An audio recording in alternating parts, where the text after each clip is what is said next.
Brilliance Audio presents The Dark Bones by Loreth Ann White, performed by Emily Sutton Smith.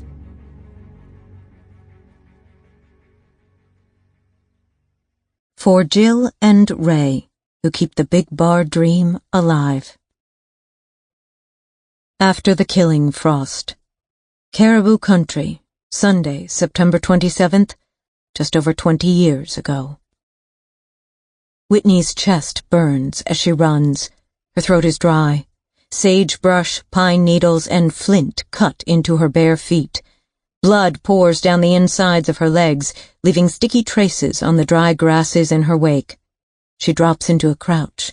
Panting, she listens carefully to the ambient sounds of the autumn woods. Grass pricks her naked buttocks. The ripped fabric of her shirt sticks to her skin. Her left breast pokes through a ragged tear, and bite marks puncture the flesh around the nipple.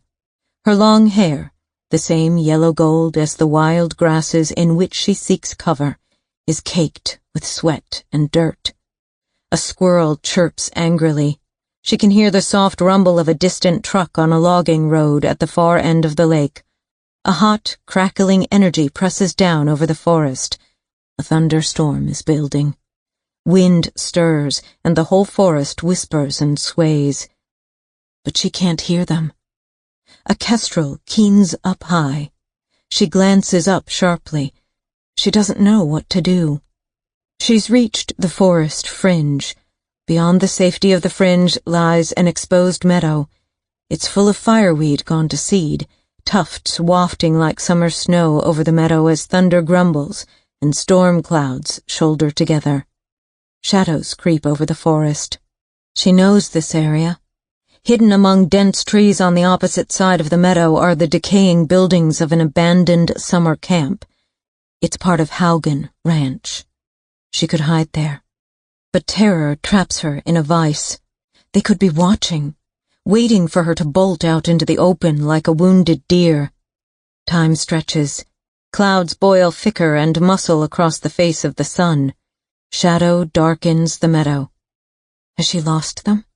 Is it possible? Thunder claps. A wham of pressure slams against her eardrums. Fear spikes her into action. She lurches up and pitches forward into the meadow. Wildly, she smashes through the thick fireweed and grasses, her gaze fixed determinedly on a gap between trees on the other side of the clearing, her bare buttocks bouncing like the bullseye of a fleeing white-tailed deer. She hears a whoop behind her. The growl of an ATV engine kicks into life from the opposite direction. She's being circled, cut off. Tears stream down her face, but she doesn't stop. She keeps flailing through the tangled foliage, aiming for the sanctuary of those trees across the clearing. A boom blasts through the air. Birds explode from the canopy. The hot whir of a bullet passes her cheek. She screams and veers sideways, changing direction. Thunder cracks again. The sky turns black. Fat marbles of rain begin to bomb to the earth. Another crack. She feels a blow on the back of her shoulder. It knocks the wind from her. The impact, the shock, spins her sideways, and she stumbles and falls into fireweed. For a moment, she lies on her back, stunned, hidden by the vegetation. A hot wetness seeps beneath her shoulder. Pain. Incredible pain. All over. She can't breathe. Drops of rain begin to pelt her upturned face. The sky above her, she realizes absurdly, has turned an eerie orangey purple. She thinks of her mother. Her mom likes thunderstorms. She thinks of all her mistakes. Of Trevor. Ash. Everything that has gone so wrong. She begins to float softly away on a sea of indescribable pain. But a shrill whistle slices back into her consciousness. Her eyelids flare open. Her heart kicks into a wild stammer in her chest. She can't die. Can't. Will not die. She struggles to roll onto her side, but she's unable to make her left arm work. With her good hand, she clutches a fistful of fireweed, pulls herself up into a crouch. It's pouring now, rain pummeling down upon her back, slicking her hair to her face. Branches twist in a frenzy as wind whips and swirls across the meadow and through the forest.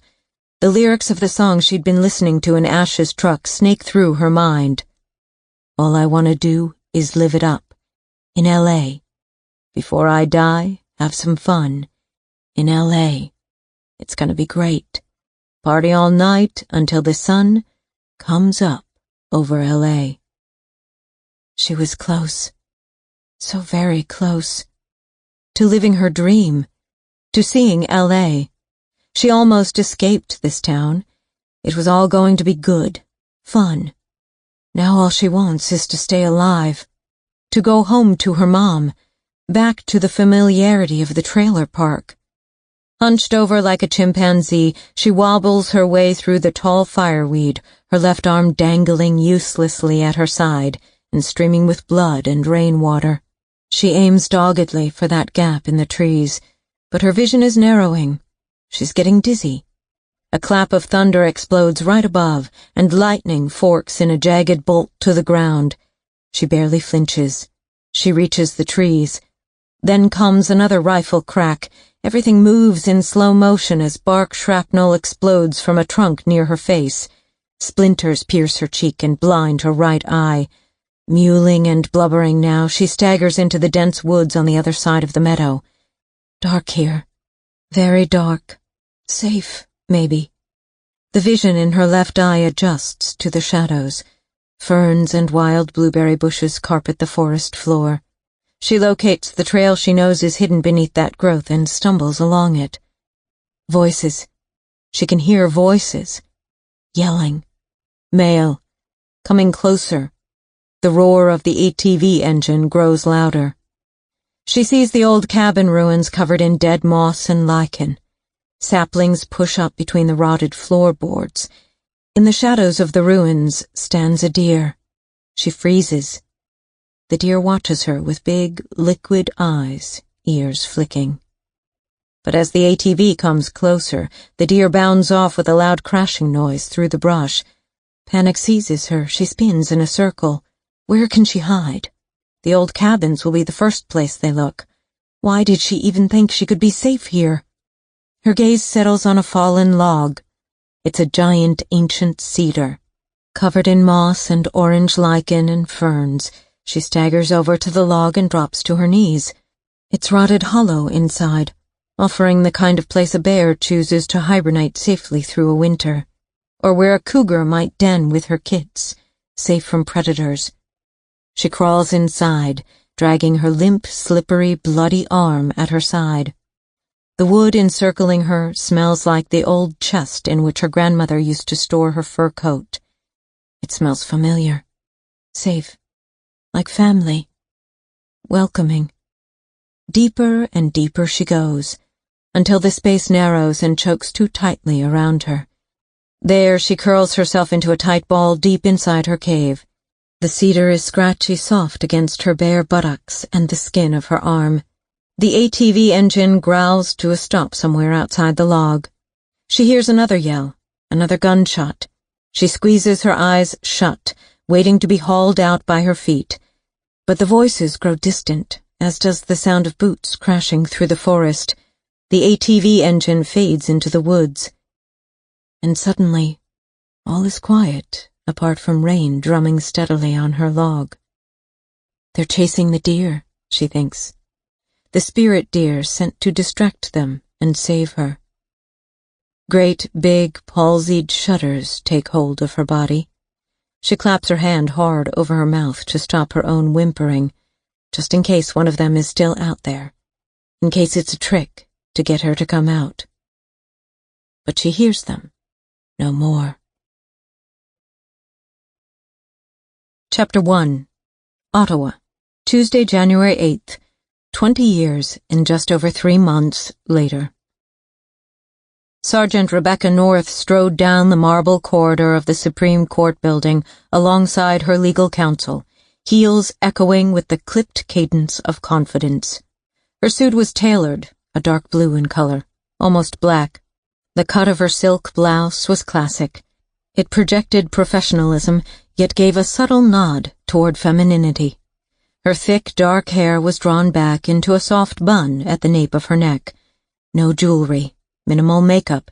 Her look, approved by the prosecution team, was calculated to appear effortless and to project the image of an accomplished, trustworthy detective with the commercial crime branch of the Canadian Federal Police Force, someone with enough sophistication and smarts to help take down a high-profile, white-collar criminal. There was a lot riding on this trial. Media coverage on both sides of the U.S.-Canadian border was intense, as was public scrutiny via social media. Outside the court building, the wind was picking up, and temperatures plunged as cable news vans and tech support crews hunkered against a mounting January snowstorm. Inside, reporters with passes filed back into the courtroom. Recess was over. Rebecca was to testify next. But while telegraphing outward calm, inside she was edgy with adrenaline. The defense team was expected to ride her hard. The lawyer striding beside her clutched a file of papers to her chest. She said coolly, her eyes fixed directly ahead. "Remember, Sergeant, a lot of excellent cops get snagged on the stand by issues that have nothing to do with their credibility or with their level of professionalism. They get caught up with the little things that—" "You told me," she said. "I got it." Rebecca and her legal counsel rounded a marble column. She saw the crowd gathered outside the courtroom. As they neared the courtroom doors, Rebecca's phone buzzed in her jacket pocket. She hesitated. It could be her superior calling again. "I better take this," she said quickly to the lawyer. "You're up next," the lawyer said. "It'll just be a sec." She extracted the phone from her pocket and stepped into the relative seclusion of an alcove. When she saw the caller ID, her heart fell. Her father. Again. She'd allowed his last 4 calls to kick over into voicemail. She didn't have time for his paranoid conspiracy theory nonsense right now. She was about to kill his call, but faltered. Her dad had not been well. He drank too much. Always had. But it was getting problematic, and winters were lonely where he lived in the old family cabin. The closest town was Clinton, 45 minutes away on unpaved logging roads that were not routinely plowed. The rural isolation, the booze, the creeping age. It was all addling his brain and causing confusion and depression. And to fill his long, lonely nights on the farm, he wallowed in old cases, obsessively going over and over the ones he'd been unable to solve, cooking up crazy theories he usually forgot by morning. Rebecca connected the call. "Hey, Dad, listen, can I call you back? I'm about to head into court." An odd, weighted silence followed her words. "Dad? Are you okay?" "I need to talk to you, Beck. There's something you need to come clean with me about." He was slurring his words. Rebecca glanced at her watch. It was barely noon in her father's time zone, and he was already 3 sheets to the wind. He'd be passed out cold by the time she was done this evening. "Look, I'll speak to you when—" No, Becca, not over the phone," her dad whispered. "I'm in the lobby of the Caribou Lodge, using the courtesy phone outside the Moose and Horn. People might hear." There was a pause. Rebecca could make out background noise from the pub. I suspect he's been inside my cabin. Took some papers from my case file." "Who? What case file?" The silence outside the courtroom was suddenly loud. Almost everyone had filed inside, tension strapped across her chest. "Dad," she said firmly, crisply, "I can't do this conspiracy stuff right now. I need—" "Last night, I think it was outside among the aspens, watching my cabin. The night before, I think someone followed me home in the dark. I think he knows what I know." Rebecca hesitated. The tone underscoring her father's words was not something she'd heard before. She had little doubt her dad was imagining things. But his fear was real. She had to think about getting him professional help. It was time. She'd go home and deal with it all once this trial was over. But at the same time, returning to the ranch for any extended period was the last thing Rebecca wanted to do. There always remained the possibility she might run into Ash. But she'd put this off as long as she could. "Dad," she said more gently, "look, it'll be okay, I promise. As soon as this trial is wrapped up, I'll put in for time and—" "I know he lied, Becca. You both lied, all those years ago. It wasn't a riding accident that gashed open his face, was it? What were you protecting him from that day?" "What are you talking about?" "Sergeant North! Rebecca!" It was one of the lawyers, eyes flashing with urgency. "Get your ass inside there, now! For Christ's sake, Sergeant, do you want to lose this thing for us?" Rebecca pinched the bridge of her nose. "Dad, I'm about to testify. I'll phone you tomorrow." He'd be too drunk if she called tonight. "I promise. Now get a room at the lodge, get some sleep. Whatever you do, just don't drive." She ended the call and pocketed her phone, but as she hurried after the lawyer, unease dogged her. "He lied. You both lied. It wasn't a riding accident that gashed open his face." As she entered the courtroom, her mind catapulted back to a late September Sunday, more than 20 years earlier. A massive thunderstorm had just erupted on what had started out as a typical Indian summer afternoon, with the birch and alder trees shimmering yellow and gold over the hills. Rebecca had been driving home from her weekend job at the vet's office when rain started coming down in sheets. Gripping the truck wheel, she'd bent forward, straining to peer at the muddy road through smeared wiper arcs across the windshield. Suddenly, a man had appeared in front of her truck, walking slowly down the middle of the road, feet bare, arms hanging limp at his sides. His jeans were drenched and his t-shirt plastered to his body. Rebecca had slowed her truck, coming right up behind him. He had seemed oblivious to her presence, had made no move at all to get out of the road, didn't even turn. Thunder had clapped and rolled into the distance. The trees along the road had bent sharply in the wind. She'd honked. No reaction. Rebecca had hit the brakes and stopped her truck. She'd sat there for a moment, rain thrumming on the metal roof. What in the hell? Then, suddenly, he'd turned, and her heart had faltered. Ash. His face. It had been gashed open down the left side. His eye was purple, swollen almost shut. Blood streamed with the rainwater down his cheeks and darkened the front of his t-shirt. She'd flung open her door and run through the rain to him. "Ash! What happened? What on earth are you doing out here?" But he'd just stared, his eyes completely vacant. Rebecca forced her focus back to the present, but as she took her place in the witness box, a chill trickled down her spine. She was barely able to register the court official in front of her, let alone recall how she'd gotten to the box.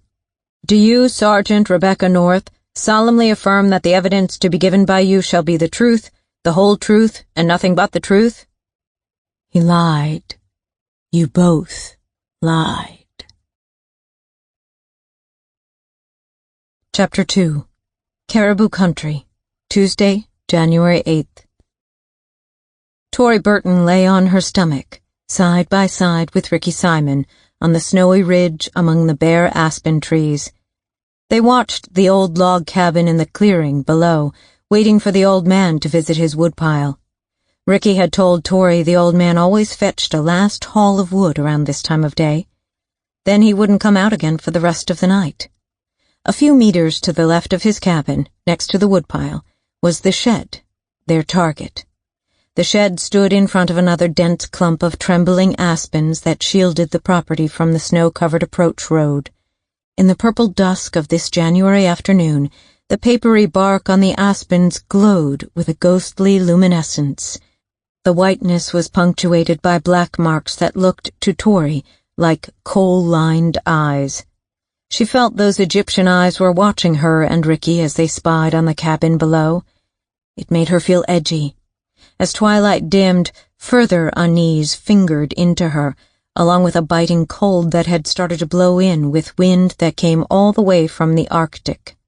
It hurt her ears. She should have worn a toque, like Olivia, her bio-mom, had told her. Olivia had also told her that all these trembling aspen trees were connected, one big organism joined by a root network underground. If you cut a tree up on this ridge, the others down in that grove would know. She wondered if they would all feel the pain of an axe strike at once. She wondered if she could ever learn to love Olivia like she'd loved her adoptive mom. She doubted it. She missed Melody and Gage, her adoptive parents, like a big empty hole in her heart. Ricky was the only real friend she had now. He was the only kid at her new school who thought being the spawn of a serial killer was kind of cool. Ricky was that guy. The one who could make the bullies and the mean girls think she was cool, too, by mere association. Because Ricky was a badass himself. He dared to do things none of the other kids would. "There he is," whispered Ricky. He pointed to a window at the rear of the cabin. Inside, silhouetted against a yellow square of quivering lantern light, the old man stood hunched, talking on a phone. He had a landline, but no electricity. He used propane from a big tank not far from the cabin's rear window. His warmth came from fire. "You said he fetched logs every day at this time, and that he wouldn't come out again until morning," whispered Tori. "Why isn't he going?" He will. He's just making a call or something. Look, I think he's hanging up now." Sure enough, within 2 more minutes, the cabin door that faced the shed opened, and out came the old man, all bundled up in a jacket and toque and gloves. Bowed by time, swallowed by his overly large jacket, which had probably once fitted him, he trudged through deep, gelatinous slush toward his woodpile, which was covered with a tarp. He dragged a sled through the slush behind him. When he reached the pile, he threw back the tarp. Tori and Ricky watched in tense, excited silence as the man stacked a pile of split firewood onto the bed of his sled. He then recovered the log pile and slopped back through the snow to his house, pulling the sled behind him with a rope. "He's going inside now," Ricky said. Panic flickered through Tori. What they were going to do suddenly felt wrong. Ricky's words ran through her mind. "It's not like he'll care or even notice. Once he's inside, we duck into his hooch shed and nick a couple of bottles of moonshine. That's it. We run back up the ridge, hop on the snowmobile parked behind the aspen stand, and we're out." "It's getting late," she said. I promised Olivia and Cole I'd be home by dark." Ricky turned his face to her and grinned, his eyes liquid black, skin dusky. His teeth glowed bright white and were dead straight. She felt that odd little sensation in her tummy when Ricky looked at her like that. He was almost 13, but seemed so much older, so worldly. Ricky Simon had edge. He made Tori feel alive. He made her forget the mess that was her life, and, quite simply, he made her want to get up and out of bed in the morning. Ricky was the sole thing in this world that made her new life on Broken Bar Ranch bearable. And suddenly, it was all okay again. "You're not chickening out now, are you, Tori Burton?" "Of course not. We just gotta be quick." "You got it." They made it down to the old shed. The slush was already setting up with the rapidly plunging temperatures. When they reached the shed door, Ricky cursed. "He's gone and fucking locked it. He never did that before." Sure enough, a gleaming new brass-colored padlock had been hooked through a hinged metal plate across the door. "Maybe he counted his bottles and saw some had been taken," Tori said, shivering now, and glad the shed was suddenly off limits. Ricky dropped to his haunches. He examined the padlock at eye level, squinting against the fading light. He grinned suddenly. "I got this one." He reached into his pocket and removed a pocket knife. It was made of cream-colored bone, polished to a translucent shine, and inlaid with a small gold profile of a horse. He took off his gloves and opened out one of the little tool arms. "Hoof-pick," he said, showing her. He inserted the pick into the lock and closed his eyes, concentrating as he carefully maneuvered the pick around the inside of the lock. He cursed as his fingers got cold, and he continued to fiddle. "There!" It opened. He stood up with a grin. "Where'd you learn that?" "One of the guys on the reserve. Hurry!" He held open the shed door and shot a glance back at the cabin, which hulked like a sullen shadow in the lingering twilight, smoke snaking out of the stone chimney. Once inside, Ricky panned the beam of a small mag light over narrow shelves that lined one wall. The beam danced off glass bottles and mason jars filled with liquid. Some of the liquid was clear like water. Some was the color of pale fireweed honey or burnt umber. Tori glanced around nervously. In a back corner of the shed, atop a rough wooden table, was the old man's copper still. Pipes connected it to a barrel-shaped container. Another shelf held 2 kerosene lanterns. Tools and various gardening implements hung on another wall. It was tidy. Tori hadn't expected it to look so neat and organized. She felt she really shouldn't be in here. She stared at the still. "Isn't making this stuff illegal?" "Sure," Ricky said, taking a bottle off the shelf and stuffing it down the front of his jacket. He reached for another. "Which is why he can't go reporting any of it missing." "I thought the old man used to be a cop." "And when did being a cop mean that everything you did was legal? You, of all people, should know that, Burton, given what your father did." "He wasn't my real father. He was my adoptive dad." "Yeah, well, your real one was a sicko." "Fuck you, Ricky Simon." Ricky grinned and began to reach for a third bottle, but his hand stilled as they heard a sound. Both froze, listened. It came again. The distinct slurp and suck of boots moving quickly through the wet snow that was setting up fast. "He's coming back," she hissed, terrified. "You said he wouldn't." "That's not him. Moving too fast. Quick, behind that table." They ducked down behind a workbench at the far end of the shed, just managing to squeeze between the bench and the wall. Ricky clicked off his flashlight. In the dark cold, they waited. Wind began to moan through the trees outside, and branches creaked and groaned and scraped on the roof. Tori clenched her jaw and fixed her gaze on the door, waiting for it to creak open, waiting to see a wedge of yellow lantern light or the muzzle of a shotgun. No one came. Nothing moved. Then, just as Tori was about to get to her feet and hightail it out of there with or without Ricky Simon, they heard a boom. Her gaze shot to Ricky. In the dark, his eyes had gone wide and round, the whites showing. "Shotgun," he whispered. Huddling side by side, they dared not move. Minutes seemed to tick by. Then they heard the boots in the slush again, moving even faster this time, toward the shed. "Oh, fuck," he whispered as she grabbed his arm. Her movement bumped him against a shelf, and a tin clanged to the floor. The lid of the tin popped open, and some kind of paint spilled out across the planks. Neither said a thing. The yellow liquid spread silently out in a puddle and seeped under the bench. The person outside turned away from the shed. The sound of the sucking boots went into the aspen grove behind the little building.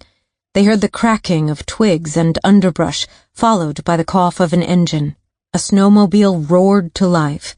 Ricky peeped up slightly to see outside the small window at the back of the shed. He ducked back down, fast. "I saw him," he whispered. "I saw his helmet." They listened as the snow machine sped northward, toward a forest that lay along the opposite side of the valley. The sound whined into the distance. "Shit," Ricky hissed. "We need to go check on the old man." "No, we don't." Tori lurched to her feet and lunged for the shed door. "We gotta get out of here." He grabbed her arm, halting her. Tori, he could be hurt. He might need help. I'm going to check on him, with or without you. Her eyes filled with tears. Her chest felt tight. She couldn't breathe. She shouldn't have listened to Ricky, shouldn't have come. But she sure as hell wasn't going to leave Ricky's side and venture off alone in the dark. Not now. Not with someone out there. They left the shed and crept up the path to the cabin, painfully cognizant now of the noise their own boots made in the snow. They came around the rear, where the propane cylinder stood a short way from the house. Ricky peered carefully up into the living room window. Tori scanned the ridge behind them, worried that the person who'd fled on a snowmobile might return around the back. I can see his feet, Ricky whispered. He's in his rocker by the fire, wearing slippers, but I can't see the rest of him. A pause. He's not moving, Tori. There's a knocked-over glass by his foot.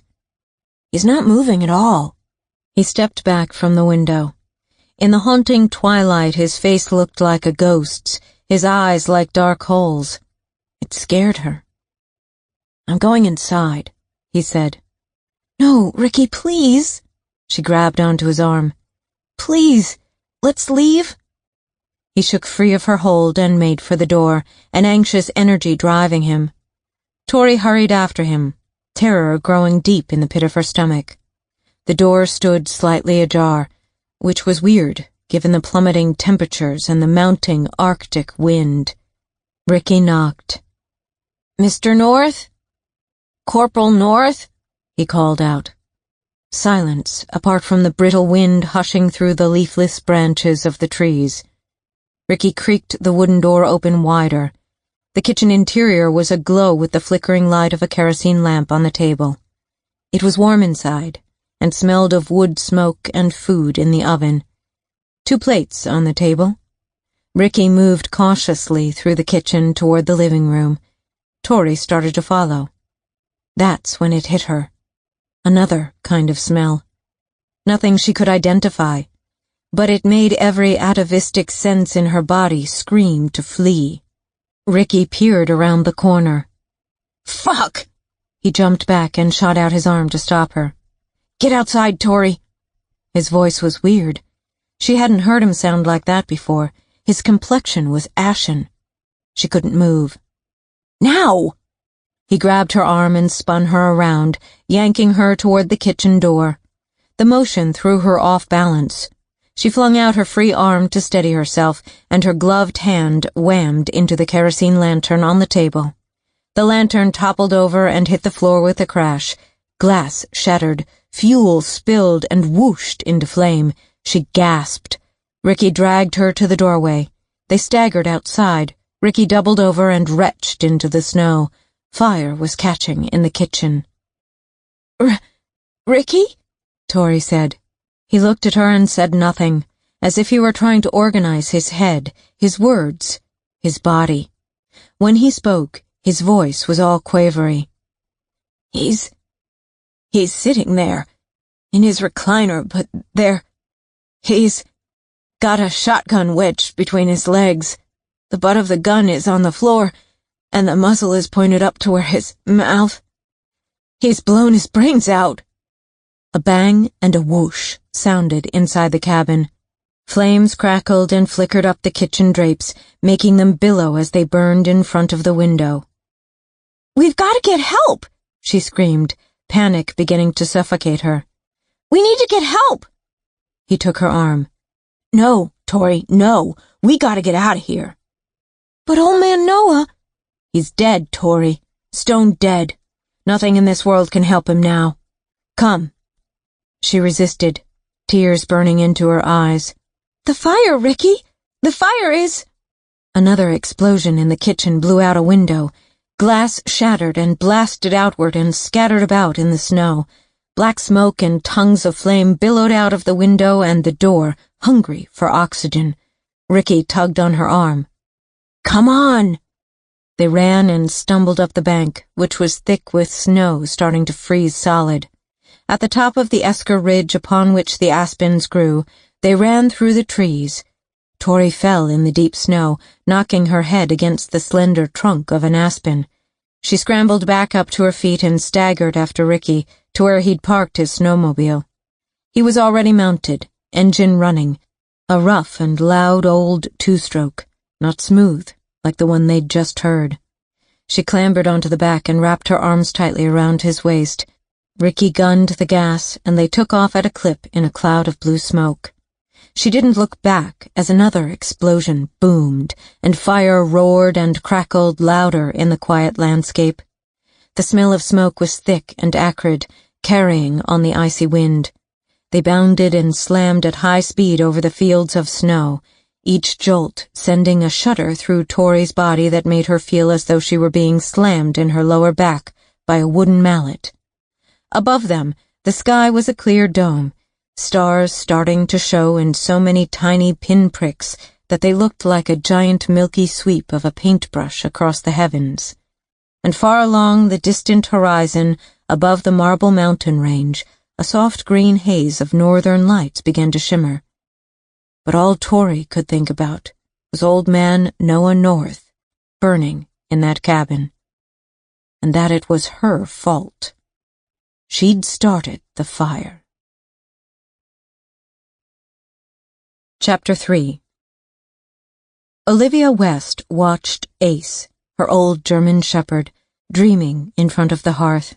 His front paws twitched as he chased some imaginary hare through spring fields like the puppy he'd once been, or so Olivia imagined. But his hind legs lay motionless. It wouldn't be long before they were completely paralyzed. Degenerative myelopathy, the vet had said. Her heart constricted at the thought. Ace was everything to her. The day she'd stopped her truck to peel him off the road had been the U-turn in her existence. She'd saved Ace's life, and he had saved hers. Before Ace, Olivia had been a sexual assault and kidnap victim. With Ace, she'd become bold. With Ace, she had fought back against her victim label. With Ace, she'd claimed her right to stop hiding, to be a mother. It was because of that old dog that she was here right now, sitting in this study-cum-library in the lodge on Broken Bar Ranch, a ranch that was now hers, with Cole McDonough, a man who respected and loved her and wanted to partner with her on this journey called life. And she'd been reunited with her daughter, Tori, who'd been conceived while Olivia had been held in captivity and raped repeatedly before managing to escape while pregnant. But therein lay the biggest challenge ahead of her now. Motherhood. She felt she was losing Tori before she'd even grasped what it meant to be a mother and to win a child's trust and love. She inhaled deeply. It wasn't going to be easy, but she'd been through more than most humans could endure. She could do this. Would do this. Ace will still be able to do some tracking when he gets his wheelchair, Cole said from the corner of the library, where he sat at a desk going through his recently deceased father's papers. Olivia glanced up. Cole regarded her with deep-set gray eyes. He was an astute observer, a student of human nature, a cataloger of facts, a reader of microsigns. His skills had been honed through years of investigative reporting, skills he'd turned to award-winning narrative nonfiction.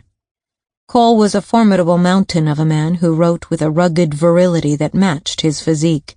He wrote about risk-takers and what it meant to survive, but in spite of his apparent machismo, his muscular prose, his written words also bespoke a sensitive, empathetic view of the world and the people in it. It was with this side of himself that he had shown Olivia how to start trusting people again. But she hadn't let him in fully. Couldn't. Not yet. Not quite. She wanted to love him wholly, but was still struggling toward that, probably as much as Tori was struggling to accept her as a mother. And Cole was also proceeding cautiously. One of Olivia's biggest challenges was sex. After months of sexual abuse in captivity, Perhaps it would always be so.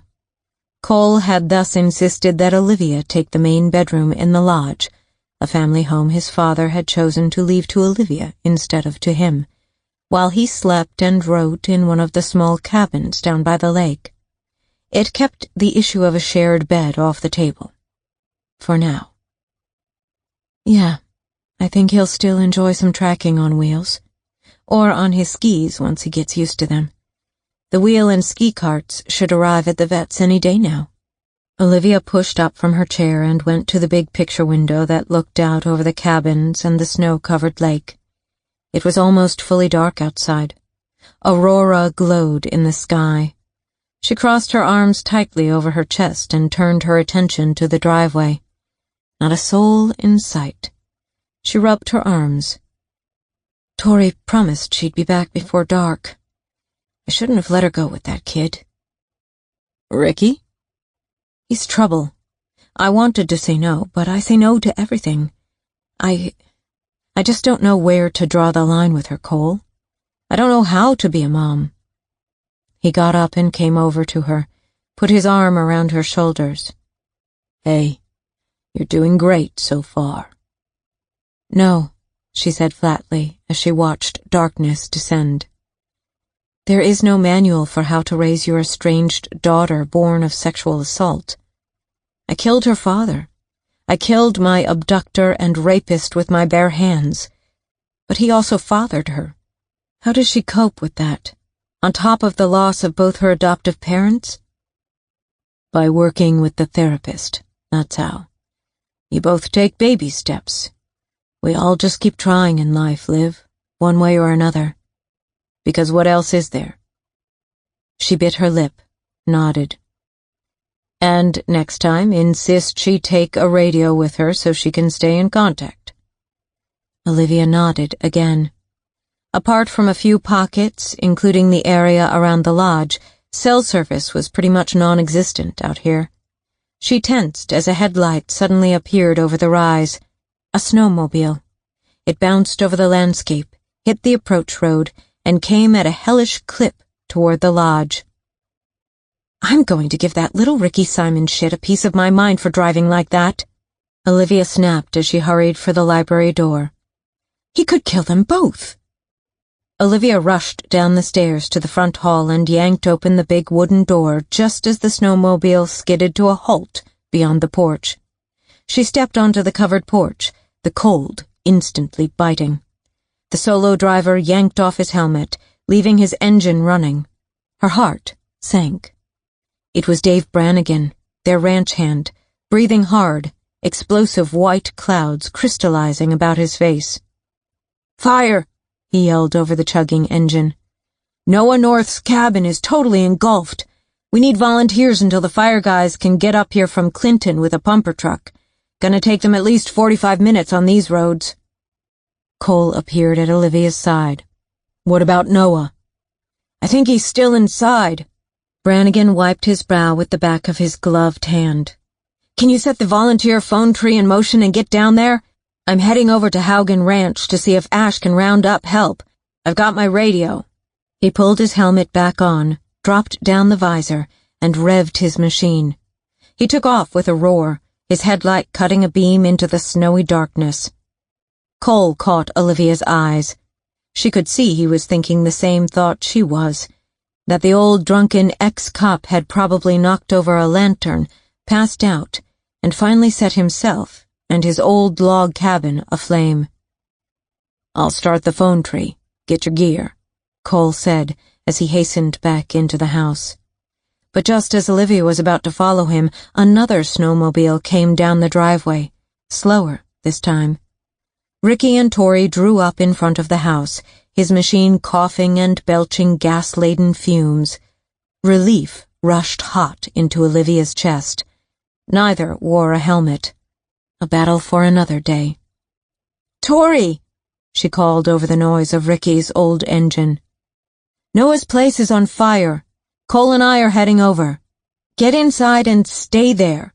Roshan has made supper.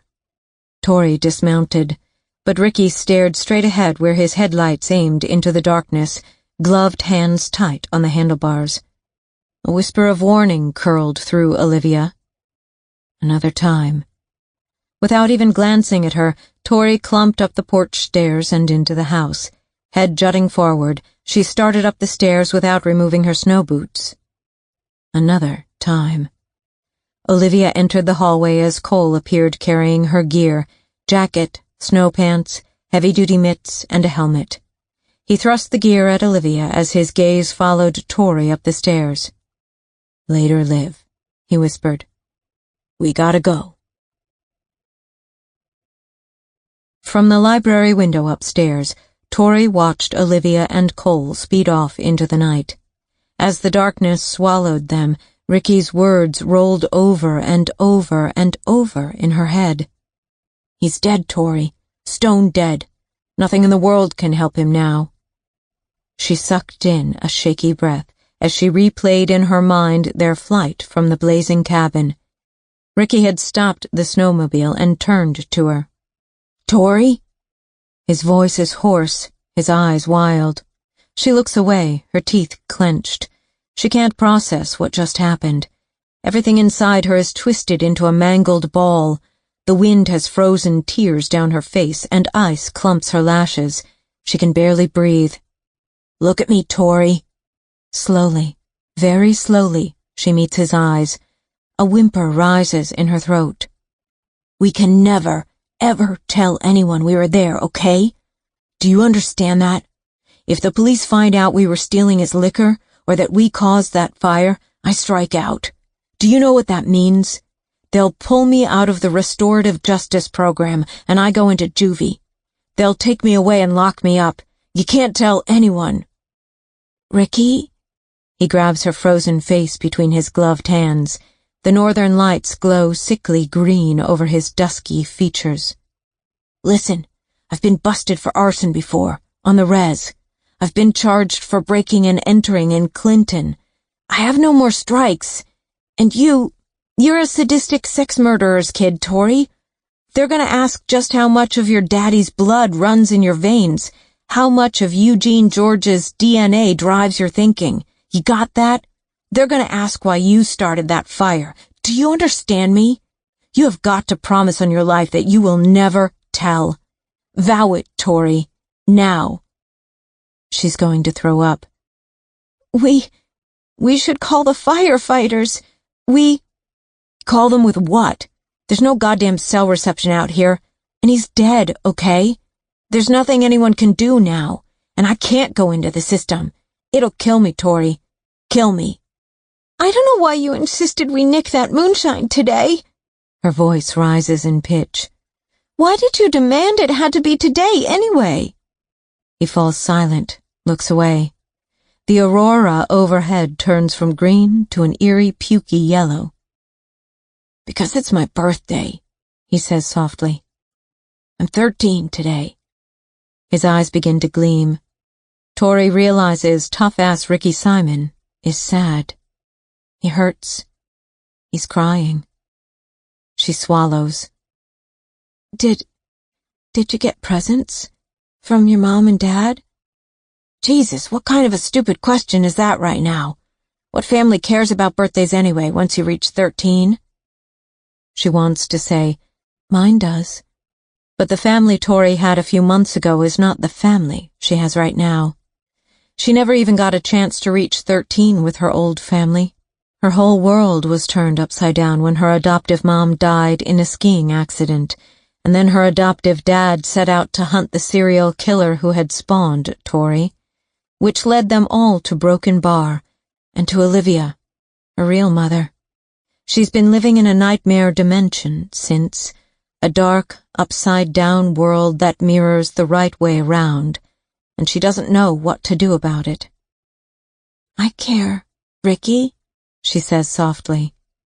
He rubs his mouth hard with his gloved hand. "Yeah, well, that's cool. Because sometimes you just gotta make your own fun when no one else cares, you know?" "I know." He clears his throat and inhales deeply. "We weren't doing anything bad, just taking a bottle or two of moonshine. Nothing bad." He unzips the top of his jacket and pulls out one of the bottles he took. He removes the stopper and offers it to her. Have some. It'll make you feel better. She takes a sip. It burns like fire down her throat. She coughs and her eyes water all over again. But he's right. The heat branching through her chest feels good. She takes another sip and hands the bottle back to him. He takes a few slugs himself, wipes his mouth, and recorks the bottle. Better? He asks. She nods, offering a half-smile. Swear to me now. No telling? I swear. He leans forward and quickly kisses her right on the mouth. His lips are cold and rough from the weather, and he tastes like moonshine. Tori thinks it might be the most amazing taste ever. It makes her brave enough to say, What did you see when you looked out the shed window? You said you saw the man's helmet. What did it look like? I'm not going to tell you. That way you can't tell anyone else, and we will be safe. Inside her belly, she begins to shake. Tori? She gasped and swung toward the source of the voice that had called her name. Roshan, the lodge's new housekeeper and cook, studied her oddly from the library doorway, her hand on the doorknob. Tori's heart banged against her ribs. She felt as though Roshan had heard her thoughts, as if she'd spoken it all out loud. I've got some nice hot soup ready for you in the kitchen, Roshan said. Not hungry.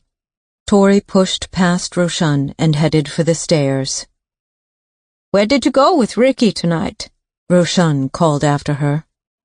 She hesitated a fraction of a second at the bottom of the staircase. Out.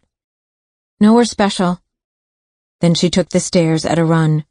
She rounded the corner at the landing, breathing so hard she thought she might die.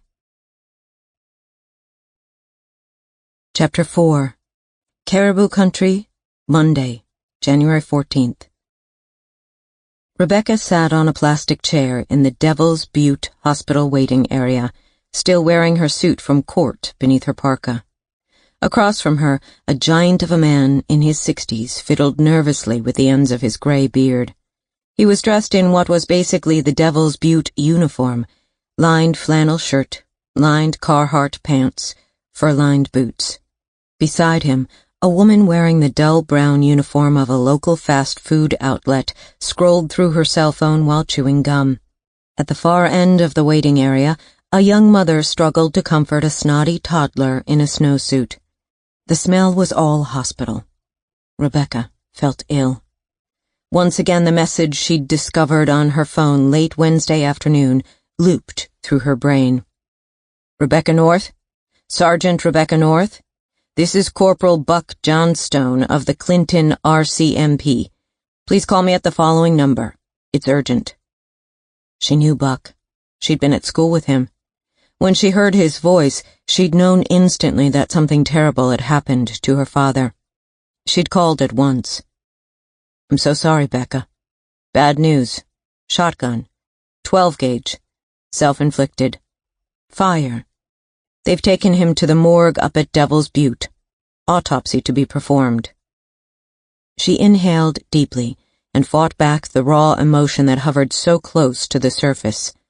Fatigue, jet lag, and shock just made it all harder to control. We took a good look at the scene, Becca, and there's nothing to warrant a criminal investigation. All the evidence pointed to suicide. The coroner's office is now the lead on the case. Because of the record-breaking snow and ice storms that had locked down airports and caused untold havoc from the East Coast through to Calgary, it had taken Rebecca 5 days to get here, her nights spent sleeping on airport seats, along with hundreds of other stranded passengers. At least she'd managed to book into a motel in Kamloops last night, where she'd found a hot shower and donned clean underwear and a fresh blouse before driving up to Devil's Butte in a rental. Her hometown of Clinton was too small for a morgue of its own, so her father's remains had been taken to the larger and more northerly town of Devil's Butte, which had a proper hospital and ancillary facilities. And now they'd already conducted the post-mortem. It was protocol, she knew, in a sudden and apparently self-inflicted death like this, for the coroner's office to order an autopsy and confirm identification as soon as possible. Family consent was not required. Rebecca also knew that by law, the fire investigator would have had to investigate the blaze within 3 working days. Her eyes burned. She should have taken her father's phone call more seriously, seen it as a cry for help. Now this. Now he was dead and burned and autopsied, and she was too late to do anything. "Rebecca North?" She jumped as a perky woman in her mid to late 40s approached, sporting white blonde hair in a spiky cut. Bright blue eyes danced behind her tortoiseshell frames, and an electric energy seemed to crackle from her. "It's been a long time, Becca." The woman proffered a delicate, pale-skinned hand. "I do wish it was under more favorable circumstances." Confused, Becca came slowly to her feet. She stood much taller than the slight woman. She shook her head. "Have we met?" "Dixie," the woman said. "Dixie Scott McCracken. I'm the local on-call coroner now." She smiled gently. "I know. It's been a really long time." Dix? From Dr. McCracken's office?" "One and the same. His wife. We married before you left town, but I'm sure you had your own things on your mind back then." "I didn't recognize you." "Age," she smiled. "It's a magician. I'd know you anywhere, though. Saw you on the news with that big trial." Rebecca swallowed. No one called her Becca back east. In that reality, in her world as a white-collar crimes detective for the Royal Canadian Mounted Police, she was Rebecca. Or Sergeant North. This tiny wife of her old family physician calling her Becca made her feel small. Young. Like the gawky teen she'd been when she'd walked out of town and never looked back. "Are you certain you want to view your father like this? The burn trauma is intense, and we have made a positive ID, so there's no need for—" "I need to see him." Dixie paused, as if giving Rebecca time to reconsider, to bow out, but Rebecca stood her ground in silence. "Come this way." Dixie led Rebecca toward the elevator. "I gather Constable Johnstone told you that the coroner's service is now the lead agency on this death investigation?" she said, as she pushed the down button. "He did." Rebecca met the little coroner's gaze. "You're all certain it was self-inflicted? That there's no criminal investigation warranted?" Dixie's brow crooked up. "The official report will take a while to finalize yet, but yes, we've made the preliminary determination that Noah died from a self-inflicted shotgun wound around the time the fire started." The elevator doors opened. Dixie fell silent as they stepped inside. She pressed the button for the hospital basement. The doors slid closed. "The initial investigation was handled by the local RCMP," she said, "and by the provincial fire investigators, but they found nothing suspicious. Everything about the case points to your father taking his own life. I really am so sorry, Becca." Rebecca's blood pressure climbed as they descended. She wasn't sure she could handle this, seeing her own father's charred body on a morgue slab. Her face grew hot. The elevator space pressed in on her. She cleared her throat. "How did the blaze start?" "The point of origin appears to have been a kerosene lamp in the kitchen, which was knocked over before he shot himself in the living room." "He was definitely deceased prior to the fire?" "No evidence of smoke inhalation in the trachea." The elevator doors opened into a basement corridor. Fluorescent lighting flickered.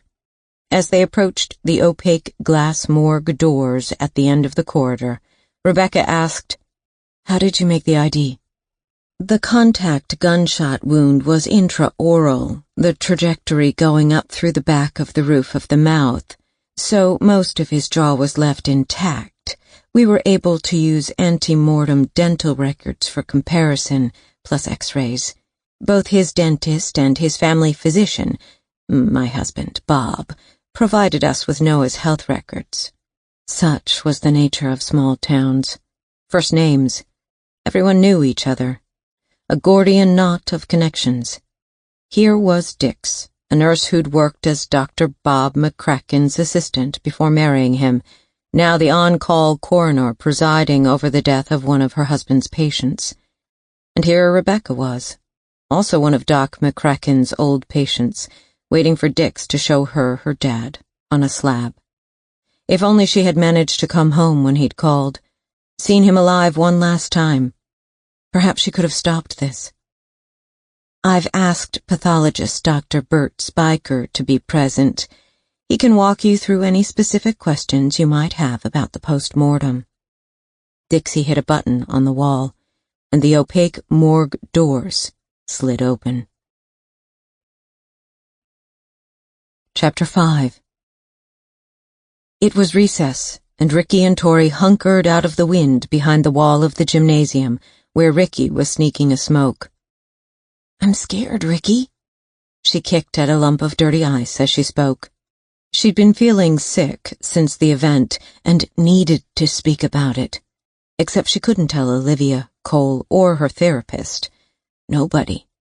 Telling could get Ricky sent away. "Quit worrying. It's been almost a week and everyone says it was suicide and an accidental fire. The cops, the firefighters, everyone. No one knows we were there." "But we know someone was there when Noah North died."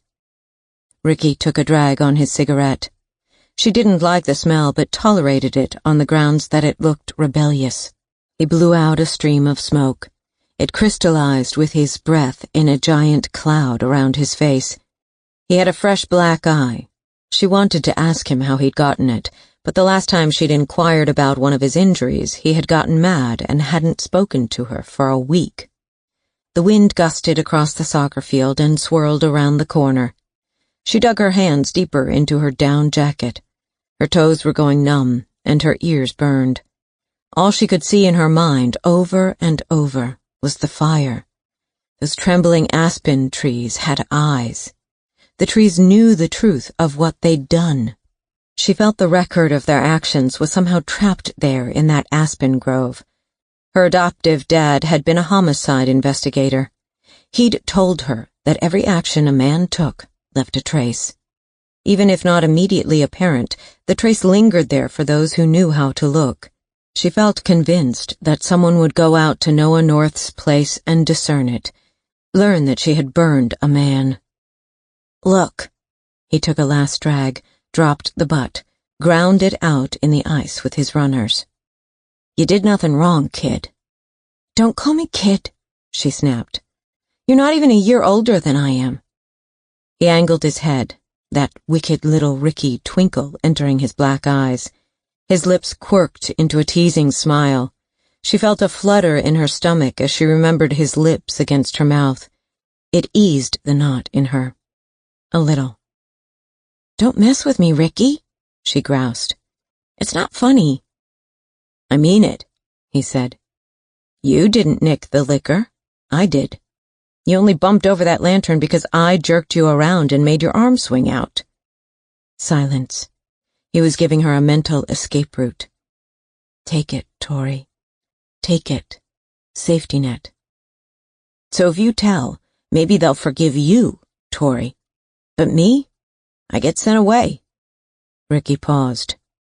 "You're still good, right?" The school buzzer sounded. Tori hesitated. I just can't help wondering if Noah North was murdered by that man on a snowmobile. If he finds out you saw him, he's not going to know that I didn't see him too. It's not like I'm safe not knowing what he looked like."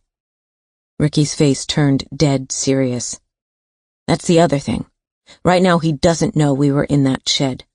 But if you talk, that man could find out, and yeah, then he might come after us both to shut us up."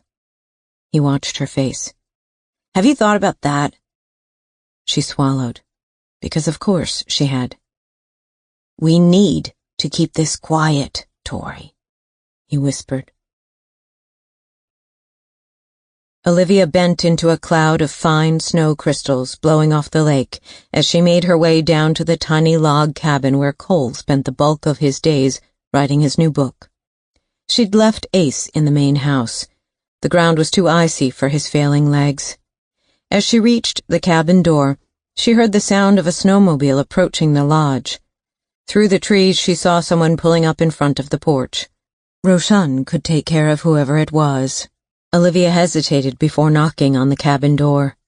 She was leery of interrupting Cole's writing time, but the door swung open before she could change her mind. He stood tall in the doorway, a smile upon his rugged face. The cabin exuded warmth from the cast-iron stove. It smelled comfortingly of coffee and wood smoke. "I saw you coming."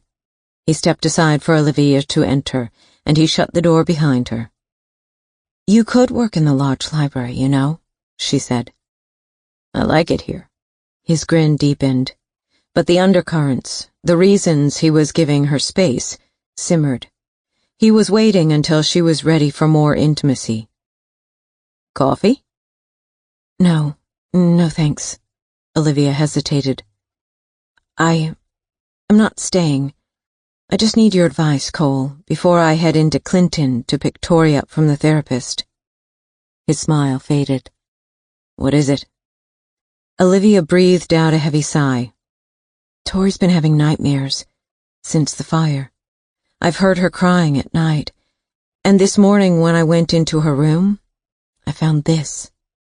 She opened her jacket, took out an empty bottle, and handed it to Cole. He upended the bottle and examined the markings on the bottom. He glanced up sharply and met her eyes. "I think she's been drinking in her room," Olivia said. "Liv, this is Noah North's moonshine. These markings are how he dates and records his batches." "I know." She paused. "I think she was there the night of the fire. With Ricky." Chapter 6. The autopsy suite was like so many others Rebecca had visited over her years of being a cop. Exposed pipes, drains in the tiled floor, formalin-filled jars holding excised body parts lining shelves, utensils that looked big and urgent. A temperature-regulated stainless steel cooler for corpses. But the smell, that was something she'd never grown accustomed to. At the center of the room was an autopsy table with a large metal grocery-type scale hanging over its foot. On the table lay a shape covered by a white sheet. Rebecca's stomach fisted. A buzz began inside her head. "Rebecca," Dixie said, "this is Dr. Bert Spiker." Dr. Spiker, a formidable hulk of a man, stood at the sink washing his hands. He turned around, and drying his hands, he came forward. He was round in face as well as fleshy in body. "I'm sorry for your loss, Sergeant North," he said, reaching for and snapping on gloves. His voice was nasal and strangely high for such a base-looking tuba of a body. Dixie offered Rebecca a stiff white mask. Rebecca shook her head.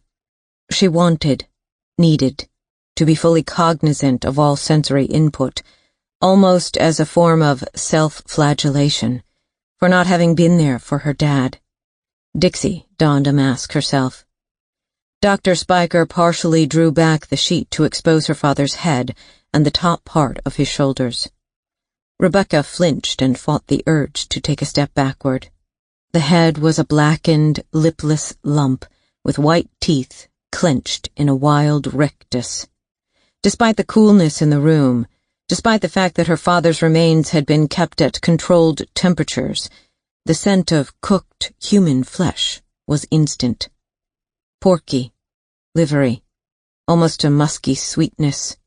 The kind of thick smell molecules that got right into one's mouth and nested into the hairs of one's nostrils. She'd once been told by firefighters that when a whole human body burned, the iron-rich blood that cooked inside could smell coppery, metallic.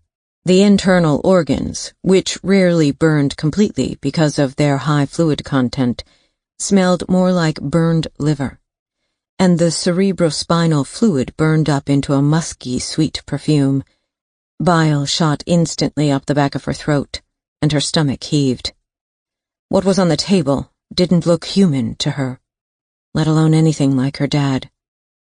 Crispy critter was a term homicide cops sometimes used for burn fatalities. Gallows humor. It helped diffuse normal human reactions, but nothing could have prepared Rebecca for this burned, blackened skin, split in places to expose white and cherry-pink flesh and yellowish fat beneath. The buzzing in her head grew louder. It blurred time, logic, reality. "Move the sheet down farther," she demanded. Dr. Spiker glanced at her, then at Dixie. Dixie gave a small nod. The pathologist peeled the white sheet down farther over the twisted remains. Her dad's hands were curled into twisted black claws. Dr. Spiker had done his Y incision in the cooked flesh. Skin had been sloughed off in places on the abdomen to expose pinky white flesh beneath. This once human shape, twisted and charred beyond recognition, had been her father. The single dad who'd raised her.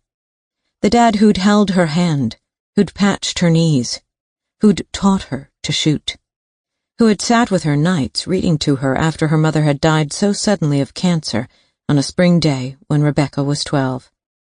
Rebecca's heart beat so fast she feared she might faint. She was going to throw up, couldn't fight it. The smell, the sight, was so overpoweringly nauseating, and, as she battled for composure, for control, to just breathe without sucking in the smell, she was besieged by a sudden hot spike of rage. Bastard. How could he do this to her? How could she have let this happen? "You're certain it's him?" she demanded, voice crisp. She'd asked it before, she knew that, yet she couldn't help saying it again. She wanted to not believe it, for it to be a terrible mistake. "From comparison with ante-mortem health records, yes," Spiker said in his nasal voice. And as if he saw she needed convincing, he explained, "There are around 206 bones in the human body. Each is unique to a given individual. They provide a solid basis for positive identification if X-rays taken during life are available. The decedent in this instant had fractured a left radius sometime in his life, and he has a surgical plate in his right hand."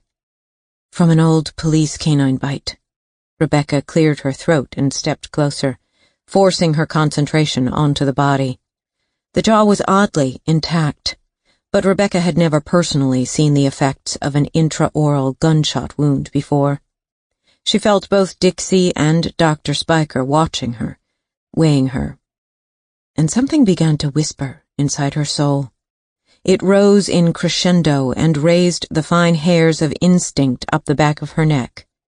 She could not believe her dad had done this, especially not in the context of that phone call, or the tone of fear she'd heard in her father's voice.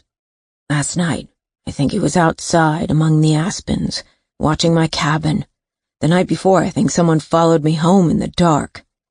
I think he knows what I know." "And his weapon was found with him?" she said. "Mossberg 12-gauge pump-action shotgun," Dixie replied. The scene was consistent with him having been seated in his living room chair with the Mossberg positioned between his legs. Latent prints that match your father's were recovered from the weapon. Latents are capable of withstanding temperatures of about 100 degrees Celsius for several hours, she explained. Almost 1 in 5 items recovered from fire scenes yield fingerprint ridge detail following normal development treatments. "Why is he in that pose? His arms and hands curled up like that? If he shot himself in his chair? Why is his skin on the backs of his forearms split as they might be in defensive-type wounds?" "Intense burning causes bodies to demonstrate characteristically pugilistic postures," Spiker said. A pause. "He was definitely deceased before he burned, Sergeant North, if that's any consolation." Small goddamn fucking mercies. "And you're certain it was the gunshot wound that killed him? That was the cause of death?" She needed to ask it, to hear the pathologist confirm it. Again. Spiker nodded. "If you take a look at the radiographs on the screen here," He pointed to a monitor on the wall at his side. The shotgun barrel made contact with the roof of the mouth, the pellets moving with an upward and backward directionality. Some of the shotgun pellets are still inside the skull, as you can see here. Here you can see the brain tissue is massively lacerated. No intact brainstem can be identified here, he pointed, including medulla, cerebellar tissue, midbrain, pons, cerebral peduncles. Spiker turned to his notes, lying on the counter beneath the monitor. The decedent had a large amount of aspirated blood in the right lung. Left lung weighs 440 grams. The right weighs 970 grams. A normal adult male is 400 to 450 grams. Section of the lung tissue shows congested, atelectatic, edematous, hemorrhagic lung with extrusion of hemorrhagic frothy fluid. His words began to blur as the noise in Rebecca's brain grew louder, trying to crowd Spiker out. Blood alcohol content was .242, more than 3 times the legal limit for those driving. Dixie said, "The positive toxicology, combined with Noah's history of alcoholism, plus his medical records for treatment of depression, are all consistent with the conclusion of suicide as the manner of death." Her gaze shot to Dixie. My father was being treated for depression? Bob had referred him to a therapist, yes, Dr. Rio Miller in Clinton. Additionally, Noah had publicly expressed dissatisfaction with his life. Where? When? Rebecca demanded. At the Moose and Horn pub, over the last few months. This was revealed by police interviews. Patrons and friends reported him saying that he felt he'd been a failure as both a cop and a father. Rebecca's eyes began to fill with emotion. Focus. She wiped her nose with the base of her thumb. No note was found? If there was one, Dixie said gently, it would have been destroyed in that fire. The blaze was intense and additionally fueled by the explosion of the propane tank. The coroner exchanged a glance with Spiker. Rebecca felt denial rising like a stone wall around her, and clearly both the coroner and the pathologist sensed it. Dixie added, "As I'm sure you know, Rebecca, the approach of agencies involved in assessing a fire fatality is always to treat it as suspicious until no sign is shown otherwise, and to assume at the outset that it will not be a straightforward case. There is nothing in your father's case to indicate the fire or death was suspicious. Nothing to warrant additional funds, or calling in a major crimes team, or getting expensive forensic expertise and lab tests for a dead old paranoid drunk who'd considered his life and himself a failure." Her father's voice snaked through her brain. "I suspect he's been inside my cabin. Took some papers from my case file." What case had her father been working on? Why had it made him feel threatened? Had the threat been real or imagined, or some combination of the two? Rebecca was going to find out. One way or another, come hell or high water, she was going to peel back the layers of her dad's last days, because this was not right. She did not, would not, believe it. "I'd like a copy of your full report when you're done," she said. "Of course," Dixie said. "I'll send it your way as soon as it's official, and once I've signed off on everything, we can release the body, and you can make arrangements.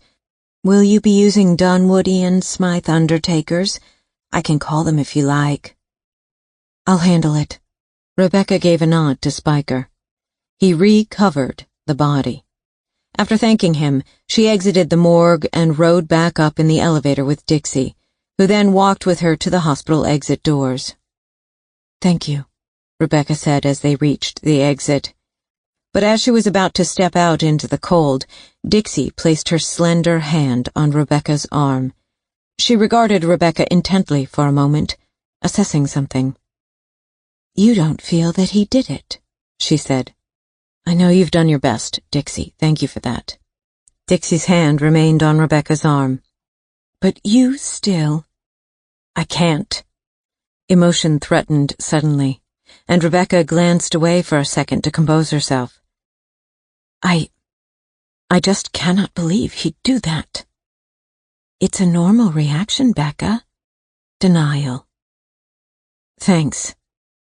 As Rebecca stepped through the hospital doors, the north wind sliced across her face as it howled and twisted around the ice-encased cars skulking in the lot. She welcomed the bracing blades of cold.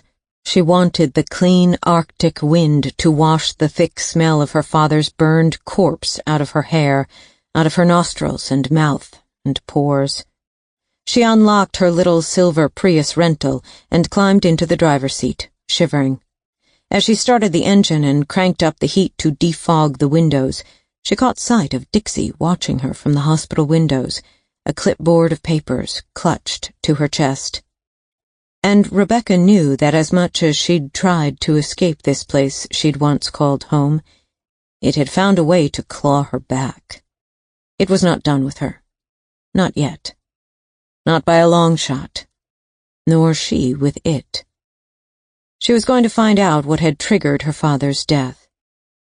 But in order to do that, she'd have to go back more than 20 years into the past, to Ash Haugen, the man who'd cloven her heart in two and shown her the raw meaning of betrayal, the man she'd done her damnedest to avoid seeing whenever she'd returned home for her brief and obligatory visits to her dad. I know he lied, Becca. You both lied. All those years ago, it wasn't a riding accident that gashed open his face, was it? What were you protecting him from that day? She consulted her watch. Daylight hours were few at this time of year. She had to move it if she wanted to check into the Caribou Lodge Motel, see Corporal Buck Johnstone, and still manage a preliminary visit to her dad's burned-out cabin before darkness fell.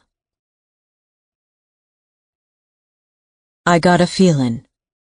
Caribou Country, Sunday, September 27th, just over 20 years ago. All I want to do is live it up in L.A. Before I die, have some fun in L.A. It's the hit song of this summer, and Whitney considers it her tune. It's playing on the truck radio as she settles into the passenger seat of the rusty red pickup while he tosses her old suitcase into the back. It's a sign, she thinks. The fact that her tune is on the radio when he picks her up, a sign that she is finally going to escape this shithole town, and it's going to be great. She bobs her head to the beat. It's gonna be great. Party all night, until the sun comes up. Her bag is packed. She's left her mom a note. She's got her money. Hollywood, L.A., here she comes. He climbs into the driver's seat. She smiles at him. But his face remains grim. The look in his ice-blue eyes is acid. Jaw tight, he shifts his old work truck into gear and releases the brakes. As he pulls into the road, her mood shifts. She watches him drive. His profile is rugged. It reminds her of the hard crags of the Marble Mountain Range that she likes to sit and watch when the sun sets. Maybe she'll miss the mountains. His hands clench the wheel. His sleeves are rolled back on tanned arms. The hair on his forearms is starting to bleach gold after a whole summer of working on the ranch. Even his thick, dark hair has lighter streaks. The truck smells like him, she thinks, and of hay and dust. It's coated with a fine layer of the stuff inside and out. The dry dirt roads have made it so. Although it's the end of September, it's warm again, even early in the mornings, and the scent coming in through the open windows as they reach the highway is of sagebrush and manure. Indian summer. A last kick at the can before winter rolls in and squeezes the beating heart of this town in its icy grip. Winters will be warm in Cali, she wants to say. This town can die under snow and ice for all I care now. "You got the cash with you?" he asks without looking at her. She feels a deepening frisson of unease. "Yeah." And then some. But that's not for him to know. The song on the radio segues to another. Something more mournful. A tractor-trailer rumbles past. "Got everything else? Everything you need?" "What's it to you, anyway?" she snaps, irritable because the blush is gone off her mood. "What do you care what I've got, or don't?" He shoots her a hot look. The anger in his eyes pierces right through her soul. The intensity of it screws with her breathing. She reaches for her smokes, lights one, breathes out the window. "You shouldn't do that." "Fuck you. It's over. It's not like it's going to matter to me what you say." He drives in silence, and after a while he casts her another look. And this time she sees pain. The guy's a fucking mess, and it frightens her. "You gonna drive any faster or what? I don't want to miss the bus." As they round the bend, she catches sight of Trevor waiting under the Renegade bus line stop sign. He's dressed in black jeans, black leather jacket. His backpack rests in the dirt by his boots. "What the fuck?" He slows the truck and fires a look at her. "What in the hell is that asshole doing here?" "What's it to you?" He pulls instantly off the road and drives along the dirt shoulder almost right into Trevor, who stands defiant and does not move an inch.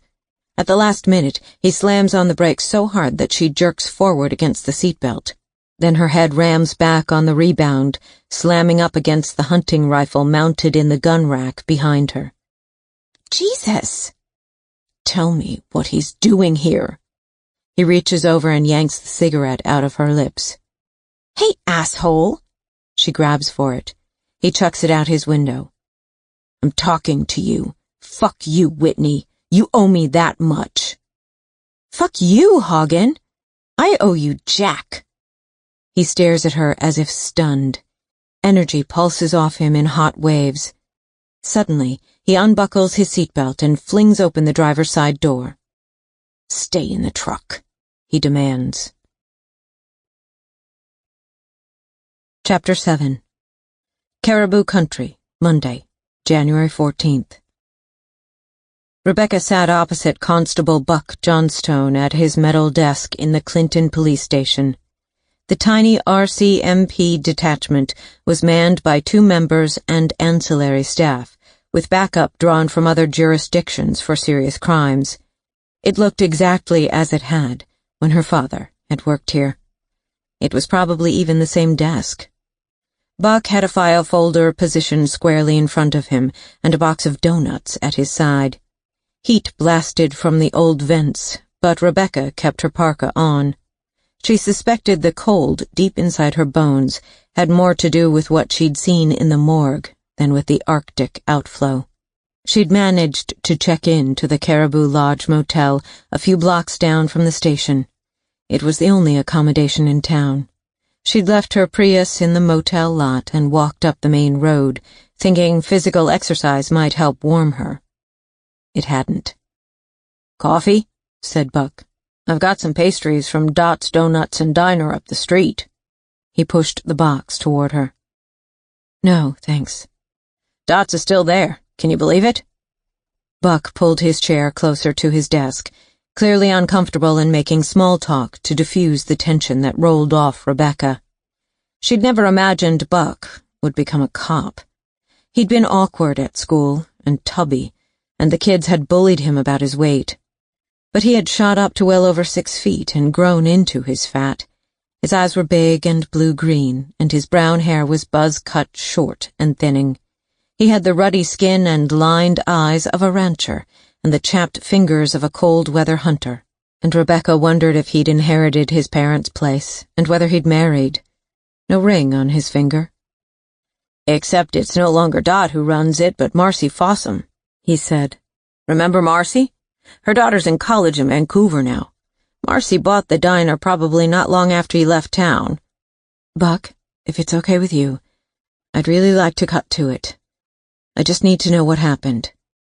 His face changed, eyes narrowing slightly. He opened the file folder, cleared his throat. The fire was fully engaged when the firefighters got out there. There was nothing they could do apart from control any spread. He glanced up from the folder and met her eyes briefly, before returning his attention to his notes.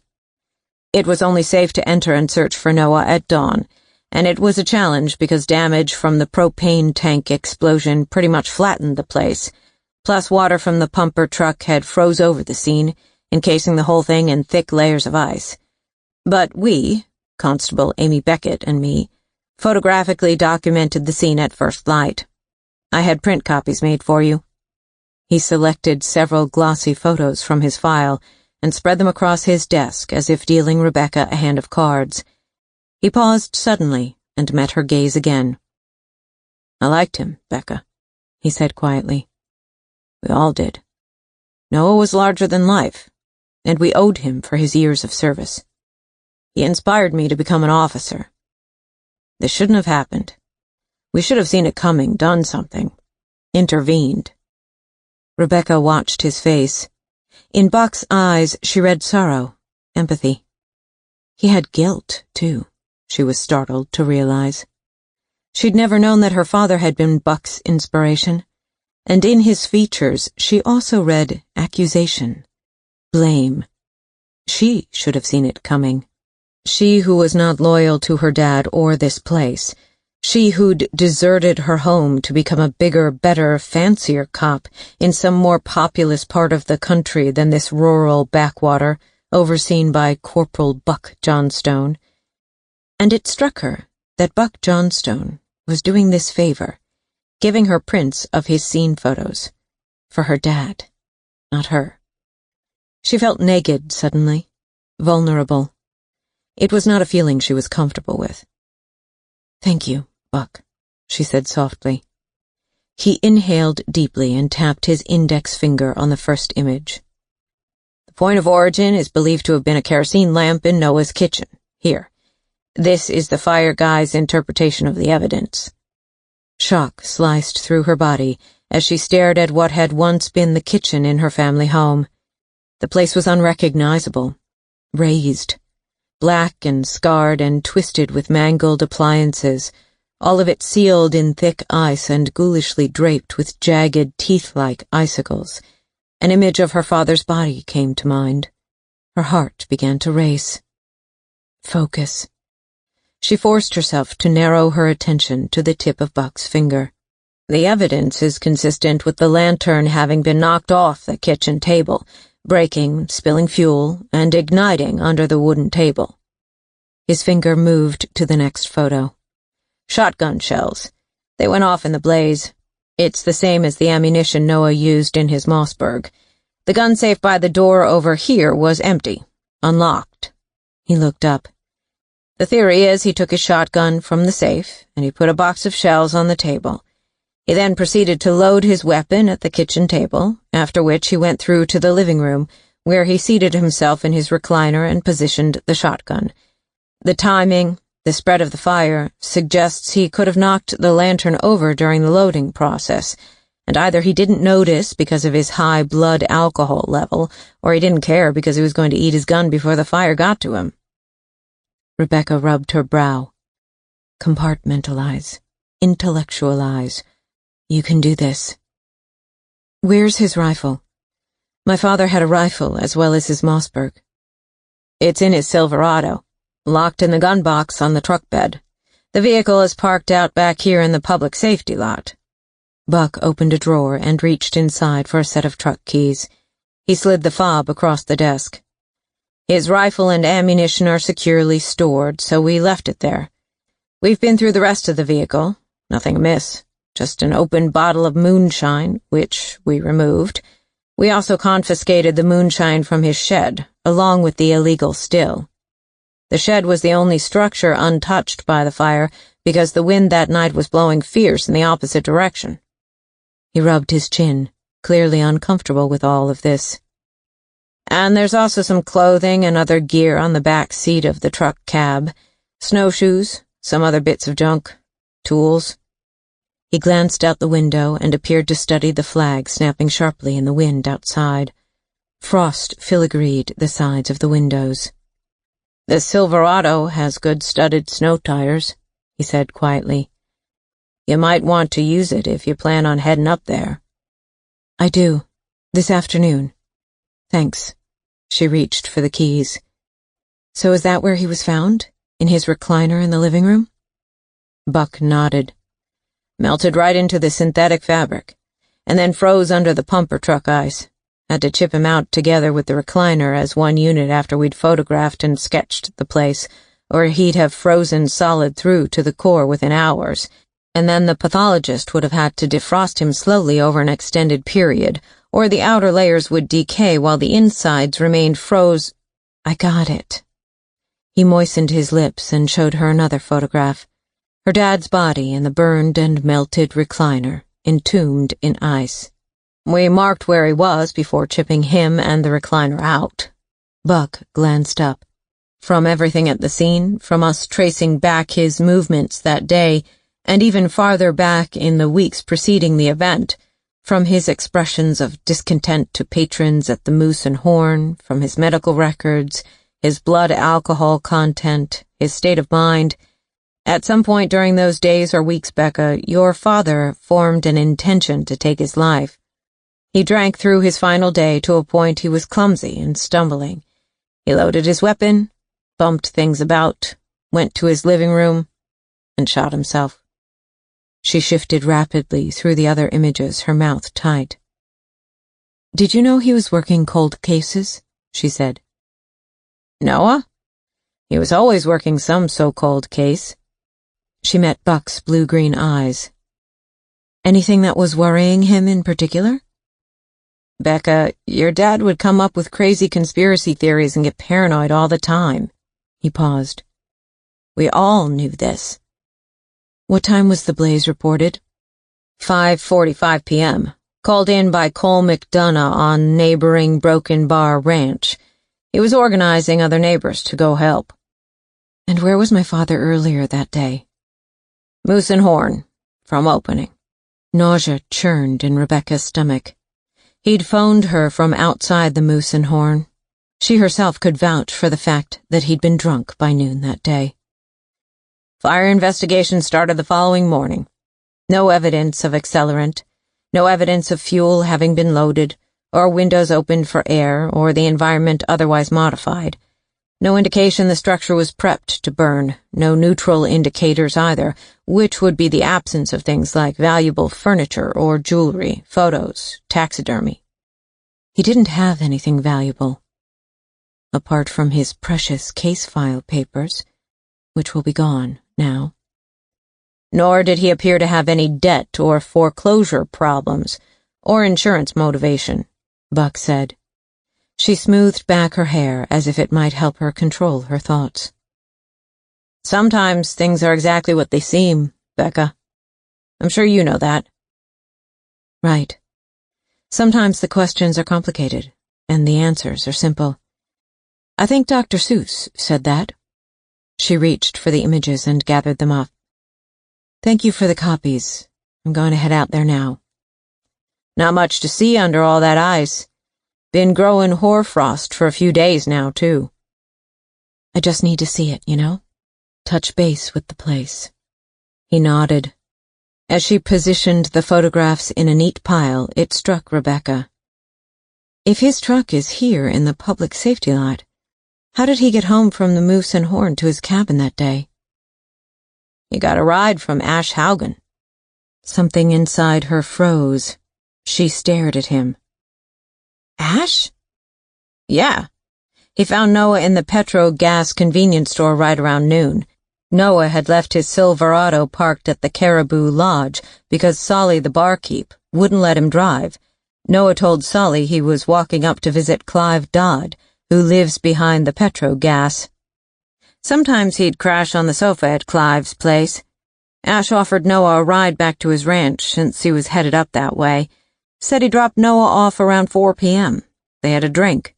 Ash left the cabin shortly afterward and went home." Rebecca's skin went hot. "It takes 45 minutes to get to my father's ranch from the Petro gas. What happened between noon and when they arrived at 4 p.m.? Ash had some errands to run along the way." Ash was reportedly the last person to see my father alive? "He was the last person to see your father alive." The moment stretched. Wind gusted outside, making the old building creak and the halyard clank loudly against the flagpole outside. A dark, inky chill trickled slowly through Rebecca. It sank cold and deep in her bowels, and with it came the sense of a looming, monstrous cloud.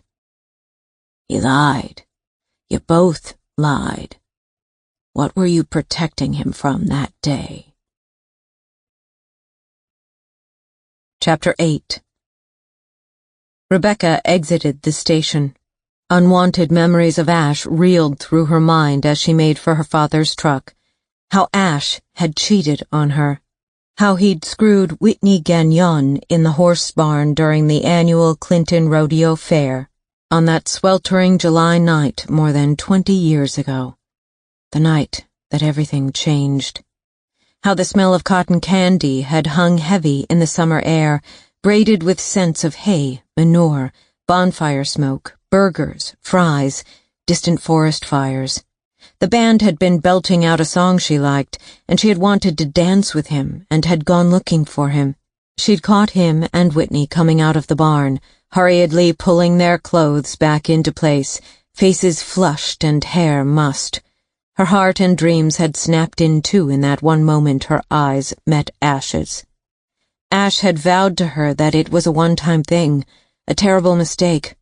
Rebecca had, over the rest of the summer, begun to slowly believe him, believe she might be able to trust him again. But then she heard from town gossip Marcy Fossum that Ash had been seen huddling in a bar with Whitney up in Devil's Butte. Not once, but many times through August and September of that year, after he'd promised it was over. And Rebecca's sense of betrayal had been complete. She'd been in her last year of school, and she'd vowed that the moment she graduated, she was getting the hell out of Dodge, like Whitney and Trevor had at the end of that September. Ash was expected to take over Haugen Ranch from his father, and she could not bear the idea of continually bumping into him and her own pain. She'd never loved anyone like she'd once loved Ash, and she never wanted to see him again. Not then, not ever. Certainly not now. Because, in spite of herself, a dark little part of Rebecca buried down deep had been unable to stop loving Ash, and every man she'd been with since had, in some way, been measured against him, and had come up short. I know he lied. Yeah, he'd lied. Plenty. What were you protecting him from that day? Rebecca almost faltered in her step as it struck her. That day had been the last Sunday in September. The day she'd seen Ash wandering down the road, wounded and confused in the storm. The same day Whitney and Trevor had been seen getting into a white van with Oregon plates as they'd left town for L.A. The cold, black sensation she'd felt in Buck's office darkened and thickened like bitumen inside her. She wasn't comfortable with the way things were suddenly adding up in the context of her father's death. She found her dad's dented gray Silverado in the lot beside a shiny, late-model, black Ford F-350. Rebecca crouched and checked her dad's tires as wind tore at her hair. They were indeed studded, and the treads looked good. At least he'd kept on top of that. But the rest of the vehicle was a rusting and clunky farm workhorse that should probably be put out to pasture. It stood in stark contrast to the large and blinged-up Ford beside it. Rebecca glanced at the shiny Ford F-350 again as she beeped her dad's lock. The black vehicle boasted big-ass wheel simulators, a fancy chrome grille, bull bars, and other cosmetic accessories, including a decal on the back window that depicted a snarling wolf. It screamed testosterone. She wondered if it was Buck's truck. The door lock on the Silverado failed to open. Rebecca cursed. It took her 3 more tries before the frozen locking mechanism released. Shaking with cold, she climbed in. With numb fingers, she inserted the key into the old truck's ignition and turned it halfway to prime the globe. She waited for the light on the dash. When it came on, she turned the key fully. The engine churned over once, twice, coughed, stuttered, choked, and died. She swore. Shivering harder, she attempted the process 4 more times.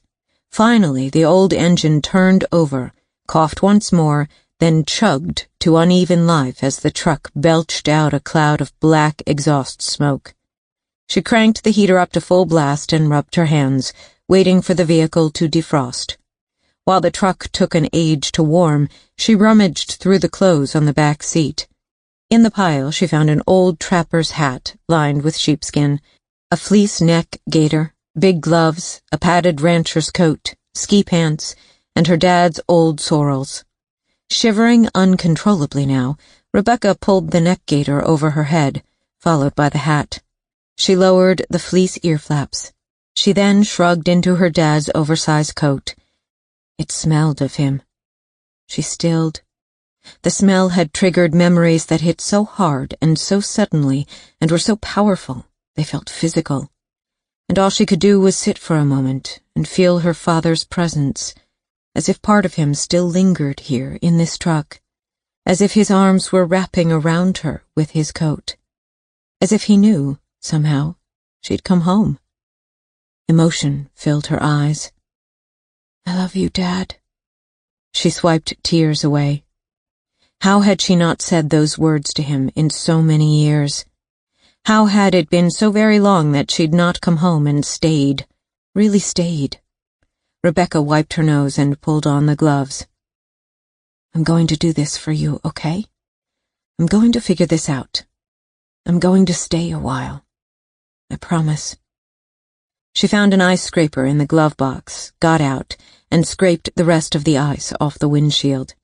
When she climbed back into the cab, the interior was warmer, but as she reached for the seatbelt, she registered the fuel gauge. Her heart sank. The diesel tank was almost empty. She decided she would fill up at Petrogas on her way out. It was nearby, at the north end of town. Besides, she wanted to know if anyone at the gas station had spoken to her father when Ash had found him there during the last hours of his life. Maybe they'd even captured her dad on the security camera. She needed to see him one last time, see how he'd looked that final day of his life.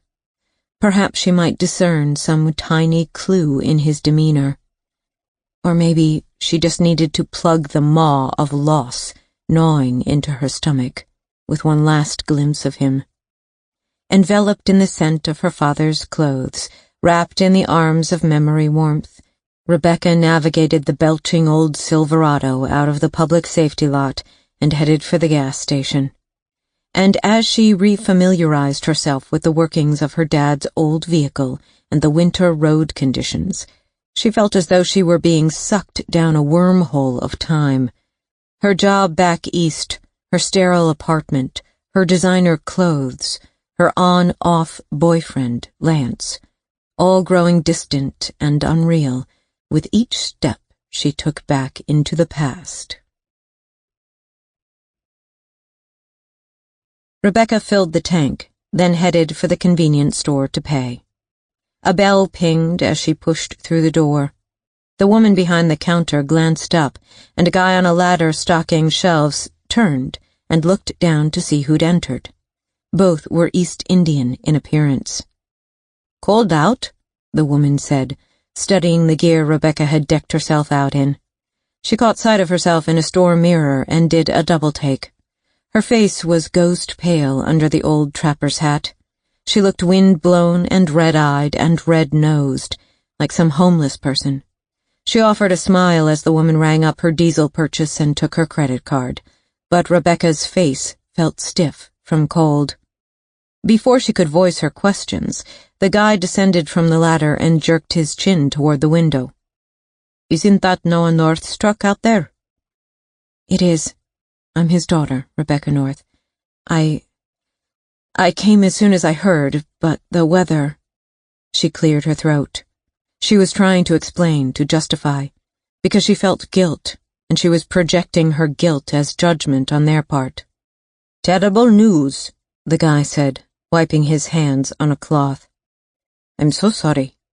He held out his hand. "I'm Abdul Malik. This is my wife, Kamala. Noah mentioned he had a daughter, a police officer also." Kamala handed Rebecca the fuel purchase receipt. Rebecca took it. "I believe my father was in here on the day he died. Were either of you perhaps working that day? Did you see him? Talk to him, maybe?" Abdul pulled a wry mouth. "When are we not working 24/7, Kamala?" "True," Kamala said. "Noah came in to buy cigarettes. He was often in here, like most folk in town. Only one gas station at the north end and one on the south." Rebecca frowned. "Cigarettes?" "Denali Plain, I remember," Kamala said. Had he done that before? Buy smokes here?" Rebecca pocketed the receipt. Her father didn't smoke. Then again, how much did she know about her dad in truth? The couple exchanged a look. Abdul shrugged. Kamala said, "He might have. Can't be sure. Mostly he came for gas. Sometimes a newspaper, and some of those hunting magazines." Her eyes ticked toward a rack filled with magazines and a few paperbacks. "Sometimes a carton of milk." "Did he seem okay to you? Normal?" The couple exchanged another glance. "I do know he'd been drinking all morning," Rebecca offered. Abdul nodded. "He sometimes came in like that, yeah." He gave a small apologetic shrug, as though he were sorry they couldn't keep this from her. A motorbike growled into the station and pulled up alongside a pump outside. The rider was dressed in black. He was followed by a dark gray truck with 2 snowmobiles on the back, clots of ice and snow still lodged in the sled's tracks. The couple tensed as the biker dismounted and pulled off his helmet.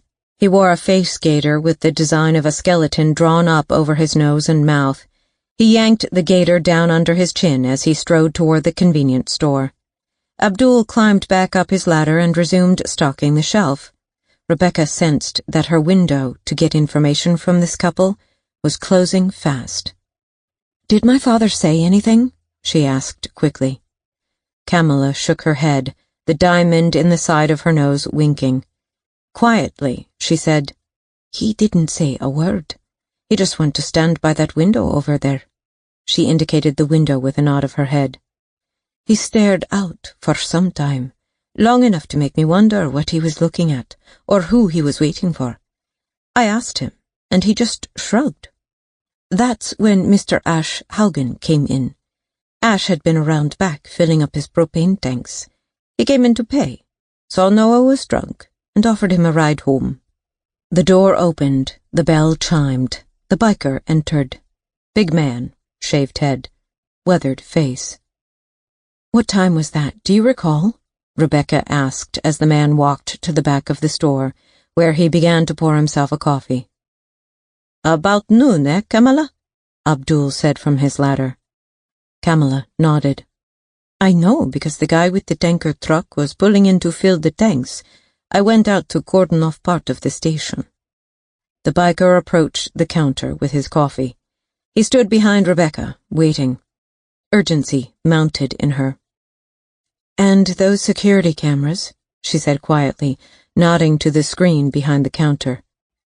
"You wouldn't happen to have the footage from that day? Outside and inside?"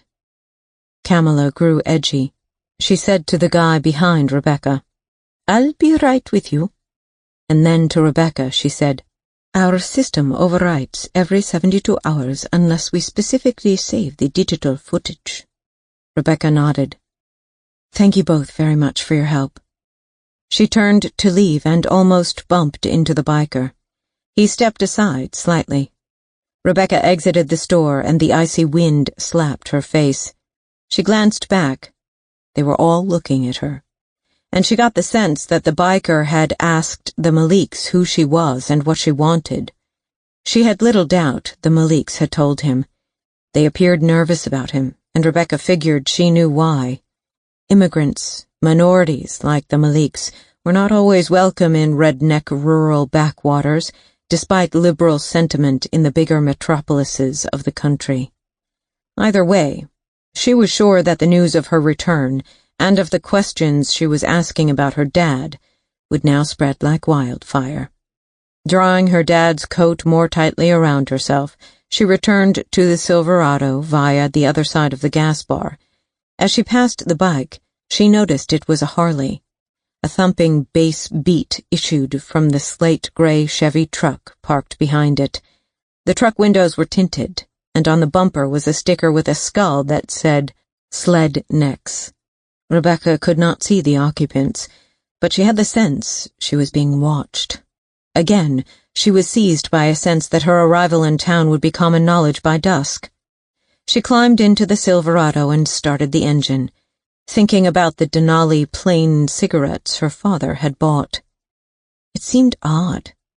If her dad had been going to visit old Clive Dodd, maybe he'd bought the cigarettes for him. A visit to Dodd was on her list.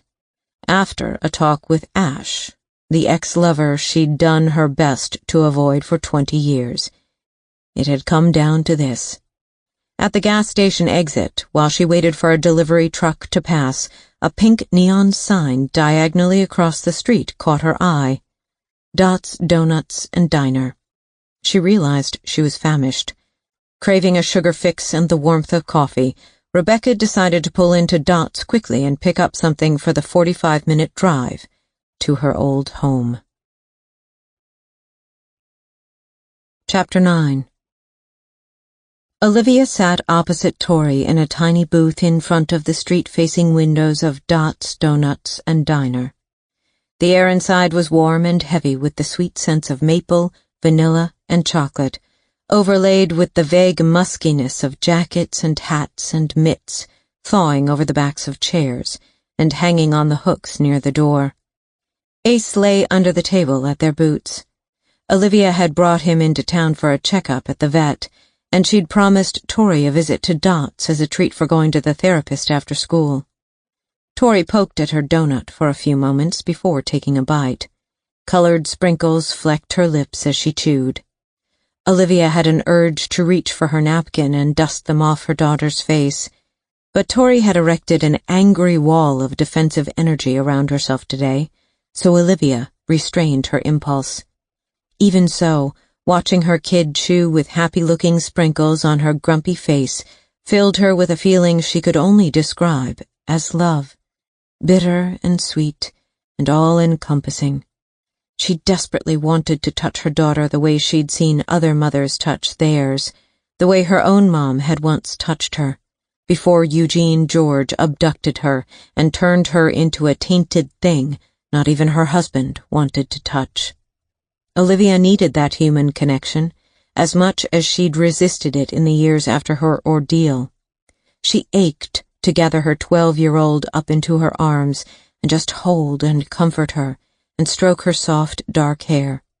She ached for it with every molecule of her maternal being, and she ached to hear Tori say, maybe just one time, "Mom." Olivia inhaled as memories surfaced, of Tori as a tiny newborn, how painful breastfeeding had been due to the trauma she'd incurred to her breasts during her captivity and abuse at the hands of Eugene George. How at first she'd fought against even looking at the offspring of rape, against acknowledging the little dark-haired infant crying in the crib as her own. How a journalist named Melody Vanderbilt had come to interview her in the hospital.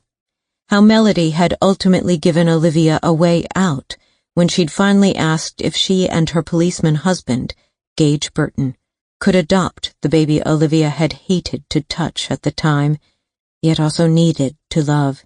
How Melody had died in a skiing accident, and how Gage had then come hunting for Eugene in order to make the world safer for Tori, because he himself was sick and his days numbered. How Gage had wanted to bring Tori to Olivia's orbit so she'd know her biological mother and have family after he passed. Olivia looked out the misted window, trying to breathe under the weight of the memories, the emotions, the pain. the poignancy of love and what people did to each other in the name of it. Melody had never written her news feature. Instead, she had written a manuscript based on Olivia and Tori's story. And in that manuscript, she'd written words that came to Olivia's mind now. Can you pinpoint the exact instant your life starts on a collision course with someone else's? Can you trace back to the moment those lives did finally intersect, and from where they spiraled outward again, yet from that point they remained forever entwined, two lives locked one with another? She returned her attention to Tori, who was sipping hot chocolate and studiously avoiding all eye contact. How did it go today with Dr. Miller? Olivia asked gently. Not going back. Olivia reached for her cappuccino and sipped as she counted to 20 slowly. She cleared her throat, then asked, Why not? Don't need a shrink. Is that what Ricky said? Heat flared into Tori's cheeks, and her eyes flashed angrily to Olivia's. Dr. Miller keeps asking why I think I'm not sleeping, why I think I'm having nightmares, why I think I get angry with the kids at my new school, why I beat up that girl at my old school, how I feel about losing Gage and Melody. Her voice choked. Tears glittered into her dark eyes. She rubbed her hands over her face, hard, her skin flushing deeper red. If I'm supposed to come up with my own answers, why do I need Dr. Miller anyway? It's stupid. Tori shoved her half-eaten sprinkled donut aside. How did Dr. Miller know I was having nightmares anyway? Easy, Liv, she could hear Cole's voice telling her. Baby steps. Tori, she inhaled, leaned forward, and lowered her voice in the ambient buzz of the restaurant. I called Dr. Miller and told her. Tori's jaw dropped. Her eyes gleamed with the heat of betrayal and a dark hostility. I was worried. I do need to talk about it, too. We both do. Tori's mouth flattened and her eyes narrowed. Olivia could almost hear the clatter of her child's emotional drawbridge cranking up. I heard you crying in your sleep. I've heard you every night since that evening you came home late with Ricky. And then I found one of Noah's moonshine bottles in your room. You went through my stuff? I went into your room to get Ace. He was sleeping next to your bed after you went to school. Your top drawer was open. I saw the bottle in there, Tori. I couldn't help it. Tori began to get up. Olivia placed a firm hand over her daughter's. I need you to talk to me, Tori. I'd like a relationship where we can talk openly, not judge. Adults always judge. I think Ricky said that, didn't he? Olivia held her gaze. I can help you, and I want to help you, but you need to trust me. You need to believe I love you, Tori. Unreservedly. Why? Why do you even care? You know why. You're my baby girl. You're my daughter. Tori stilled. Her eyes pooled with tears. My blood is in your veins. We share that bond. We need each other. I need you. Tori looked away, focusing hard on something outside on the cold street. Were you at Noah's cabin on the night of the fire, Tori? No. When did you take the moonshine from Noah's shed? Didn't take it. How did you get it? Silence. Look at me, Tori. This is serious, and you know it. How did you acquire that bottle? From Ricky? Some guy at school gave it to him. Sold it to him? I don't know. You sure you weren't there at Noah's cabin on the evening of the fire? She faced Olivia and glowered at her. No, I was not. I never went there, ever. The door opened behind Tori. A woman entered Dot's Donuts and Diner with a blast of icy air. Olivia glanced up. Someone she didn't recognize. The newcomer was attractive but oddly dressed in a tattered old jacket that was too big, and a trapper's hat that looked like it had seen its fair share of trap lines. Yet her pants and boots were dressy, and belonged on city streets. The woman's gaze met Olivia's briefly as the door swung shut. Her eyes were the color of pale honey. She made her way to the counter. Olivia watched her, a curiosity rustling through her. Other customers also noticed the stranger's entrance and looked up, and for a moment, Olivia was seized by an unsettling sense that this woman had just brought in a chill wind of change. Chapter 10. Becca North? The woman behind the counter wiped her hands on her apron. Is that you under all that gear? It took a second for Rebecca to realize the woman was Marcy Fossum, town gossip, herself. But she'd lost the huge boobs, and some serious work had been done to her face. Her naturally mousy blonde hair had been colored a rich auburn that set off her blue eyes in a startling fashion. "Marcy," Rebecca forced a smile.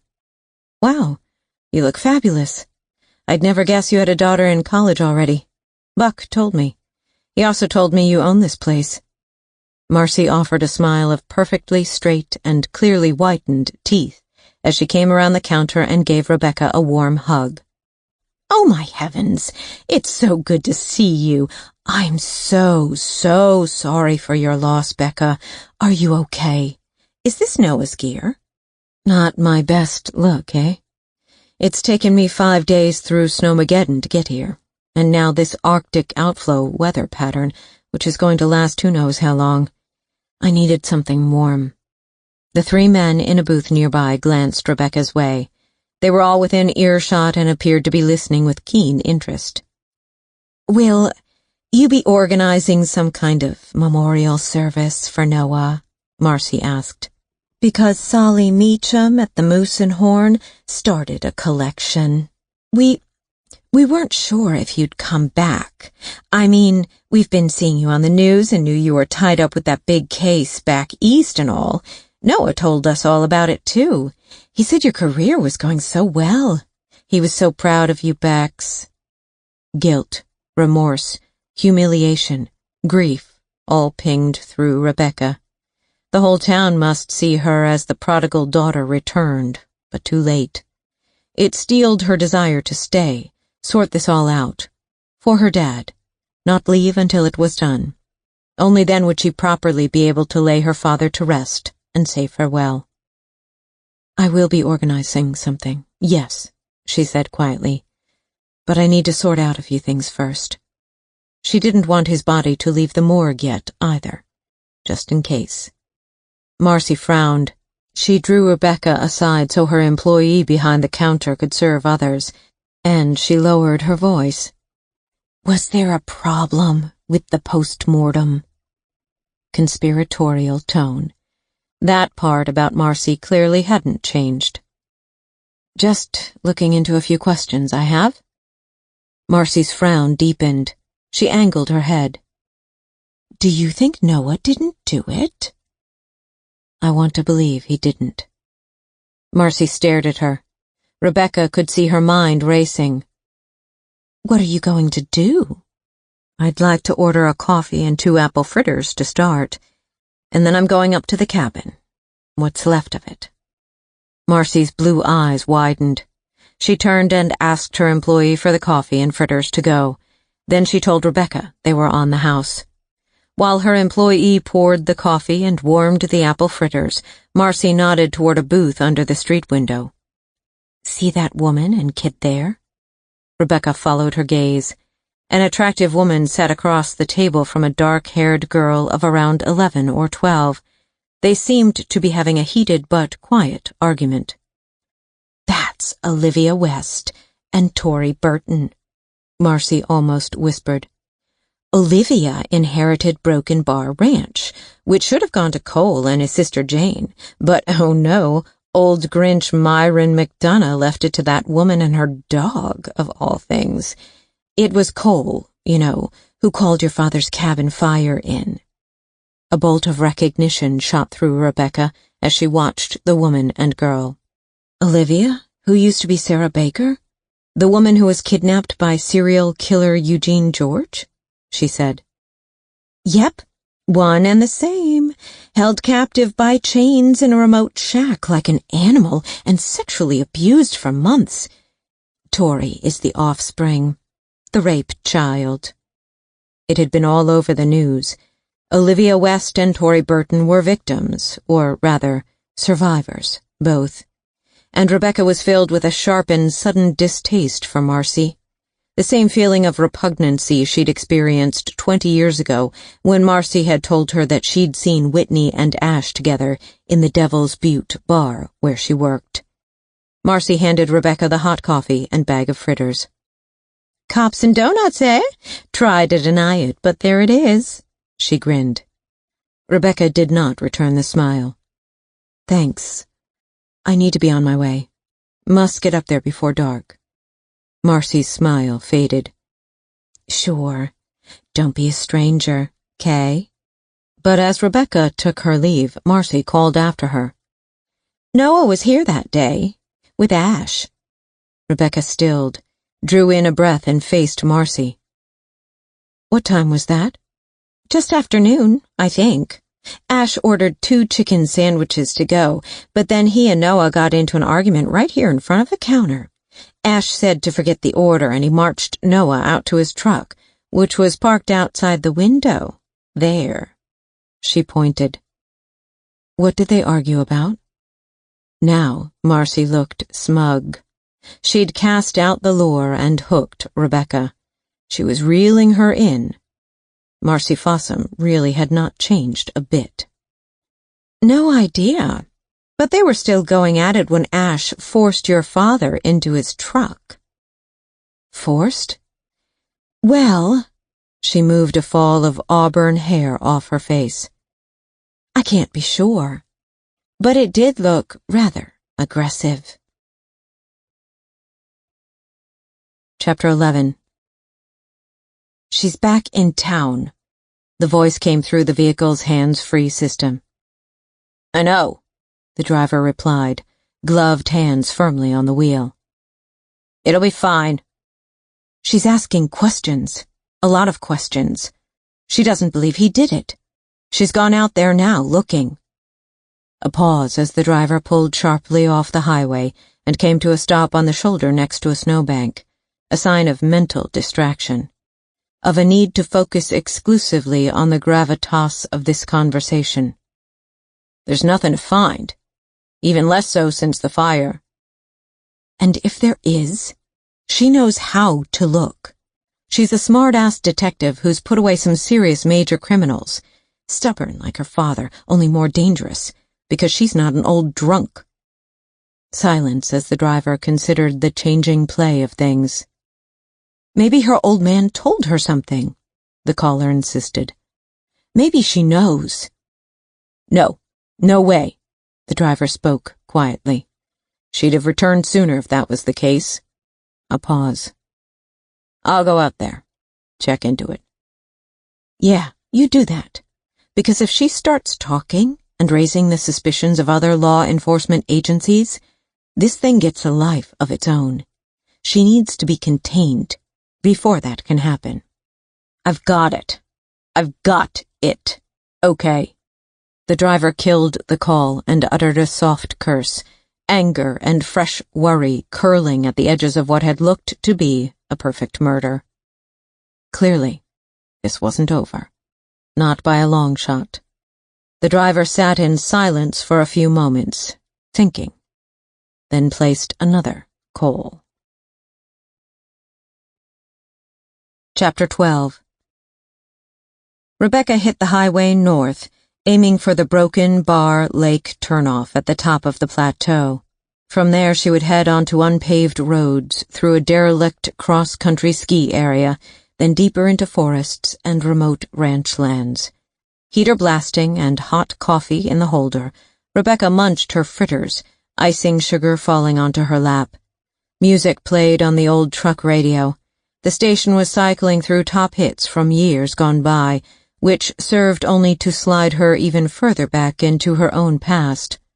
On either side of the undulating ribbon of highway lay bleak, wintry farmland, covered in snow and pocked with an occasional listing barn or squat ranch house with smoke snaking from a chimney. In places where corralled cattle clustered to feed in steaming groups, the snow had been churned up into dark brown earth. There was not much in the way of wealth out here, and not much had changed in 20 years. The highway climbed. In her rear-view mirror, the small town shrank. Behind her, keeping a steady pace, was a dark-colored truck. But it stayed far back enough that she couldn't make out the model. For a brief moment, she wondered if it was following her. She shook the notion and wiped sugar from her mouth before reaching for her phone. She'd lose cell reception once she hit the top of the rise and turned off the highway. She called Dr. Bert Spiker while she still could. Sergeant North. Dr. Spiker's nasal voice came through her phone on speaker. How can I help you? You mentioned the condition of my father's lungs. Are you able to tell me, despite the aspirated blood, if my father had recently started smoking again? Hang on. Let me get to my notes. Rebecca waited as a country song on the radio ended, and the host took a request from a listener who'd phoned in. Spiker came back on the line. Let me see. There was some old scarring, but no, not a smoker for some many years. A pause. Why do you ask? Just checking on something that came up. Thanks, Dr. Spiker. Bert. Call me Bert. Or I shall have to go on calling you Sergeant. She smiled, thanked the pathologist again, and hung up. Rebecca thought of quickly phoning Lance before she exited cell range. She hadn't spoke to her on-off lawyer boyfriend since informing him that her father had died and she was going home. If she could even call this place home. She hadn't for so long now. But she wasn't certain she could refer to her sterile rental apartment back east as home either. Her career was her life back there, and she was always ready to move at a moment's notice, depending on where the force might send her.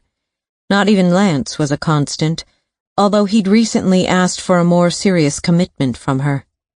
Rebecca reached for her phone again, but as she did, the requested tune started playing on the radio, a late 90s hit by the Hazmat Suits. All I want to do is live it up in L.A. before I die. She slapped the radio off, anger riding suddenly through her. It had been the big hit song of that horrible summer, the song that had sent her searching for Ash and a dance on the night of the rodeo fair. The broken bar sign at the top of the hill came into view. Rebecca indicated and turned off the paved road. The old Silverado juddered across corrugated ice and potholes frozen in snow. She engaged the four-wheel drive and slowed as she felt even the studded tires begin to slide on thick ridges of ice.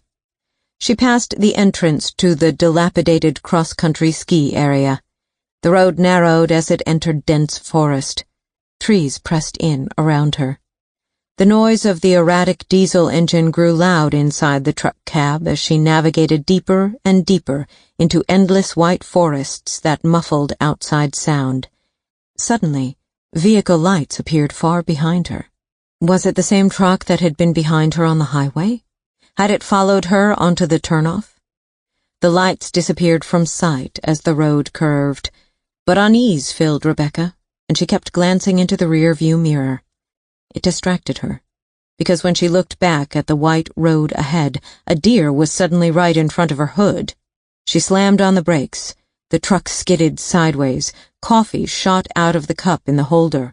She came to a shuddering halt at a diagonal angle across the road. Shit. She stared at the road where the deer had been before it had bounded off into the forest, and Rebecca realized with a sickening sensation that this was almost the exact spot where she'd seen Ash appear, dazed, in the middle of a thunderstorm more than 20 years ago. Her chest clamped tight. Her skin went hot. Memories sparked down disused neural pathways and crackled to life. She runs through the rain and grabs his shoulders as water pummels down over them. Ash! She yells over the noise of the thunder. Talk to me! Are you okay? Silence. He's shivering. She takes his arm and leads him to her pickup. She turns her back against another blast of rain as she opens the passenger side door. Get in! He obeys. He's a zombie, showing no emotion. Rebecca slams the passenger door shut and hurries around to the driver's side. She climbs into the cab, wipes water off her face, turns up the heat. She digs in her bag on the back seat for a clean shirt that he can hold to the bleeding wound on his face. She balls up the shirt. Here, press this to your cut. Hold it tight. She helps him, guiding his hand to hold it there. Finally, he looks into her eyes, and she sees a hint of the familiar Ash inside. What happened? She asks. Horse, he whispers. New gelding. Bucked through me. Got my foot caught. Got dragged over rocks. Jesus, I'm getting you to the ER. She leans forward and engages the gears.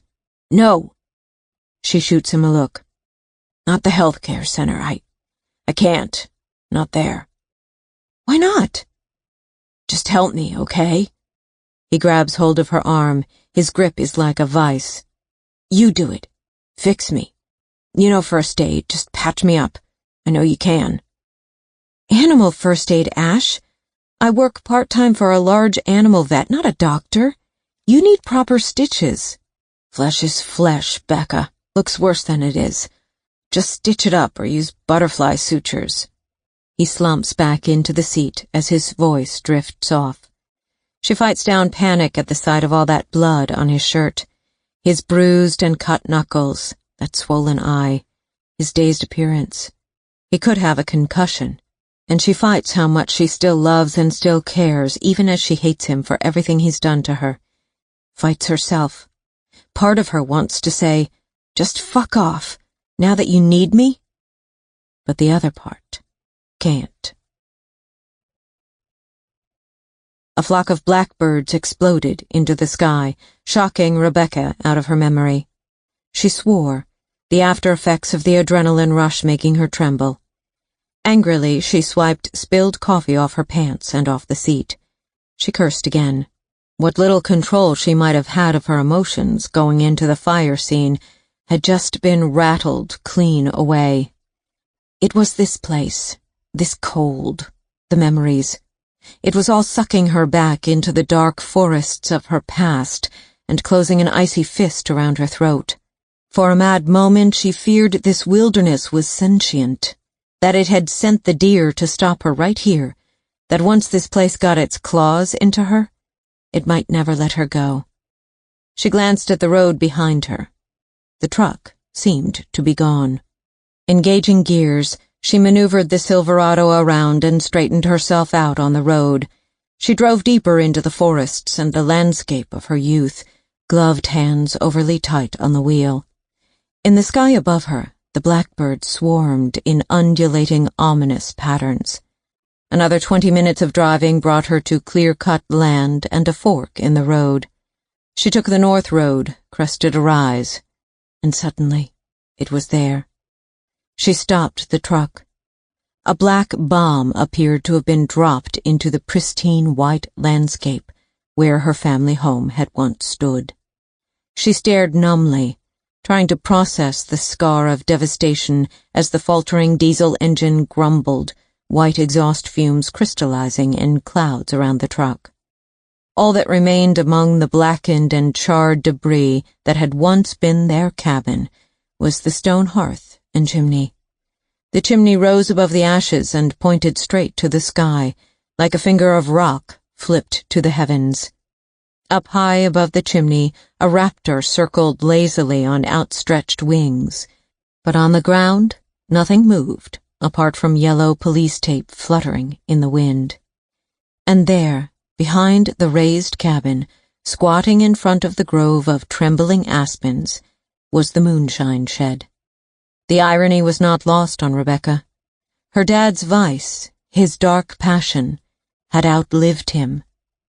And now, the shed was hers. Chapter 13. By the time Rebecca parked behind a row of trees that had once screened their home from the farm road, the sun had slipped below the horizon, and purple shadows were creeping slowly, insidiously, over the land. Wind howled down from the ridge and rocked the Silverado as she pulled her neck gaiter up over her mouth and nose, leaving just a slit for her eyes. The ear flaps of the trapper's hat protected her ears. She tugged on her dad's snow pants, followed by his sorrels. Once she was kitted out against the biting cold, she exited the truck and unlocked the gun box on the back. She found her father's ammunition and loaded his rifle with fast, numbing fingers. She slung the rifle across her back. She couldn't say why, but after her near miss with the deer and the weird sense of being followed, she felt naked without her regulation sidearm. Tugging the big gloves back on, she left the truck and attempted to navigate over the slick ice and ruts left by the fire crew and the pumper truck. She slipped almost at once, going down hard. Cursing, she came carefully back up to her feet. Moving even more gingerly now, she picked and slid her way to where the kitchen door had once stood. She stared at the devastation come to life out of Buck's photographs. He was right. Hoarfrost grew inches thick in delicate filigrees atop the ice. It obscured everything trapped below the ice. Yellow tape that had blown loose snapped at her. Rebecca stilled, listened. The wilderness all around hissed with the sibilant sound of wind skimming over ice and frost, and through the bare, stiff branches of aspens and alders and frozen conifers. Papery bark rustled. Things sounded different in this brittle cold, sharper-edged. She glanced up at the Esker Ridge behind the raised cabin. Another grove of aspens grew up there. A sense of being watched from those trees suddenly prickled the hair on the back of her neck. She thought again of the truck behind her on the road. Fear bended small and deep in her chest. She shook it off. It was just the sense of death and destruction trapped below this ice. But it was also the fact that if she couldn't accept that her dad had killed himself, she had to entertain ideas far more sinister. Murder. Arson. And if this was a homicide scene, it could be tied to something that her dad had learned about a very old crime, something that someone was prepared to kill, to hide. It meant a predator could still be out there, one who might kill again. Or not. Maybe it really was all just as it seemed, as Dr. Seuss had said, and she was being infected by her father's paranoia, as if it were a germ that still clung to this place and his clothing and his truck. A raptor shrieked. Rebecca jumped and looked up. The bird circled lazily with fluttering wingtips over the carnage. She turned her back to the destruction and faced the shed. Shadows had lengthened as she'd stood there, the sky darkening already. She didn't have long. But the shift in the angle of the light caused something to glimmer in an ice hollow near the shed door. She made her way over, hoarfrost crunching beneath her oversized boots. It was a new golden bronze padlock. Open. Rebecca crouched down and examined it. It had fresh scrapes in the metal, made by some kind of sharp tool, as if it had been picked. She glanced up at the door and saw the metal plate where the lock must have hung. Removing a glove, she retrieved her cell phone from her pocket and photographed the padlock where it lay. She remained crouched there a moment, thinking. The wind grew colder as the sun slipped farther away. Someone had broken into her dad's moonshine shed? When?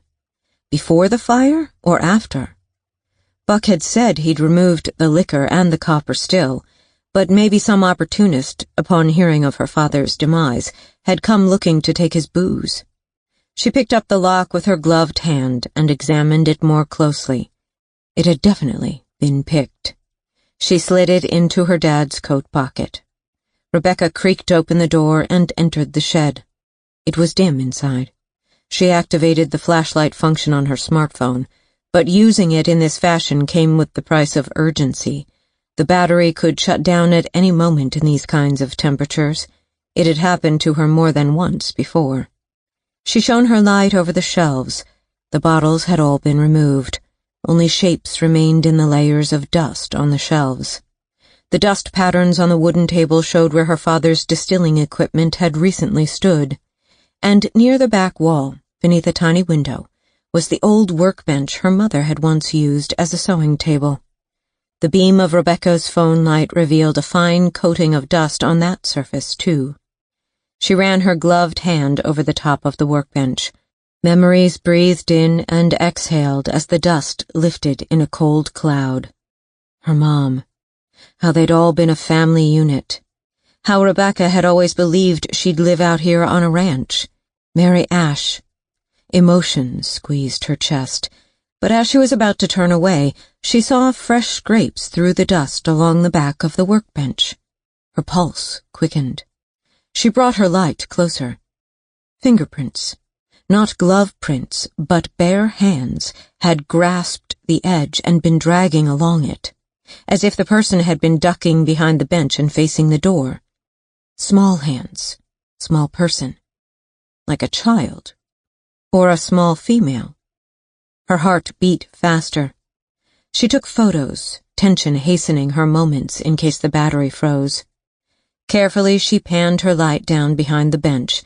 Trapped in the splintering wood of the table leg were 2 long strands of hair, dark brown, with a slight wave, about 12 inches long and wafting in the air currents caused by Rebecca's motion. And on the floor a spill of yellow paint had set up and dried. But in the dried puddle was a full handprint and a partial boot print. Her instincts began to buzz. Quickly she snapped more photos. Her gaze went to the shed door.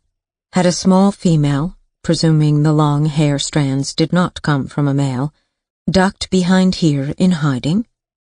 That's when she noticed 2 more partial yellow boot prints on the shed floor, heading toward the door. Taking care not to step on the prints, Rebecca moved to the wall where her dad's tools hung neatly. She found the square ruler he'd used for work. She also found the paper envelopes her father had kept to store tiny nuts and bolts and fishing hooks. She returned to the bench and removed the hairs. She secured the strands in an envelope and pocketed it. She then got down on her knees and, using the square ruler for reference, photographed the patent prints in the paint. The fingerprint ridges showed up well, as did the partial pattern of the boot sole. Rebecca bent sideways to angle her light better for a last shot. Her beam caught the shine of something white, farther under the bench. She got down lower and peered underneath. It was a translucent bone pocket knife that nestled in a wide crack between the floorboards. She documented the pocket knife in situ, then used a gloved hand to fish it out. The polished bone was inlaid with a tiny gold horse's head. She slipped it into one of the paper envelopes. Her phone light went dark. Shadows leaped at her from the corners of the shed. Damn. Rebecca tried to restart her phone. No luck. The interior of the shed was now almost fully dark. She'd have to return tomorrow with better equipment to see if she'd missed anything. Moving along the edge so as not to stand on the yellow paint prints leading to the door, she exited the shed. A purple twilight glowed over the snow. The wind had increased and the temperature was dropping fast. Rebecca checked the markings and boot prints outside the shed with renewed interest now. Her pulse kicked up as she detected a yellow mark in the ice, then another. The small yellow paint boot prints led straight toward her father's kitchen door. But there they disappeared in the morass of prints and markings made by fire crews, police, and whoever else had responded to the fire. Her gaze moved back to the Esker Ridge. Although it was getting dark, she thought she could detect 2 sets of deep tracks heading up that ridge. Whoever had made those had to have made them in soft snow before or around the time of the fire, and not after, because everything had frozen up solid that night, from what she'd been told of the weather patterns that day. It would be fully dark any minute. She should drive back to town and return to the scene tomorrow, but curiosity fired her to take a quick look at those tracks before she left. She wouldn't ruin them. as everything was solidly frozen into place, and would remain so until a front big enough blew in to dislodge the cold dome of air pressing over the region. But as Rebecca neared the back of her father's raised cabin and looked up at the Esker Ridge, a disquiet whispered through her again. She stilled and studied the shadows between the ghostly white trees, trying to discern movement in the gloaming. A click sounded, then a crunch on frost. Every nerve in her body snapped tight. With her gaze fixed on the trees, she slowly reached for her gun. Chapter 14. He tucked the cold Mossberg stock snug against his cheek and curled his gloved finger around the trigger, training his eye on the armed trespasser at the bottom of the Esker slope. His breath was steady and crystallized in clouds around his face. Time stretched. Bits of loose, papery bark rustled in the wind. His dog, Kibu, a Karelian, lay flattened on the snowpack near his boots, gaze fixed on the prey below. Kibu had been bred and trained to hunt large predators. One movement or sharp whistle from him, and Kibu would charge, fearless. But Kibu was young, still a work in progress, and sometimes the dog got away from him. "Shh," he whispered. "Stay." In this faint light, he couldn't identify the man. Average height, maybe 5'10", he guessed. Coat was old school, shabby and faded black. Looked too big. It obscured body shape. The intruder's gait was also clumsy and awkward on the ice. A ski mask hid his face and a trapper's hat was pulled down low over his ears. Armed and uneasy. Didn't look good, whatever way he considered it. Sound carried in this cold.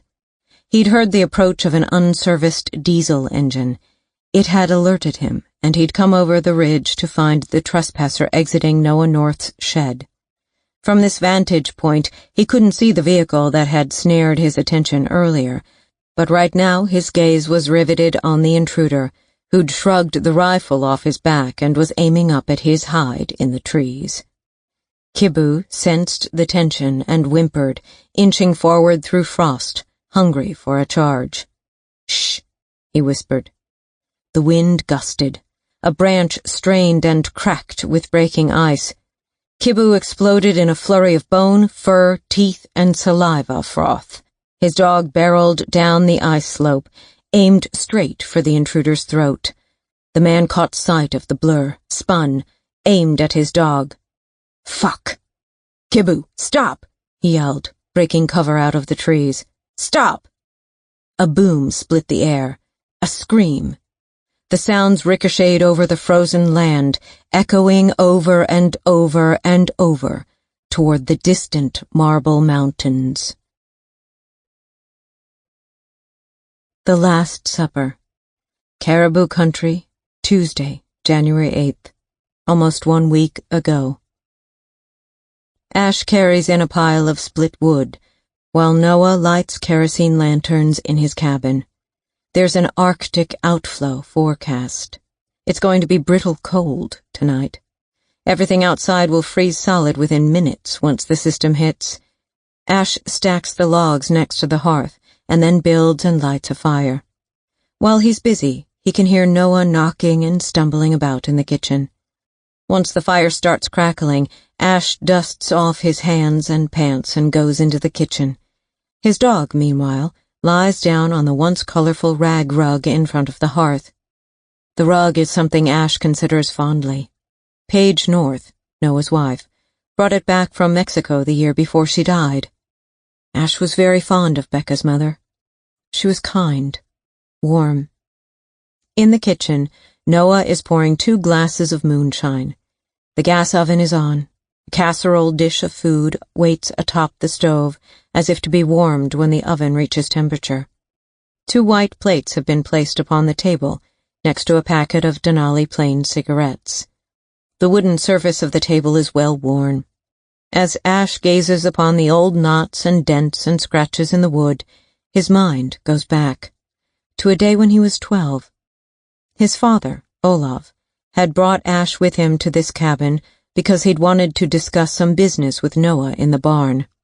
Something about fertilizer or cattle feed.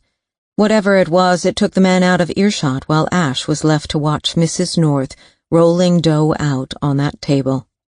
Becca was helping, her hands full of flour, her cheeks flushed pink. A spot of flour smudged her chin. She'd been 11, and she was the most beautiful thing he'd ever seen. And so was this vignette. Bex and her mom working together in the warm kitchen that smelled of yeasty dough. Ash could almost feel the love in the house, like a tangible yellow thing, and it made his young heart swell. For a few moments he just stood and watched Becca. Her dark hair pulled back, wisps escaping around her face, a smatter of dark freckles over her nose, a gap between her front teeth, her eyes the color of wild honey. She looked up and smiled, right at him. Ash feels that smile now, how it hit him, hard in the pit of his stomach, like a physical missile fired across that table of dough and flour and pastry and sense of family. He knew in that very minute, while his father was away in the barn, that while Becca might be only 11 years old, he was going to marry Rebecca Jane North, the rancher cop's daughter. It all made perfect sense in his mind. He'd take over his dad's ranch one day, when his dad was gone. Becca would come and live with him, and she would make his kitchen full and warm, just like this one. It was like an ache in his heart. "Want to stay for some, Ash?" Mrs. North asked. "First batch is going to come out in 2 minutes." Ash figured if Becca grew into even half of a Mrs. North, he'd be doing more than okay marrying her. Mrs. North had a smile and a magic in her eyes that could light up a whole room. "Here you go," says Noah, and the memory shatters like a broken mirror as Ash is rammed back into the winter present. He shakes himself and accepts the shot glass from Noah. He knocks it back, thinking how the smell of baking bread can still send him back to that day when he was 12. "Come on into the living room," Noah says, pouring another drink. "Thanks, but I'm not staying to eat," Ash says with a tilt of his chin toward the plates. "Not asking you to. Come to the fire. I need to talk to you about something." He was slurring his words. He'd been slurring when Ash found him in the Petro-Gas convenience store. "I can't stay. Noah's gaze locks onto his. Suddenly he seems half sober and intense. Just quiet fingers into Ash's chest. "It's important," Noah says. It's warmer inside now that the fire is going, so Ash hangs his ranch coat on a hook behind the kitchen door, next to Noah's olive green long gun safe. The safe key, he notices, is in the lock. He follows Noah into the living room. Noah has set a file folder on the coffee table in front of the fire. He plops heavily back into his recliner, splashing his drink onto his hand as he goes down. Lanterns flicker orange light into the room. Noah licks the spilled moonshine off the back of his thumb, all filters of civility gone out the window at this stage of his inebriation. However, even after the amount of alcohol this old ex-cop has consumed today, he remains functional. Ash seats himself on the ledge of the stone hearth, facing Noah. "You lied, Haugen." "Excuse me?" Noah goes oddly still as his gaze once again locks with Ash's. He looks almost calculating, even. A glimmer of wariness goes through Ash. He senses something coming. He reaches down and scratches his dog's neck, waiting for Noah to explain himself. Noah points his glass toward the folder on the coffee table. "Open it.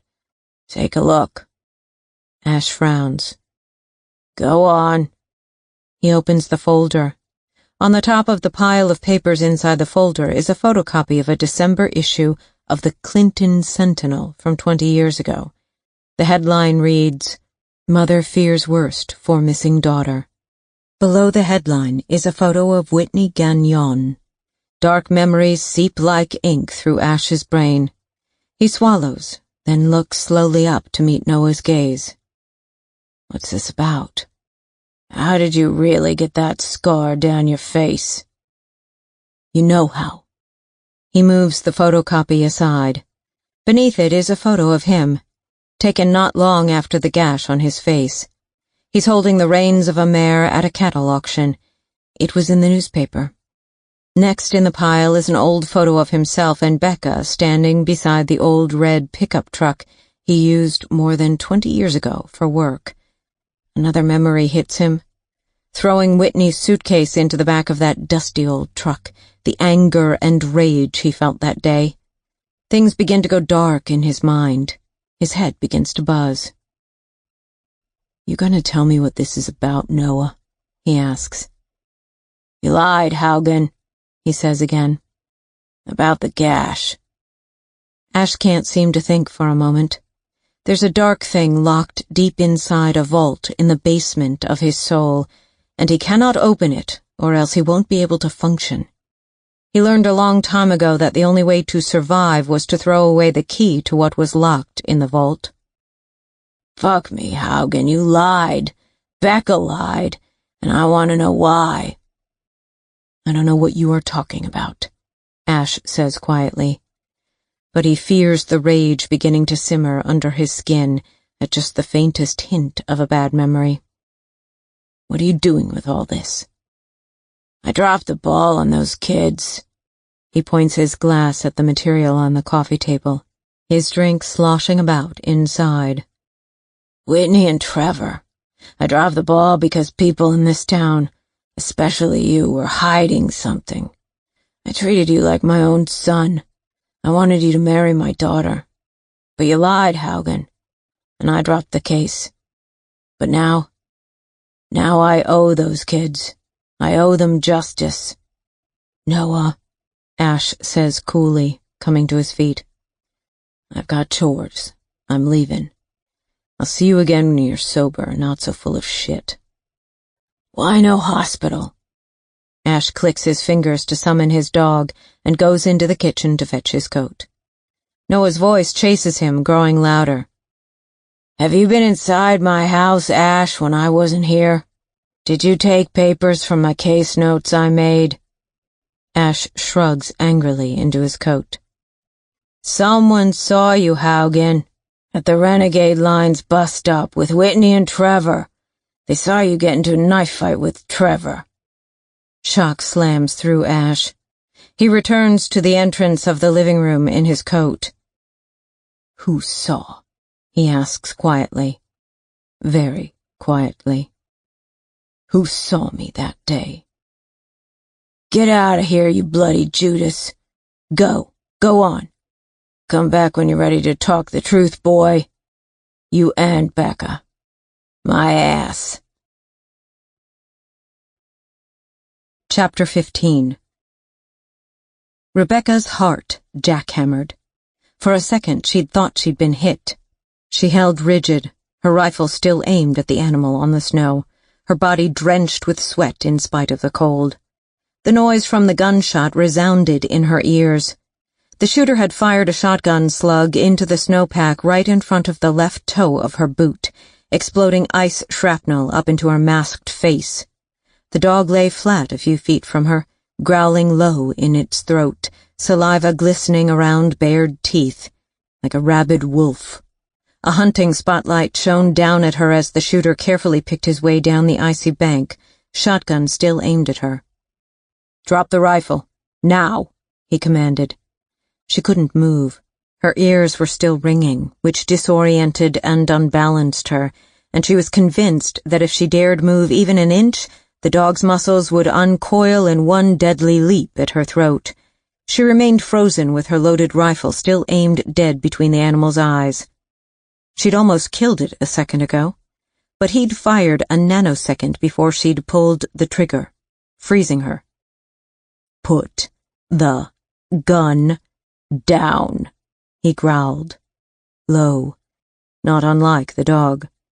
"Because if you shoot my dog, I will kill you." "Get that fucking animal off me," she whispered.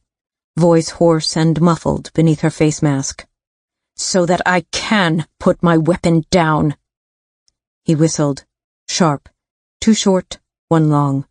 The animal hesitated. He whistled the same command again.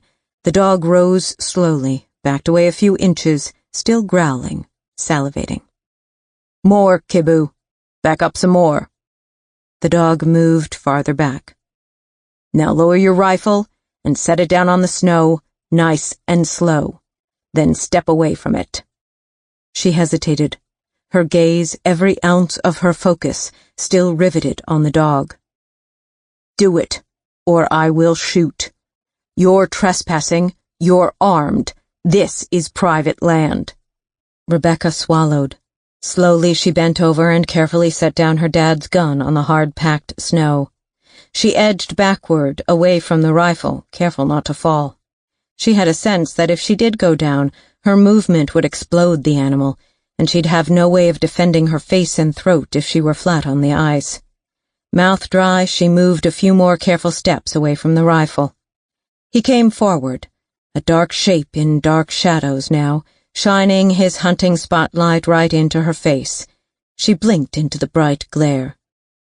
"Take off the cap and the mask," he commanded. "Keep your hands where I can see them." She blinked again, carefully raising her hands.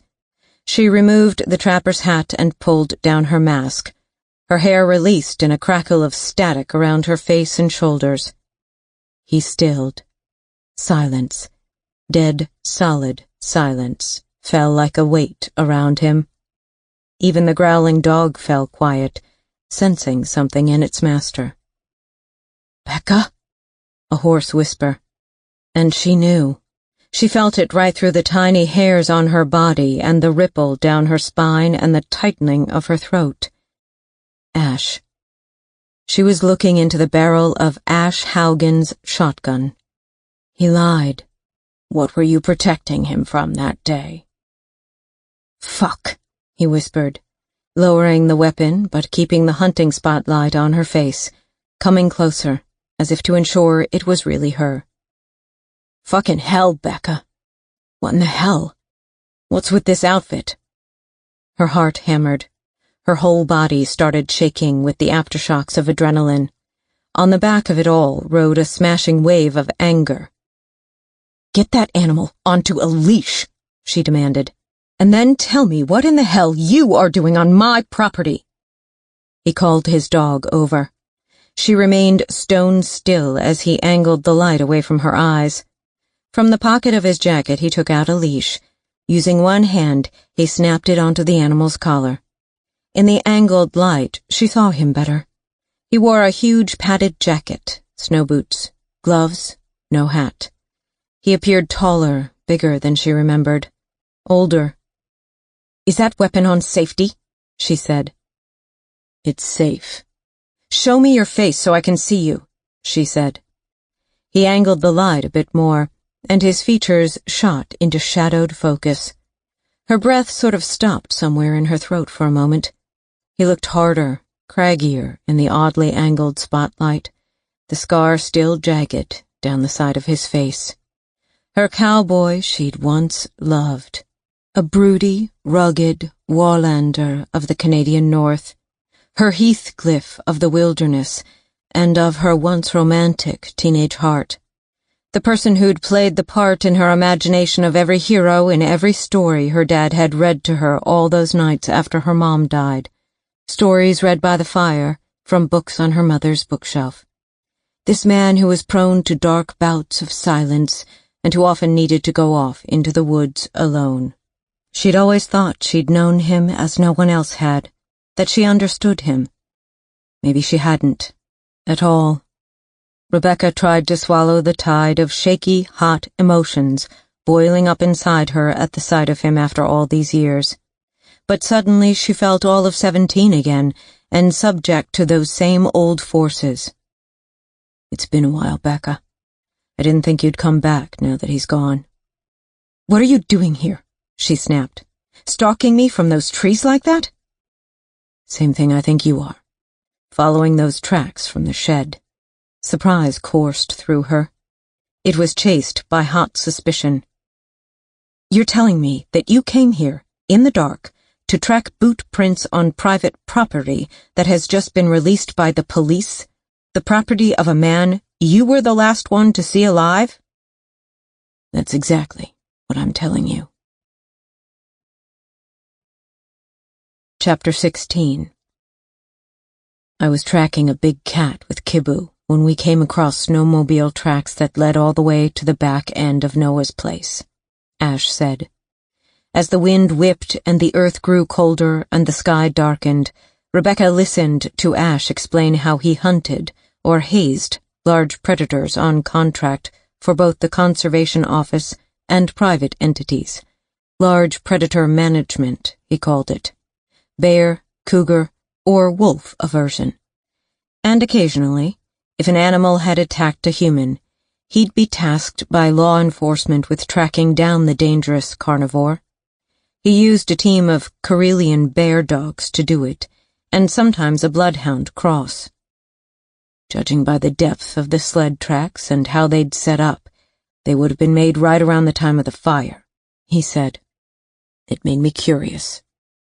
Why curious? Because, Becca, I don't think your father was in a mood to shoot himself that night. Her heart stuttered. Very quietly, she said, "Go on." It looked like the snowmobile was parked behind the grove up there. He pointed to the Esker Ridge behind him. 2 people then dismounted and came down on that side of the ridge over there. He pointed to the bank above the shed. But when they came out of the shed, they went to Noah's kitchen door, and then ended up behind his cabin, and then they ran up this side of the ridge here. He pointed to the deep prints Rebecca had been following. At this point, they were falling and moving erratically. They fell again going through the trees up there. When they got back onto the sled, they fled southwest, so I started following the return tracks. That's when I heard an old diesel engine approaching Noah's place. At this hour, and given the weird tracks, I got additionally suspicious. I came back here to see who it was, and I saw you, armed, unidentified, and nosing around. Like you said, in the dark and right after the police had released the scene. "Where do the return tracks lead?" she said, between chattering teeth. She'd drawn up her neck tube and replaced the trapper's hat, but the cold tunneled through all her gear. I got as far as the Broken Bar Ranch boundary line. I plan on returning at first light. Rebecca shivered fiercely as the wind kicked up more and started a howl across the frozen landscape. Stars filled the heavens. "Look," he said, noticing her shuddering. "This weather is only going to get worse, and fast. I've got guest quarters at Haugen Ranch. Come back where it's warm, and we can talk. I'll show you the tracks in the morning." She had to talk to him. She had so many questions. She wanted to see those tracks herself. She also needed to do this on her terms. Rebecca had been totally thrown by meeting him like this, and by his commanding presence, the way he still seemed to wield control over her emotions, her mind. She needed the night to process not only seeing him, but seeing firsthand her dad's raised cabin, his burned body in the morgue. She was too vulnerable right now to sleep in Ash's house after all these years of avoiding him, hating him, loving him. "No," she said firmly. "I'll be at your door before first light tomorrow morning. You can show me the tracks then." He was silent for a moment, weighing her. "You sure?" "Certain." "Fine," he said quietly. He turned, hesitated, then said, "Want me to walk you back to your vehicle?" "No." "Suit yourself." He whistled for his dog, aimed his spotlight up toward the trees, and made his way back up the bank. His beam darted, then disappeared between the trees. Darkness closed around Rebecca. She cursed. By the ambient light of the stars and a rising moon reflecting off the snow, she struggled to pick her way over the ice and get around the fire scene and back to the Silverado, falling hard a few times along the way. By the time she reached her father's truck, Her teeth were chattering so violently, she feared they might actually break. Fumbling with fingers that no longer cooperated, she managed after several tries to unlock the frozen driver's side door. Relief rushed through her when it finally opened. She clambered inside, placed the rifle in a safe position on the passenger's side, inserted the key into the ignition, and managed to turn it halfway to prime it. The light on the dash came on. She turned the key all the way. The engine coughed, turned over, then died. She tried again, first waiting to prime the globe that would fire the diesel fuel in this older machine. Light on the dash showing, she turned fully. It choked and coughed as the engine struggled to turn over.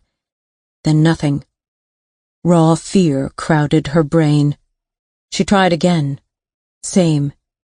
Teeth clattering, limbs shaking, she tried once more, knowing that each time she primed the globe, she was consuming a chunk of battery power, and she didn't know how good the battery in this truck had been to begin with. Again the engine died. With a shuddering hand, she reached up to the cab roof and fumbled to click on the interior light. Panic reared in her heart when she saw the dash in better light. The fuel needle showed empty. Rebecca sat stunned for a moment. It wasn't possible. She'd filled the tank in Clinton. This couldn't be. Perhaps the Silverado had a leak, and that's why it had been empty in the police station parking lot in the first place. She groped in the glove compartment, searching for a flashlight. Nothing. She fumbled around in the back of the truck cab. No flashlight there, either. The interior cab light was dimming and would last only as long as the battery held a charge. No flashlight in the back. No old power bars or chocolate or candies or survival blanket or candles. Nothing. Just the old clothes she was already wearing. On some level, Rebecca knew she was already going hypothermic. She'd been outside in the extreme cold for a while already, on top of having sweated under Ash's fire and the dog attack. The moisture on her skin, combined with the cold, had lowered her body temperature even further. Her fine motor coordination was gone. Her capacity to think rationally was probably fading too, which frightened her the most. She tried to start the Silverado a few more times, even though the fuel gauge registered empty. She was trying to tell herself she hadn't actually checked the gauge after filling up, so maybe the gauge was faulty, and there really was fuel. She'd had trouble starting it at the RCMP station before, so perhaps it was just a repeat. She also knew that during unseasonably cold weather, some diesel-powered engines experienced difficulties with starting, due to the formation of wax crystals that blocked fuel filters and lines. The interior light faded and went off. The battery was dead. The wind whistled louder around the Silverado. The moon rose higher. The snowscape turned eerie. Rebecca's shudders grew violent. She thought she saw a shadow move across the snow. A hare? Fox? She checked her phone. Dead. Even if she did manage to warm it up enough to turn it on, there was still no cell reception out here, and it was too far to walk anywhere for help. Not a soul was likely to head out this way at night, either. Maybe she shouldn't have been pig-headed and should have gone with Ash. Maybe she should just start walking and she'd happen across someone. Or was that her brain telling her stupid things? Emotion welled in her eyes. Rebecca slumped back in the seat. Fucking ironic. I've come back home. Come out here into the middle of nowhere at night in record-breaking cold. To die. To follow my dad to his grave. Hey, Dad, is this your idea of amusement?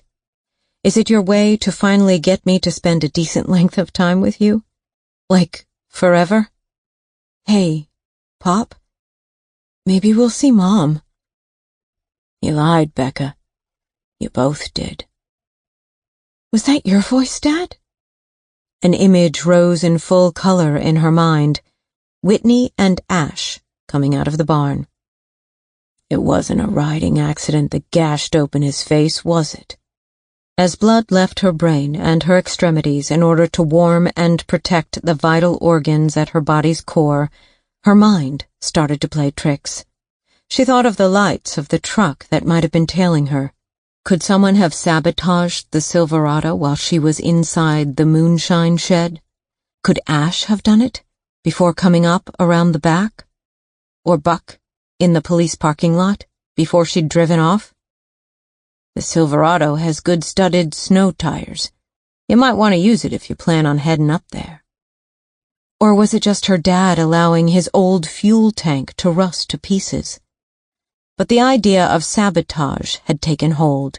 It rose like a black beast along the periphery of her mind, and it grew bigger and darker as it prowled the circumference of her consciousness, circling in, closer, tighter, drawing more and more darkness in with it, until she felt herself slipping into an icy black ink of nothingness.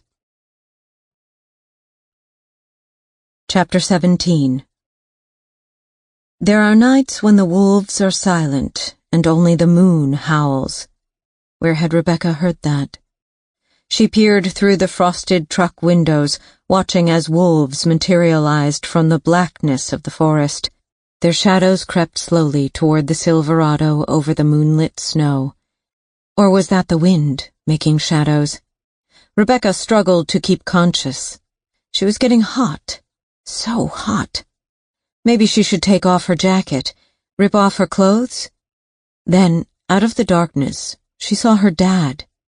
He was coming across the snow. Her big cop dad. He had a flashlight, and the wolves slipped back into the shadows of the forest, afraid of him. Dad?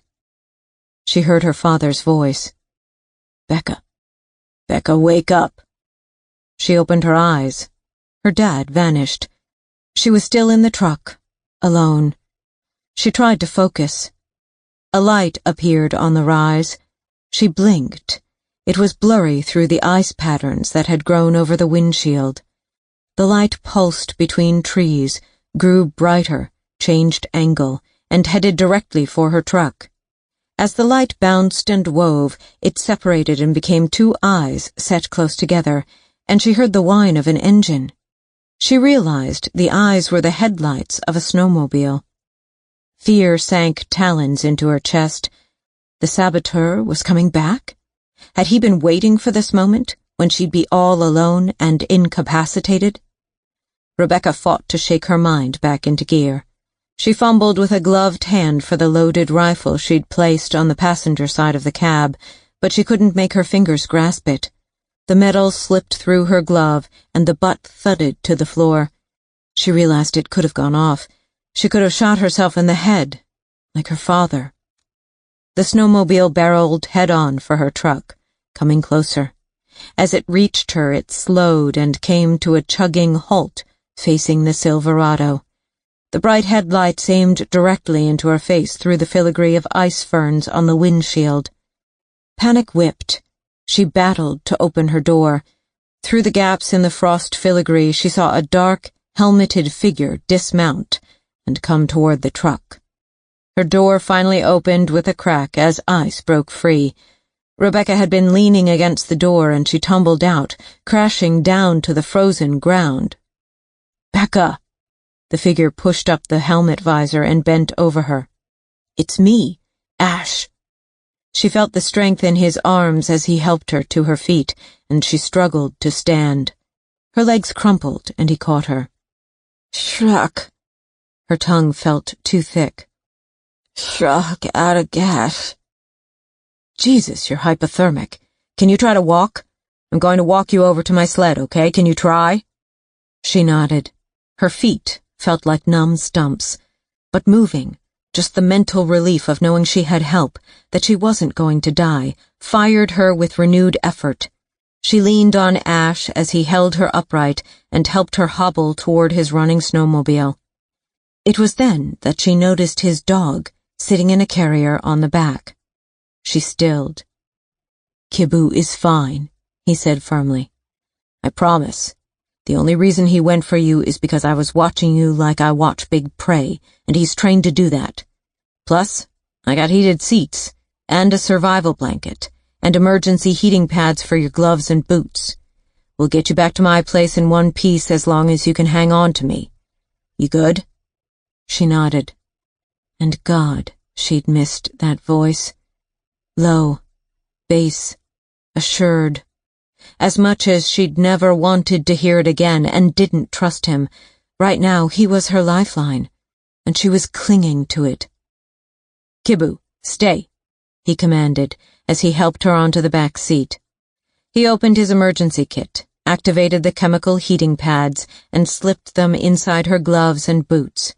He wrapped her in a Polar Shield survival blanket, then removed her trapper's cap and replaced it with a spare helmet he carried. It was big and solid and insulating. He put the visor down, further cutting the cold. He straddled the machine in front of her, took her hands and wrapped her arms around his waist. "Can you hang on to me like this?" He hooked her right hand over her wrist. "Can you hold on?" She nodded. "Cuddle close, okay?" She nodded. "Good?" She nodded again. He pulled down his visor and gave throttle. The sled surged forward with a roar, and they wound and bounded over the hard-packed snow back into the forest, where she'd first glimpsed his light and thought it was her father with a flashlight, chasing away the wolves and coming for her. Chapter 18. Rebecca felt warmth. She was enveloped by it. She heard the crackle and pop of dry logs burning, and, in the distance, dogs barking. The smell of fire. Her eyes shot open, her heart thumping.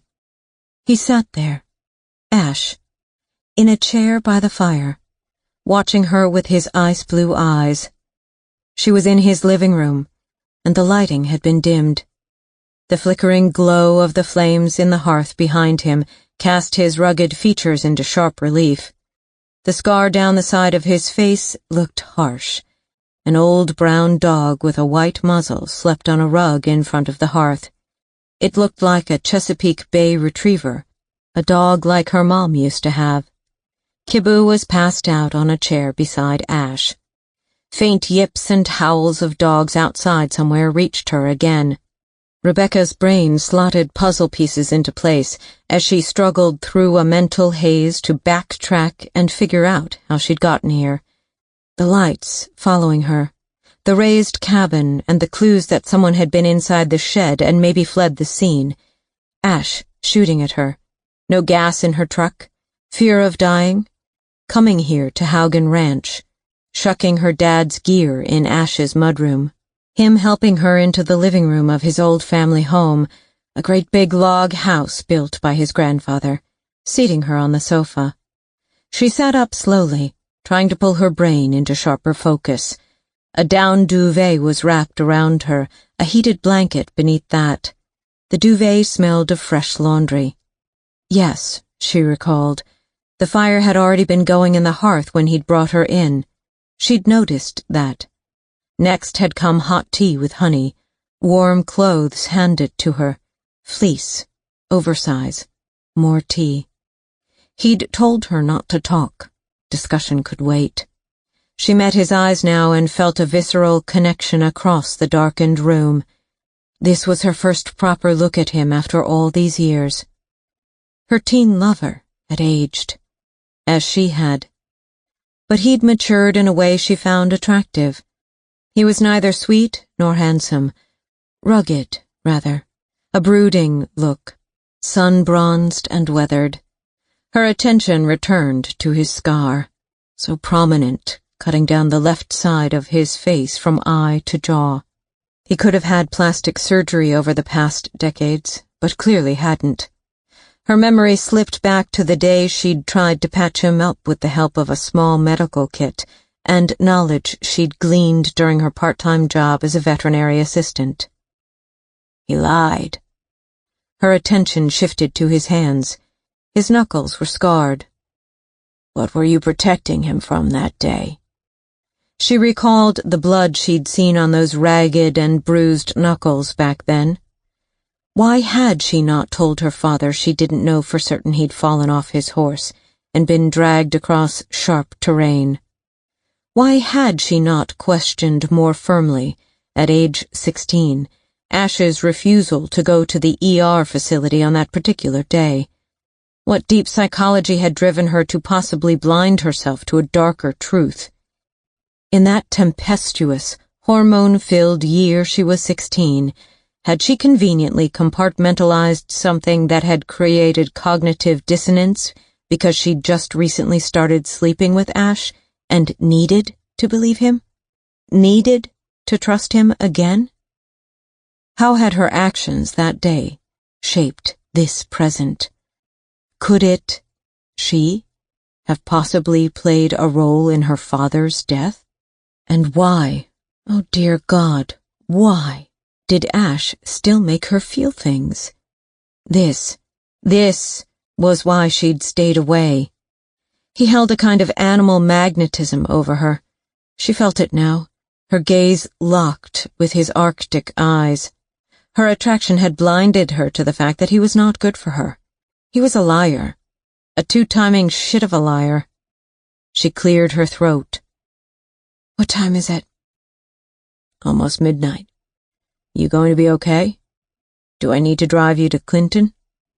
From his ranch it would take almost an hour, in the dark, on bad roads, and the ER would be closed. They'd have to call 911 for emergency to open up with an on-call physician. It reminded Rebecca that out there, one looked after one's own. I must have passed out. A half smile. Slept like a baby. You must have been tired. A desire to tell him all rose in Rebecca. How rough her journey home had been with the storms. How seeing her father's body had gutted her. How exhausted she felt emotionally. But she held back as her mind sharpened and the immediacy of why she was here with him in this house was pulled into clear focus. What made you return to my father's place when you did, Ash? How did you come to find me? I go up to the Broken Bar Mesa sometimes. The view of the valley on a clear, cold night is surreal. A pause. I needed to think. After seeing you. The unspoken words seemed to simmer between them. Someplace above it all. Then, as the moon rose, I caught light glinting off metal where your father's place was. I thought it might be a vehicle, so I went to check before heading home. He paused. You could have died out there. Rebecca swallowed as this fact sank like a stone through her gut. Have you been sitting there watching me like that all night? You worried me, he said. Then, very quietly, he added, and I like to look at you. He paused. It's been so long. She sat up higher and drew the duvet more tightly around her shoulders, on guard and off-kilter. The sound of dogs had quieted. There was just the wind moaning in the eaves outside. I heard you married, Rebecca said, wondering who had started the fire that had been crackling when they'd arrived, who had placed flowers in the vase on the table. He nodded quietly. Her heart sank oddly, and it struck her. His wife was probably in the house, sleeping in their bed. He said, and I heard that you have a partner named Lance, some big-shot injury insurance lawyer. Rebecca's pulse quickened at the mention of Lance, his name coming off Ash's lips. This intimate knowledge of her private life felt invasive. How did you know about Lance? Your father spoke about you often, Bex, in great detail. Noah was so proud of you. He swallowed. I'm going to miss him. What's her name?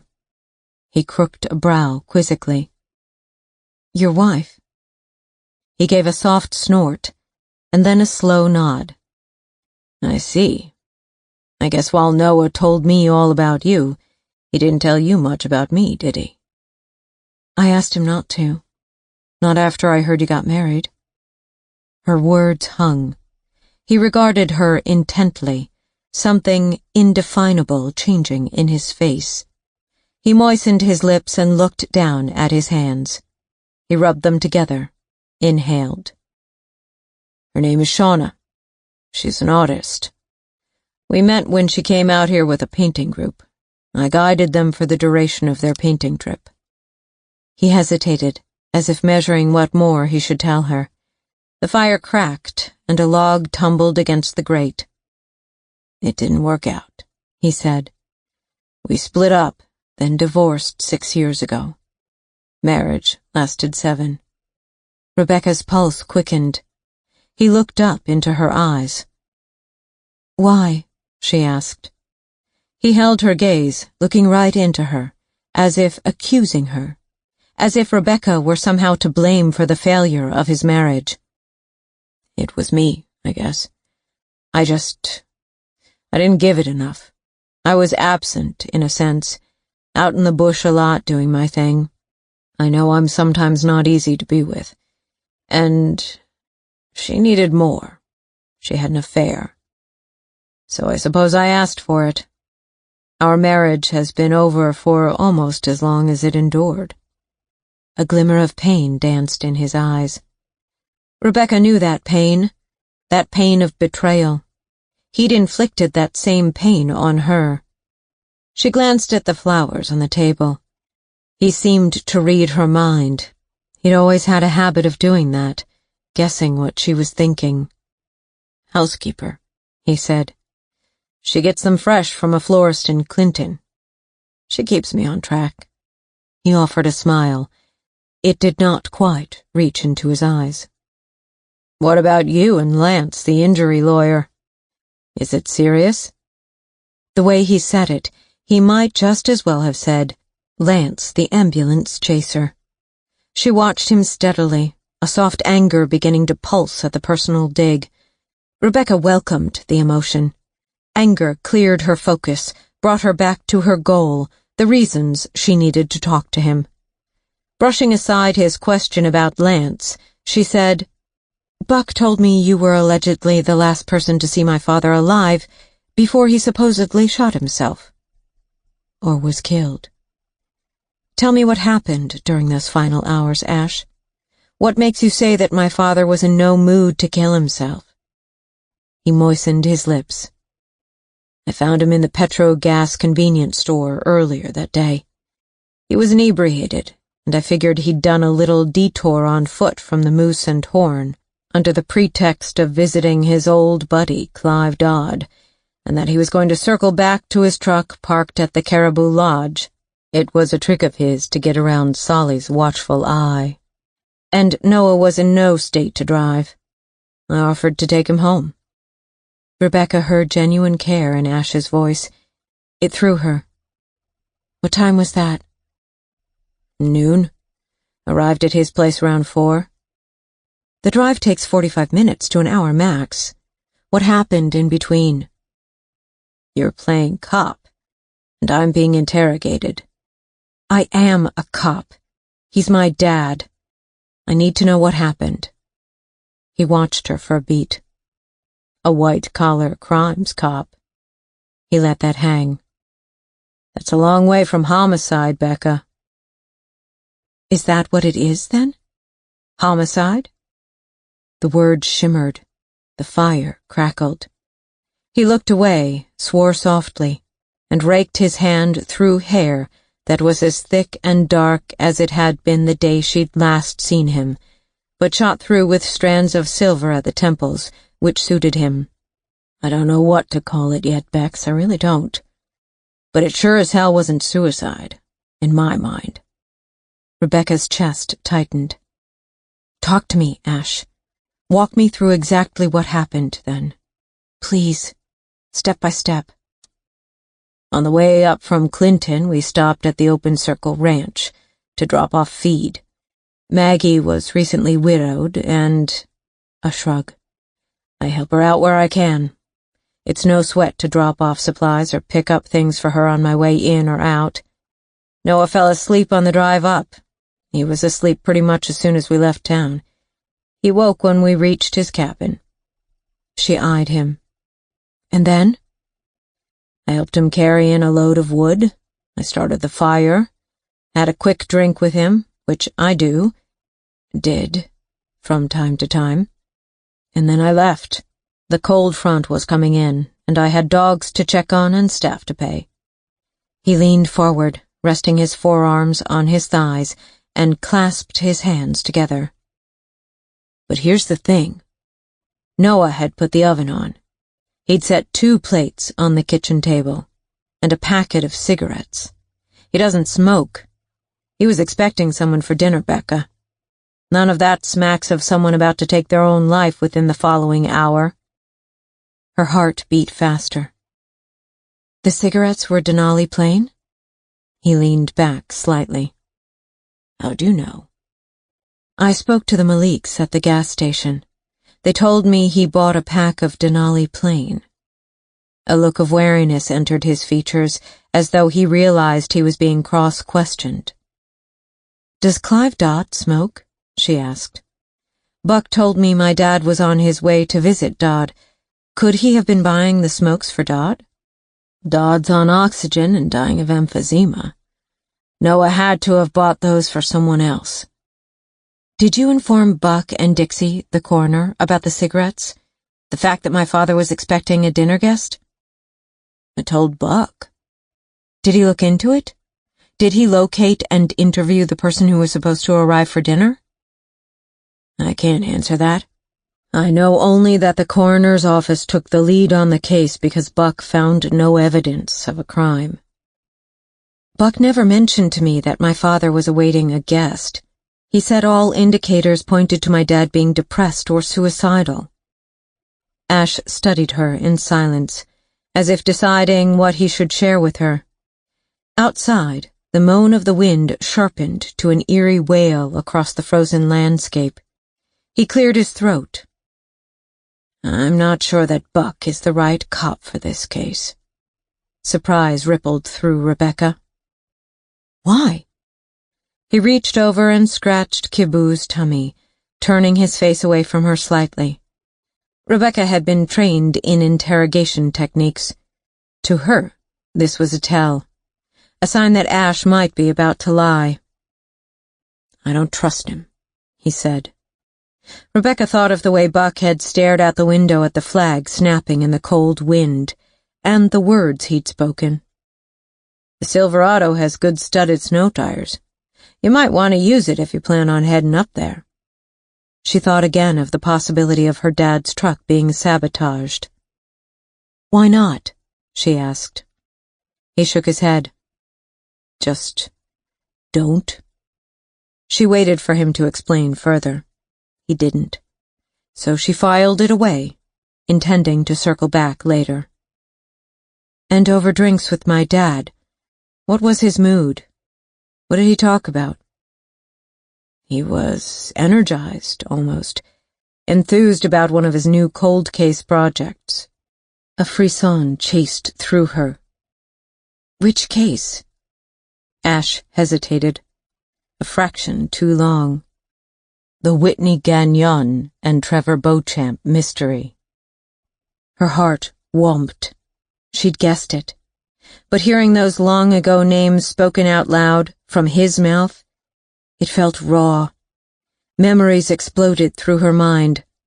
She could almost smell the popcorn that had hung hot in the air that night of the rodeo fair. Again she saw the look in Ash's eyes when she'd caught him coming out of the barn with Whitney. She swallowed and drew the duvet closer around her body. "Why that case?" she asked, very quietly. "Why now?" He ran his tongue over his teeth. Noah had just found someone who'd witnessed Whitney being dropped off at the bus stop that day. She frowned. "Why is that even an issue? We know Whitney and Trevor were at the Renegade Line's bus stop that day. There was that female witness who came forward in December of that year, who said she'd seen both Whitney and Trevor climbing into a white van with Oregon plates at that bus stop, before the bus was scheduled to arrive." Ash's eyes darkened. His mouth firmed into a straight line. He absently stroked Kibu's tummy. He appeared to be recalibrating, facing a big decision, and a sense of foreboding rose in Rebecca's chest. He inhaled, and his gaze locked suddenly onto hers. Noah felt it was an issue because the person who dropped Whitney off was seen getting into a fight with Trevor, who drew a knife. Another pause. The sense of impending doom increased. A shutter banged outside, and something clattered on the porch. And because that person was me, Becca. Butterfat Bucky in the barn. Caribou Country, Clinton Rodeo Grounds, Saturday, July 11th, more than 20 years ago. The heat is oppressive. It's 10 p.m. and still light, but the sky glows an ominous orange-brown, with forest fire smoke hanging in a low, choking haze over the town. All I want to do is live it up before I die. It's gonna be great. Party all night until the sun comes up. It's the hot summer of the hazmat suits hit. Bodies gyrate and sweat on the packed dirt dance floor. Above them, lanterns swing in the wildfire wind. Chinese lanterns. Yet the rodeo boasts a Western theme. The entire village has turned up for the big annual event. People wear cowboy hats and fringed leather vests, jeans, and pretty summer dresses with cowboy boots. Carnival clowns blow balloons for sticky-faced children, and rodeo clowns dance with the bulls. Hired actors move elegantly on stilts through the crowds, eating cotton candy and ice cream. The smell of corn dogs and hot dogs and hot buttered popcorn wafts thick in the close, smoky air. There are false laughs and sexual gropes, and hooves thudding in the dirt as adults appear ludicrous, jiving away, thinking they look as they did when they were 18 or 20. In the big barn that the carnival folk built for their horses, Ash and Whitney, sticky with sweat, sweaty with heat, flushed with spent lust, fumble and button and zip back into their clothes. Ash feels ill. He's just spilled his sperm into the town tramp's pussy, and while he was damned desperate to do it, just to fuck a woman, any woman this summer, it's not what he thought it would be. He wanted that woman to be Becca, but Becca had continually rebuffed his clumsy advances. She was clinging to some harebrained idea that she should wait until she was 17 and in her final year of high school before having intercourse, like it was some personal marathon of endurance through all the heavy petting that was driving him insane with lust. Ash tried to go further with Becca in a more aggressive fashion last week, and her rejection once again angered him. He cannot admit to himself why he feels so damn angry. Because the things that drive him are dark, and mostly they are locked down in the basement of his soul, where it's black as devil's pitch and cold as witch's tits, and where he doesn't have to examine them, or reveal them to anyone, even himself. Whitney is laughing and wiggling her butt as she pulls her panties up over white thighs. He's wiping off his cock and praying to heaven Becca will never find out, because this can never happen again. It was a mistake. Whitney suddenly goes still. She's listening to something. She turns sharply and shades her eyes as she peers into the shadows among the bales of hay stacked high along the barn wall. "Shit!" she whispers, grabbing her skirt. Then she calls out loudly, "Bucky, I can see you. Come on out from behind the bales, Bucky boy." Ash spins around in horror to see Buck Johnstone, standing in the dark, dust-moat shadows, behind a hay bale, near a horse stall. His fly is open, and he's holding his thick dick. Bile rushes up Ash's throat. That compartment where bad things are locked away cracks open wide, and everything starts clashing in a smoky roar in his head. Buck disappears in a wink. Ash stares at the shadows. Was what he saw even real? Had Buck Johnstone really been there, jerking off while he watched Ash and Whitney fuck? Whitney is carrying on, getting dressed. Sounds of the fair from outside reach him. So do the smells, the sense of the world going on beyond this dimly lit barn. Panic whips through him as he thinks of Becca, of word getting out. "Did you see what he was doing?" he demands of Whitney. "Pervert," Whitney says, fastening the buttons of her western blouse over her large breasts. "He's probably gone to finish off behind another hay bale." She reaches down, cups Ash hard between the legs as she leans up, and gives him an open-mouthed kiss. She whispers in his ear, her breath warm and smelling of beer. "You fuck good, Haugen." To his abject horror, his penis stirs again under the pressure of her palm. She gives a little grunt of pleasure as she registers his response, turns her head, and yells into the dim barn interior. "Want to see him come inside me again, Bucky boy? Bucky the ball, fat-bellied Buck who can't get a fuck?" Ash blanches. She takes his hand. "Come on, let's go. They're playing my song, and I need a drink." "Whitney." She stills and examines his face, sees his worry. "Look, Buck Johnstone does that, okay? He's a peeping Tom. He has a thing for me, a serious thing, but not just for me. Other girls have seen him watching stuff. He looks in their windows at night. He peeps through holes in washroom walls. Come." She tugs. He resists. "You don't care?" "That he likes me? Hey, you like me. I like to be liked. Come on. The song's going to be over." Ash holds back, and it strikes him. Whitney Gagnon is a town tramp for no other reason than she likes to be liked. She needs attention, and she's confusing teenage male horniness for affection. He feels even worse. They exit the barn, and Ash stalls dead in his tracks.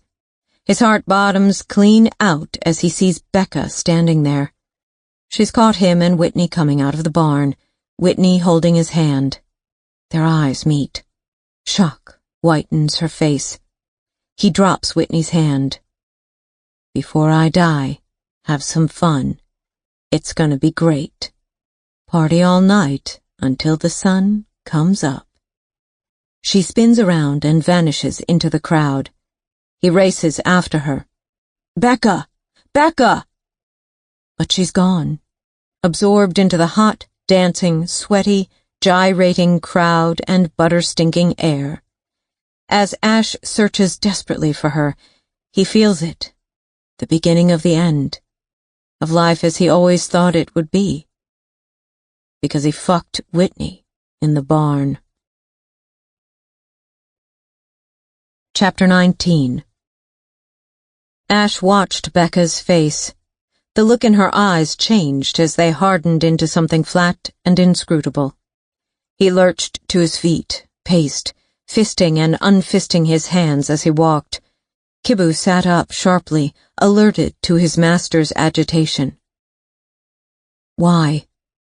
Her voice was dangerously flat, calm.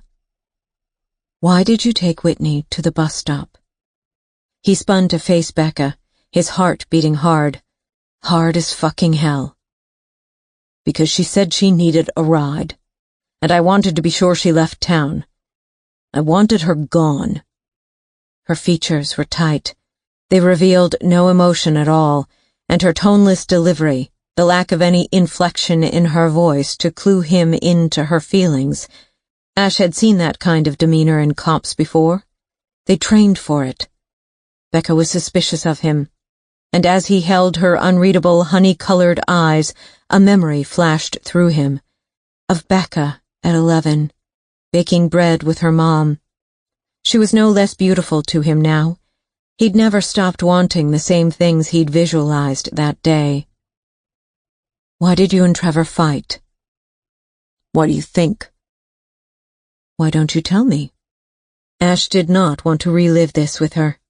It would just drive a wedge further between them, and moments ago he'd glimpsed a tiny spark of interest in her eyes when he'd told her about Shauna, about his divorce, and it had planted in him a faint glimmer of hope that maybe, just maybe, she still cared for him deep down, that things could perhaps yet work between them. You idiot. You fucking idiot. There is no way on this planet that it could ever work again with Becca. She'd soon be returning to Lance, the insurance lawyer, to her high-powered white-collar crime career. She'd never have an occasion to speak to him, let alone visit this place, once she sold off her dad's land. He shouldn't care about being forced to reawaken this horrible past with her, to live it all over again. He shouldn't worry about being forced to reveal his guilt or his secrets via what was beginning to look like a homicide investigation. It was a road they both had to go down, because he had a sick feeling that his betrayal with Whitney was now, 20 years later, somehow central to Noah's death. I dropped the ball on those kids, Whitney and Trevor. I dropped the ball because people in this town, especially you, were hiding something. He stopped pacing and faced her square. We fought because Trevor knew I'd slept with his girl while he was away. That's how it went down, Becca. I'd slept with his girl, and I was taking her to the bus, and I didn't expect him to be waiting there to go with her to L.A. either. And that upset you? That she'd gone back to Trevor? Fuck. I don't want to go through all that again. You have to. What happened back then could have killed my father, now. He knew it, she knew it. But they didn't know why. They were on opposite, conflicting ends of this thing, yet in it together. And one way or another, the two of them were hurtling unstoppably back into their own pasts. Why did you not tell anyone that you took her to the bus stop? What was the point? She'd left a note for her mother. Trevor had told friends he was going to L.A. with Whitney, leaving shit-town, cow-town for good. Those were his words, and they left. No one worried until December, when Whitney's mom and her best friend, Ariel, had heard nothing at all from her, not even over Christmas, so they pressured your father to look into it. He did, and he learned from the bus company there was no record of Whitney and Trevor ever getting onto that bus. There'd been no sign of them over the U.S. border either. He sucked air in deep, reliving the stress he'd felt at age 17 over the whole affair. That's when Whitney's mother and Ariel started putting up posters asking for information about Whitney's whereabouts. That was late December, and that's when a female witness who saw the posters came forward saying she'd seen Whitney and Trevor getting into a white van. You remember the details very well. After speaking with Noah before he died, I sure started thinking about the sequence of it all. So you could get your story straight. Jesus, Becca. You didn't come forward and tell my father in December 98 either, after you knew he'd started an inquiry? Again, what was the point if they'd gotten into a white van with Oregon plates? My taking Whitney to the bus before they ended up hitching a ride instead of catching a bus was completely irrelevant.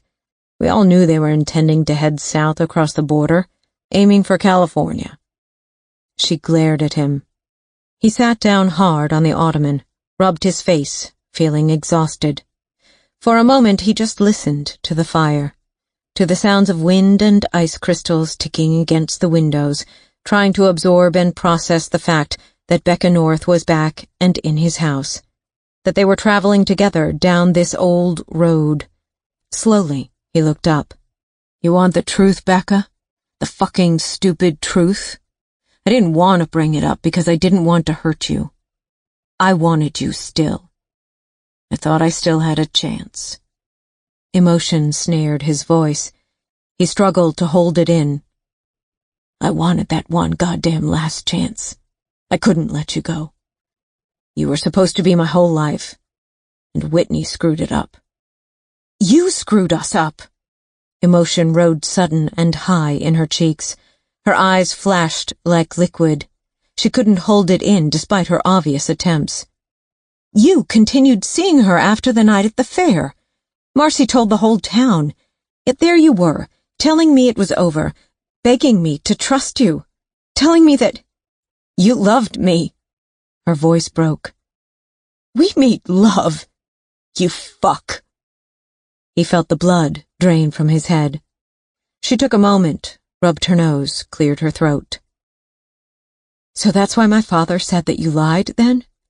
Because of the fight you had with Trevor, and the fact you showed up with a cut face later the same day? Did he figure Trevor cut your face?" "He was fishing." "But why was he fishing? He had to have had something beyond the witness statement that placed you at the bus stop and you getting into a tussle with Trevor. That's not enough to open some cold case investigation. For all we know, Trevor and Whitney maybe just laid low all these years for some other reason. Maybe they went to ground because they got in trouble with the law stateside. Maybe they're living under assumed names in South America somewhere. Wouldn't be a stretch, knowing Trevor. God knows, maybe they died a natural death in Mexico." She held his gaze, cheeks pinked. "So what was it that triggered my father's interest in this old mystery? What new thing did he learn that sparked his investigation? His fear? Because, yes, Ash, my dad was scared. He called me the day he died from the Moose and Horn, before he went up to the Petro gas and ran into you." Surprise shot through Ash. "He didn't mention it." "So what was it he found?" "I don't know. Noah was being guarded." She looked at him like he was lying.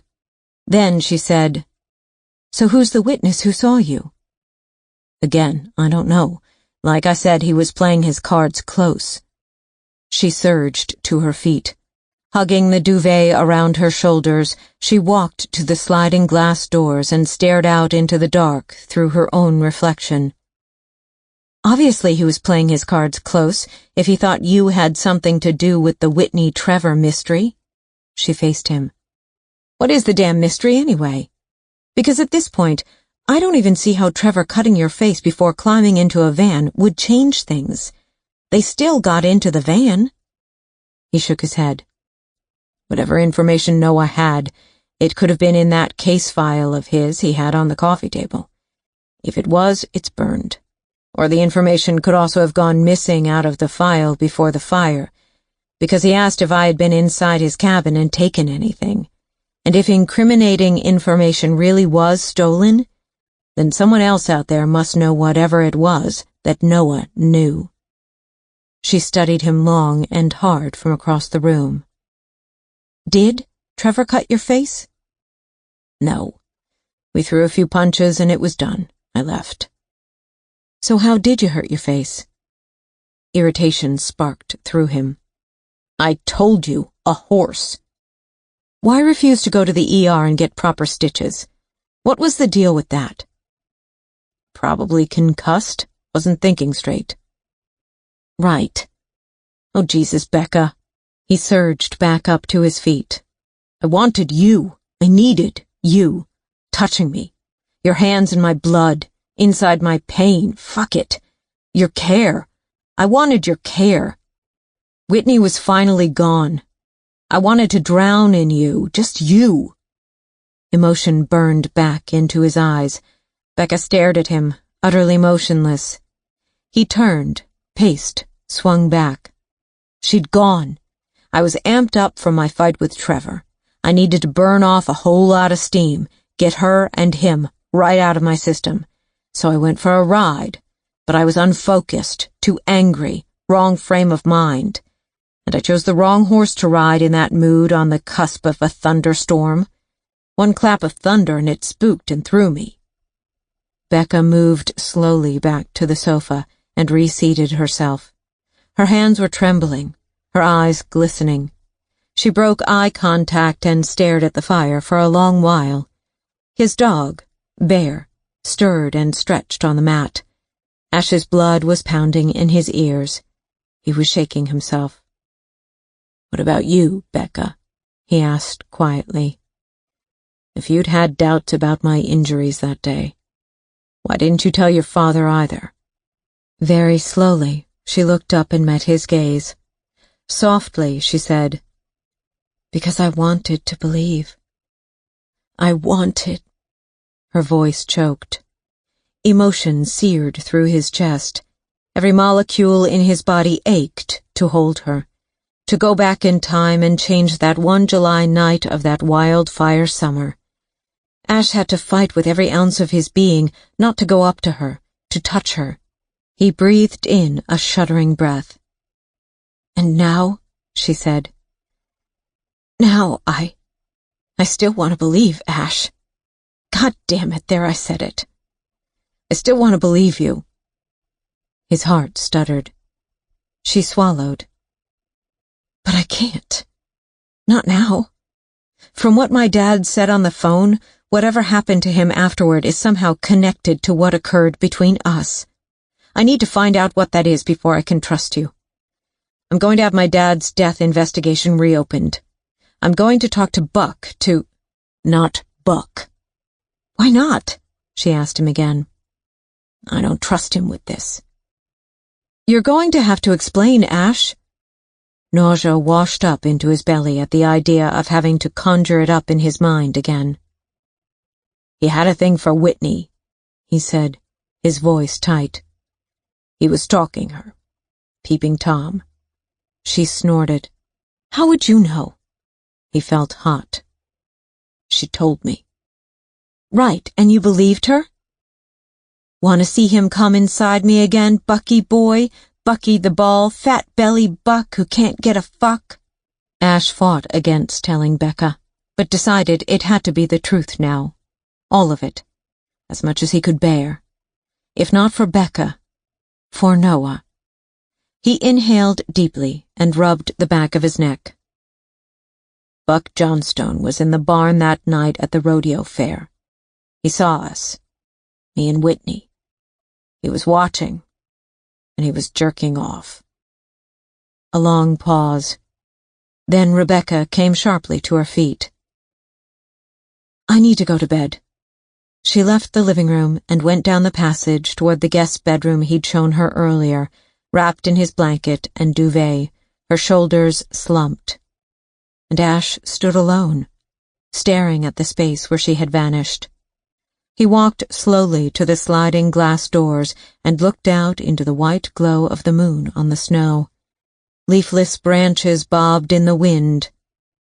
Whatever had started that night at the fair, it was not done yet. Not by a long shot. Chapter 20. Caribou Country, Tuesday, January 15th. The morning had dawned brittle and clear. Wrapped in fleece, Rebecca stood at the floor-to-ceiling windows overlooking a white lawn that rolled down to a small lake.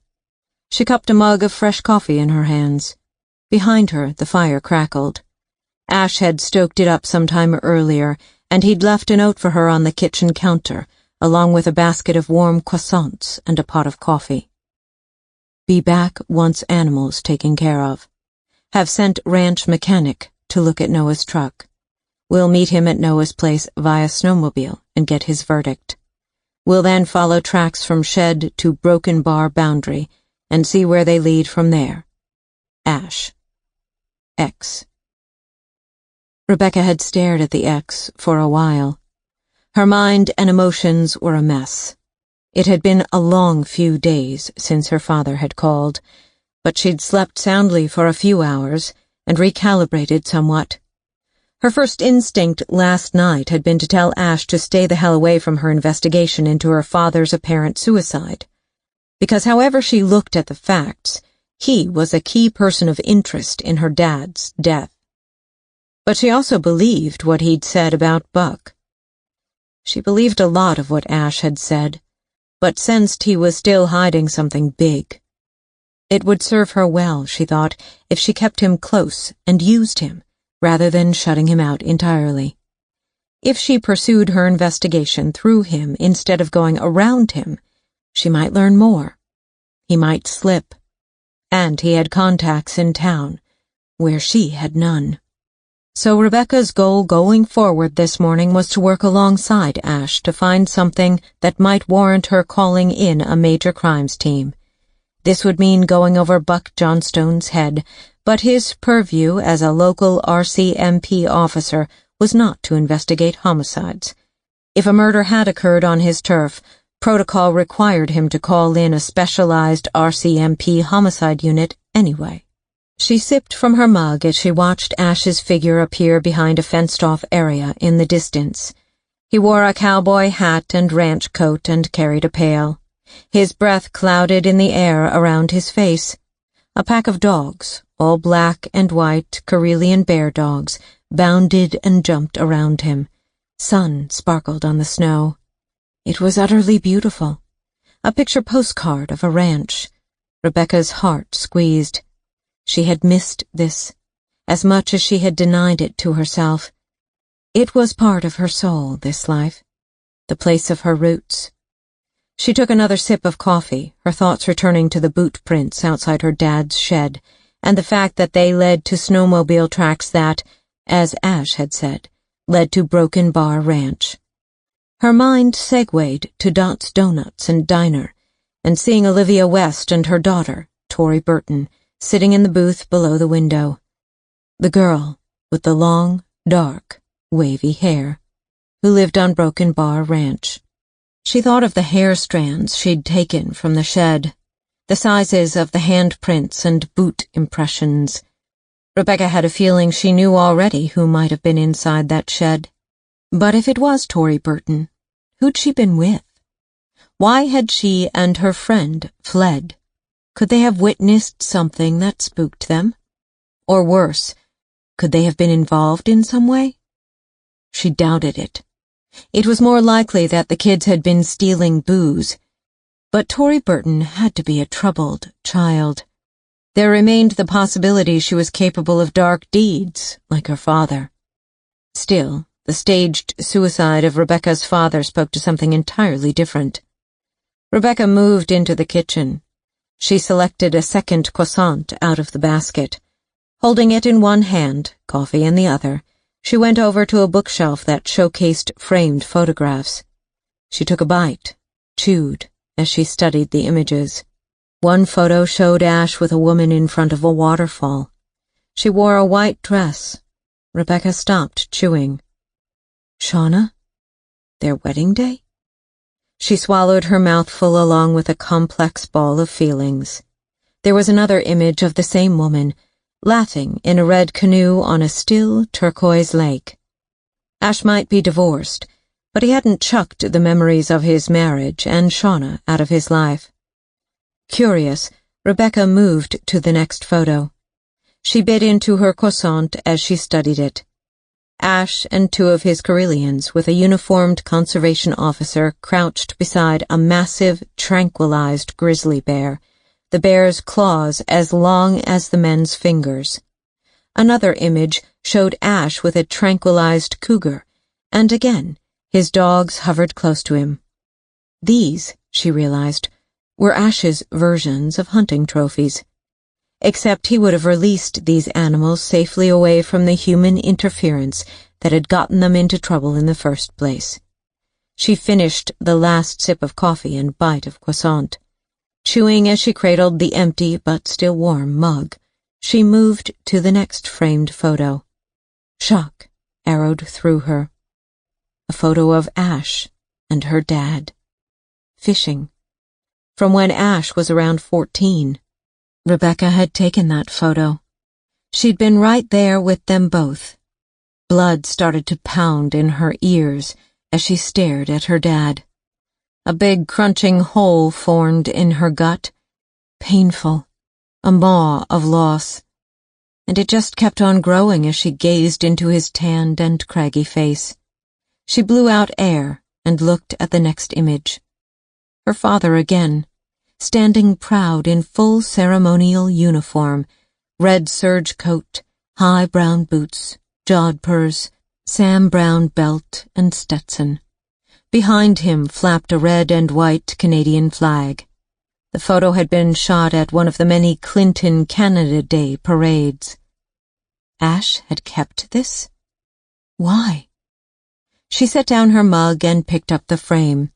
Emotions roiled in a complex, churning mess of pain and guilt, and love and loss. Rebecca inhaled deeply and pressed the frame tightly against her chest. She held it there, tears escaping her eyes. She let them come now, in privacy. She couldn't hold it all in anymore. She missed him. She missed her dad so much, knowing he was gone from the world. You can have that one. She caught her breath and spun around. Ash stood there. I didn't hear you come in. Embarrassed, she hurriedly swiped away the tears. You kept it, she said of the framed photo in her hands. It was a stupid thing to say, because here it was. Obviously he'd kept it. Ash was clearly a man who kept memories of his life, his wife, her own father, where she'd kept none. She'd purposefully trashed everything that reminded her of the old Becca North she once had been, that hillbilly tomboy from a rural ranching town who loved to ride and help her mother dig dark earth in the vegetable garden, who'd worked for a veterinarian and believed, always, that she'd marry Ash Haugen and have plenty of animals and a garden of her own. Instead, she was a cop. Commercial crimes, computers, not even a hands-on, messy cop like her dad. A female detective who lived in a sterile apartment and couldn't commit to a man, or spend long periods with her own lonely father. What had happened to her? Ash was weighing her, too, silent questions swelling larger and heavier in the room. I've got another like it, he said. Keep that one. Her pulse jumped at the idea, but she set it back on the shelf carefully. It's okay. It's yours. You have it for a reason. She stared at it for a moment longer, her back to him, and she said softly, But what reason, Ash? Why do you keep these of my dad? I loved him too. Both your parents. I know you did. She faced him. What about your own? You don't have photos of them here? He gave a sad smile. It changed his face and punched her hard in the gut. I preferred yours. Why? She pushed. You know my mom and dad. Old school, cold, disciplinarian. He gave a shrug. I pretty much wanted to move into your cabin and be adopted by your family when I was little. A wry smile curved his mouth. I even adopted Bear because he reminded me so much of your mom's old dog when I saw him at the pound. I just couldn't leave him there. Her heart raced.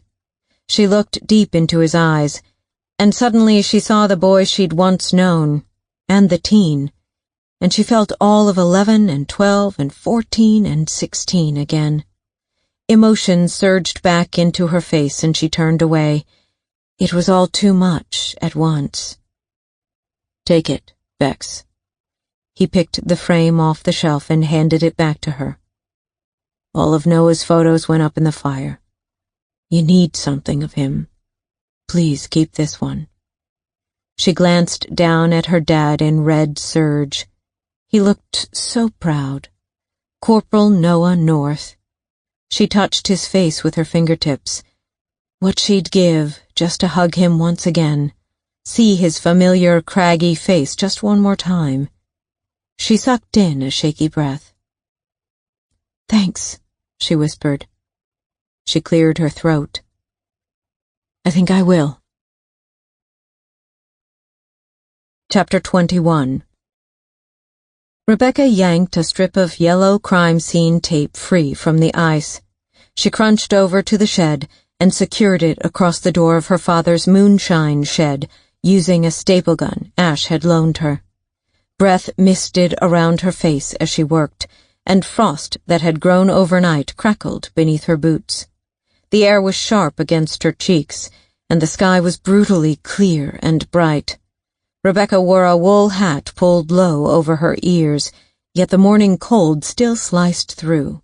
Ash had loaned her several layers of cold-weather gear and had driven her over to her father's property on his snowmobile. His mechanic had already been to check on her dad's Silverado. He'd returned to the ranch to fetch a tow truck. The tow was expected shortly. Rebecca was using the time while they waited to steal off the shed by repurposing Buck's crime scene tape.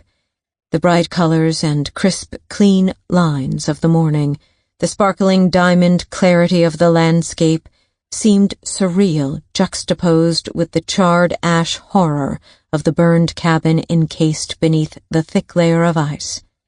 A bird circled and keened up high.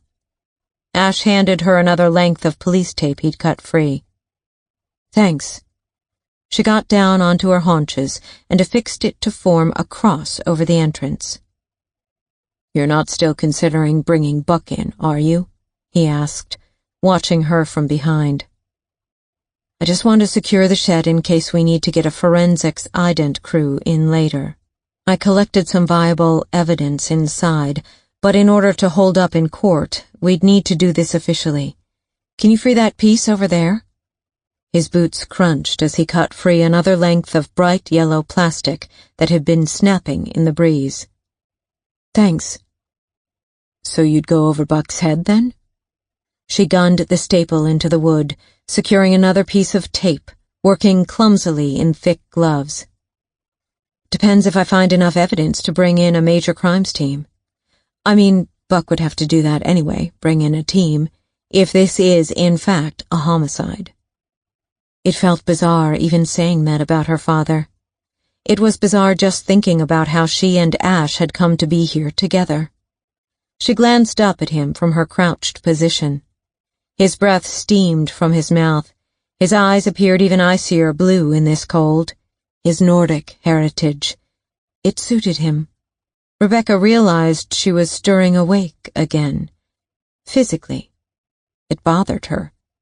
This was the risk of working with him on her dad's investigation. She did not want to fall lock, stock, and barrel for Ash Haugen again, especially if he turned out to be hiding something criminal, especially since she had Lance waiting back east for her. She had to be careful, or she'd get burned. Again.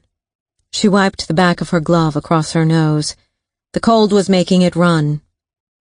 "Considering what you told me about Buck, and about what case my dad was working on, this could conceivably be a conflict of interest for him anyway."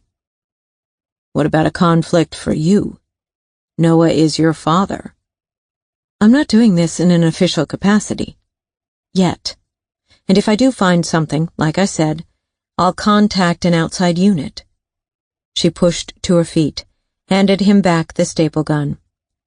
"What viable evidence did you find inside the shed?" he said, "apart from boot prints in yellow paint." She hesitated, considering how much of that information she should actually share with him. "Fingerprints," she said, pulling a warm mitt over the thinner gloves she wore. "And a handprint in some yellow paint spill. And a couple of hair strands." "What kind of hair?" "Long, dark, with a slight wave." She paused. "Tory Burton's kind." His ice-blue eyes locked steadily on hers. "You do know who Tory is?" "Yeah. The latent prints and the boot size would be right for a kid her age. Plus, you said the sled tracks led right up to the Broken Bar Ranch boundary. My working theory for now is Tory Burton was here. With a friend." He looked worried now, which struck her as curious. "Anything else?" he said. She eyed him for a moment. "A padlock that had been picked. It was lying over there." She pointed. "And I found a tool that might have been used to pick it. There's nothing to say the tool wasn't lying underneath the workbench for a long time before the young intruders entered the shed, but it could have been used." Sun peeked over the hill, and gold rays rippled across the landscape, casting everything in various soft shades of gold and yellow, and making ice everywhere spark and glitter like jewels. The sound of an engine reached them. Rebecca and Ash watched as a dark blue tow truck bumped its way along the rutted approach road. While she watched it, Rebecca said, as if lost in thought, "You didn't mention that you and my father were arguing at Dot's Donuts on the day he died." "What makes you think we were arguing?" "Marcy. She said you and him got into it. You dragged him out before your chicken sandwiches arrived and manhandled him into your truck." "Marcy," he swore softly. "What do you mean, Marcy?" "I mean, what piece of fake garbage news or gossip has not been mangled through Marcy Fossum's foul little plastic surgeried lips?" The harshness of his words startled Rebecca. "Noah and I weren't arguing," he snapped. "Your dad was stumbling about the place. I tried to steady him. He told me to unhand him and got testy about it. Noah was punch-drunk and irritable at that point, and probably needed food. That's why we stopped in to get him a goddamn sandwich in the first place. He walked out of the place, so I left the order and went to get him into the truck. He promptly fell asleep and woke at his cabin better for it." The dark blue tow truck pulled up, big tires crunching on ice and frost. It was mired with road salt and winter muck, the words Caribou Breakdown Services emblazoned in big white italics on the sides. "Better until he got a gun in his mouth," she said coolly, watching as the truck maneuvered in front of her dad's old Silverado. Chapter 22. "This is Wes Steele." Ash introduced a tall man in his late 20s who'd jumped down from the passenger side of the tow truck and come around the front. "Wes, this is Noah's daughter, Becca North." "Rebecca," she corrected, as she extended a gloved hand. "I'm sorry for your loss." Wes shook her hand. "I heard Noah's daughter was a detective." He offered a handsome grin. "Noah told everyone, like multiple times over. He was super proud. I confess I wondered if he was making you up since we never laid eyes on you." Frustration nipped at Rebecca. The whole bloody town must think her an uncaring soul. Wes jerked his head toward her dad's truck. "Once I get the Silverado back to the ranch shop and up onto the hoist, I'll get a better sense of whether that gas tank can be repaired." He glanced at the truck. "But from what I saw when I looked underneath earlier, you're probably looking at a new fuel tank." The driver's side door of the tow vehicle creaked open. A guy in his late 50s or early 60s hopped down to the ice with a groan. Burly in his heavy work gear and bent in his shoulders, he ambled over, leaving the tow truck engine running and puffing giant clouds of white into the air. "Gonzalo McGeegan," he said, holding out a weathered hand, no gloves. Beneath a trapper's hat with ear flaps, his complexion was gray and his chin whiskered. "Everyone calls me Gons." "Rebecca." She shook his hand. "Guess you wouldn't remember me from back in the day, eh? Back when I was a good-looking young man?" "You were never good-looking or young, Gons," Ash said. Gons grinned and pushed his cap back on his head. Rebecca noticed his index and middle fingers were stained yellow, the kind of stains that came from nicotine when a person smoked cigarettes without filters. She eyed Gons more closely. "Noah spoke plenty about you, though." Gons's voice was like rough gravel in a pipe. "It's a fucking shit deal to go out like that." He glanced at the raised cabin and fell silent a moment. "Maybe we should have seen it coming," he said quietly. He cleared his throat and jerked his thumb toward the Silverado. "Well, we should crank this thing up." He started waddling toward his rig. "Did you know my father well?" Rebecca called after him. He stopped, turned. "As well as anyone who's been around a while. He used to throw back a few drinks with Noah from time to time at the Moose and Horn." "Did you ever visit him here, at his cabin?" she asked, thinking of the Denali plain cigarette pack and Gonz's nicotine-stained fingers. He angled his head and squinted against the sun's rays. Nah, he said. Not many came out here to see Noah, I don't think. Gonz returned to his cab, grabbed a pair of heavy-duty work gloves from the driver's seat, and shuffled around to the back of his tow truck. He began to unhook chains with a loud rattle and clank. "Does it look like wear and tear damage to the fuel tank?" Ash asked Wes, who'd stood by in silence. "Wear and tear? Geez, no way. The Silverado spilled pretty much its entire load of diesel onto the ice right there in one shot. Probably took a few minutes total. Tank was spiked with a sharp tool from the looks of things. Pretty mean way to steal gas, if you asked me. Some of the kids around here been doing it and reselling. They punch a hole in a vehicle tank, drain what fuel they need or what fits into a jerry can, and then just let the rest drain out." Rebecca frowned. Could the damage have occurred in Clinton and the fuel leaked out along the way? The vehicle was left unattended in the public safety lot for a few days after my father's death. Nah, not a chance. Wind blasted, ruffling the sandy blonde hair on Wes's bare head. He clapped his gloved hands together to ward off the cold. "A hole that big? Like I said, you'd have dumped it out pretty much in one go. You wouldn't have made it one click out of town after you'd filled that tank up at the Petrogas. That damage happened right here." A chill trickled down Rebecca's spine. Her gaze ticked toward the trees that screened the Silverado from view of the shed. She had to have been inside the shed when it happened. Her father's words snaked through her mind. "I think someone followed me home in the dark. I think he knows what I know." Once more she thought of the truck lights that had maintained a steady distance behind her on the highway the day before, and the lights that had appeared behind her again before she'd almost struck the deer. "Good thing Ash found you when he did." Wes glanced northward, squinting against the bright glare that came off snow and ice. "With this Arctic outflow, you'd have been a frozen popsicle before morning. They'd have had to chip you right out of that Silverado." "Boy, Wes, ready to winch up here," Gonz yelled, boots squeaking as he returned to the cab. He hauled himself into the driver's seat. "Got summons." Another big smile. White teeth, nice face. He hesitated. "If you're thinking of selling that Silverado, I'd be happy to offload it for you.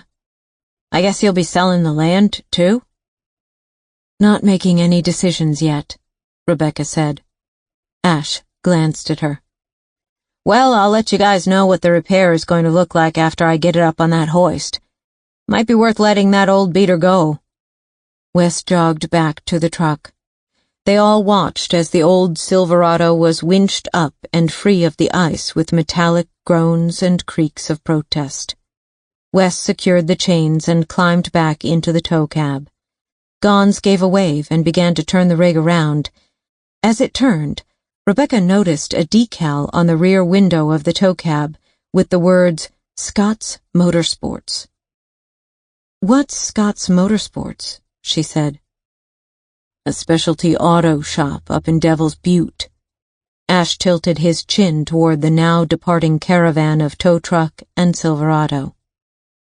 "Wes's uncle owns the place. Wes works for him part-time, or any time he can, frankly. It's his passion, tricking out trucks, doing snowmobile or motorbike foil design, decals, that kind of thing. His work on our ranch vehicles is his bread and butter. The other stuff? It's what he does for fun." "Has he worked for you long?" He glanced at her, a slight frown in his brow. "For the Haugen-Douglas Ranch Partnership business, maybe 3 years. "What is the Haugen-Douglas Partnership?" "I lease almost 2/3 of my land to the Douglas Cattle Enterprise, mostly for grazing. It's good pay and leaves me to focus on the conservation end of my business." He paused.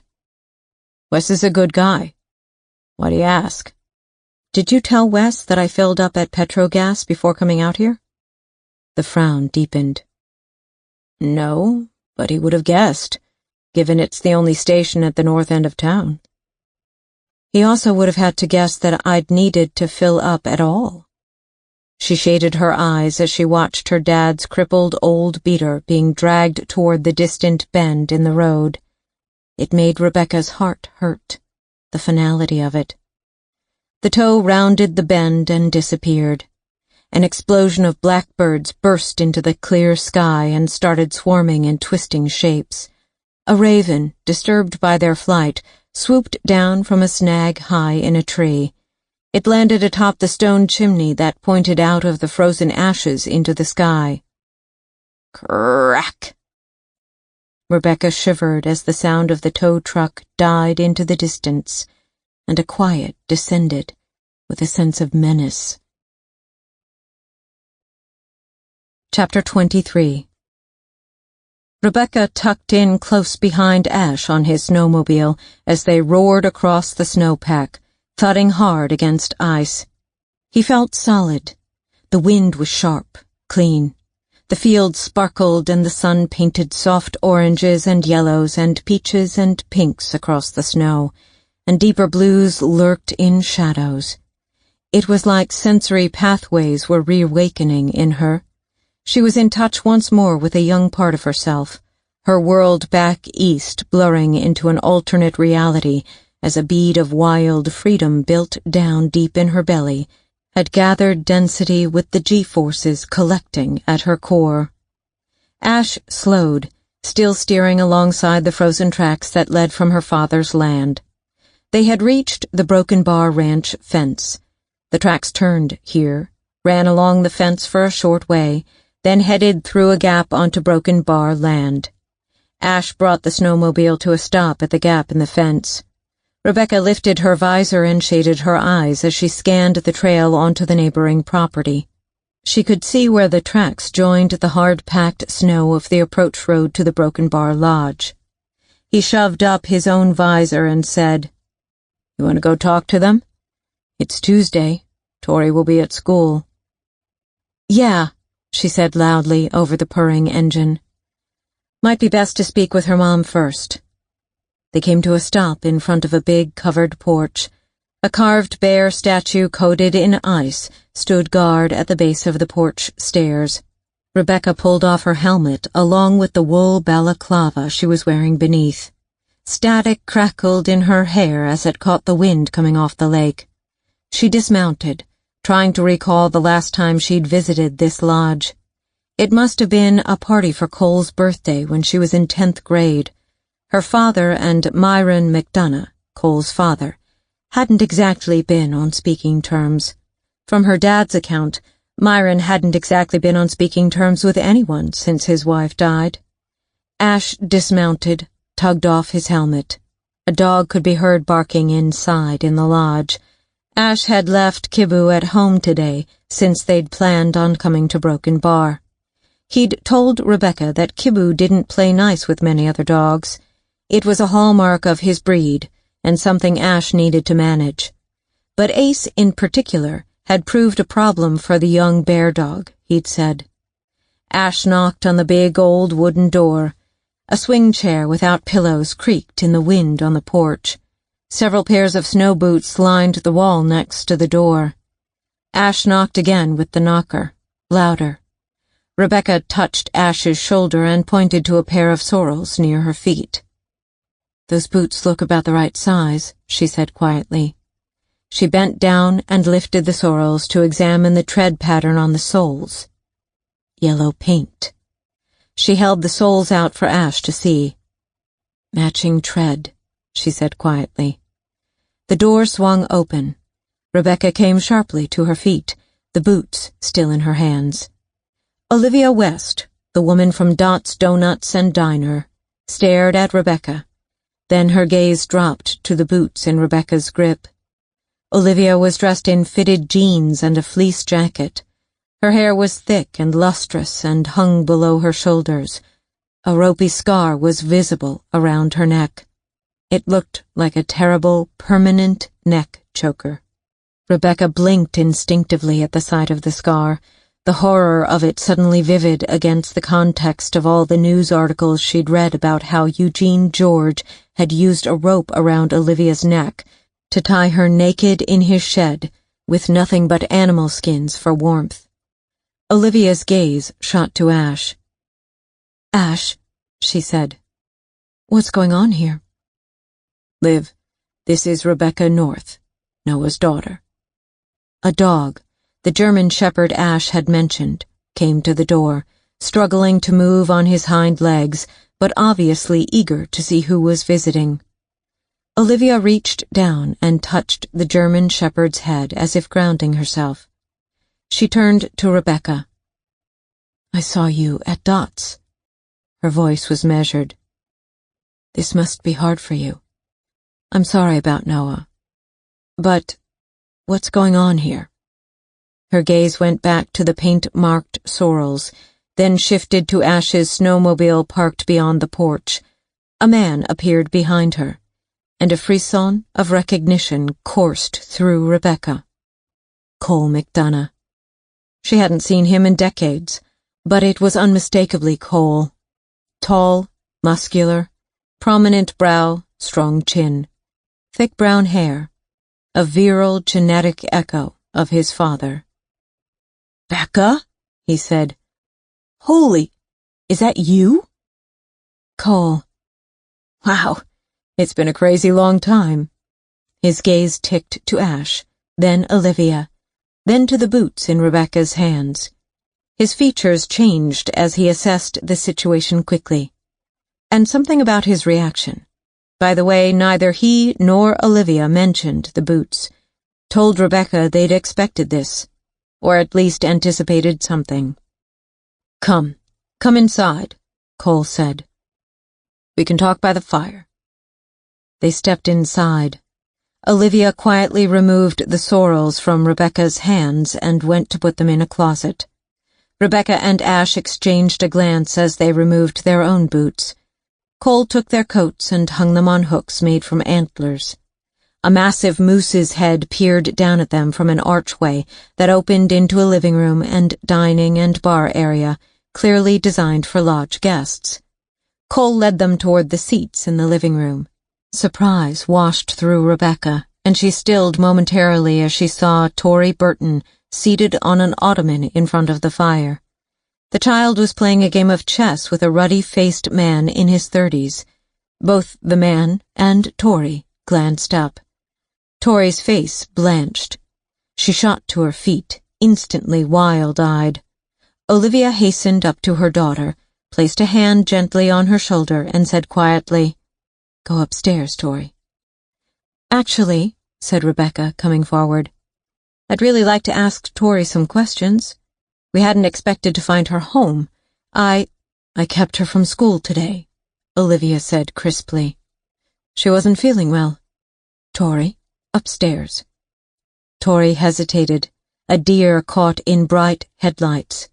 She seemed incapable of moving. Rebecca regarded the child. She'd come here to learn if Tory had been inside her dad's moonshine shed. She believed she already had that answer now, given the yellow paint on the boots outside the door and the sorrel tread that matched the prints in the shed. Plus, there was the hair, the small handprints. Her goal now was to learn whom Tory had been with, when exactly she'd been inside the shed, why she and her companion had fled, and what they might have witnessed.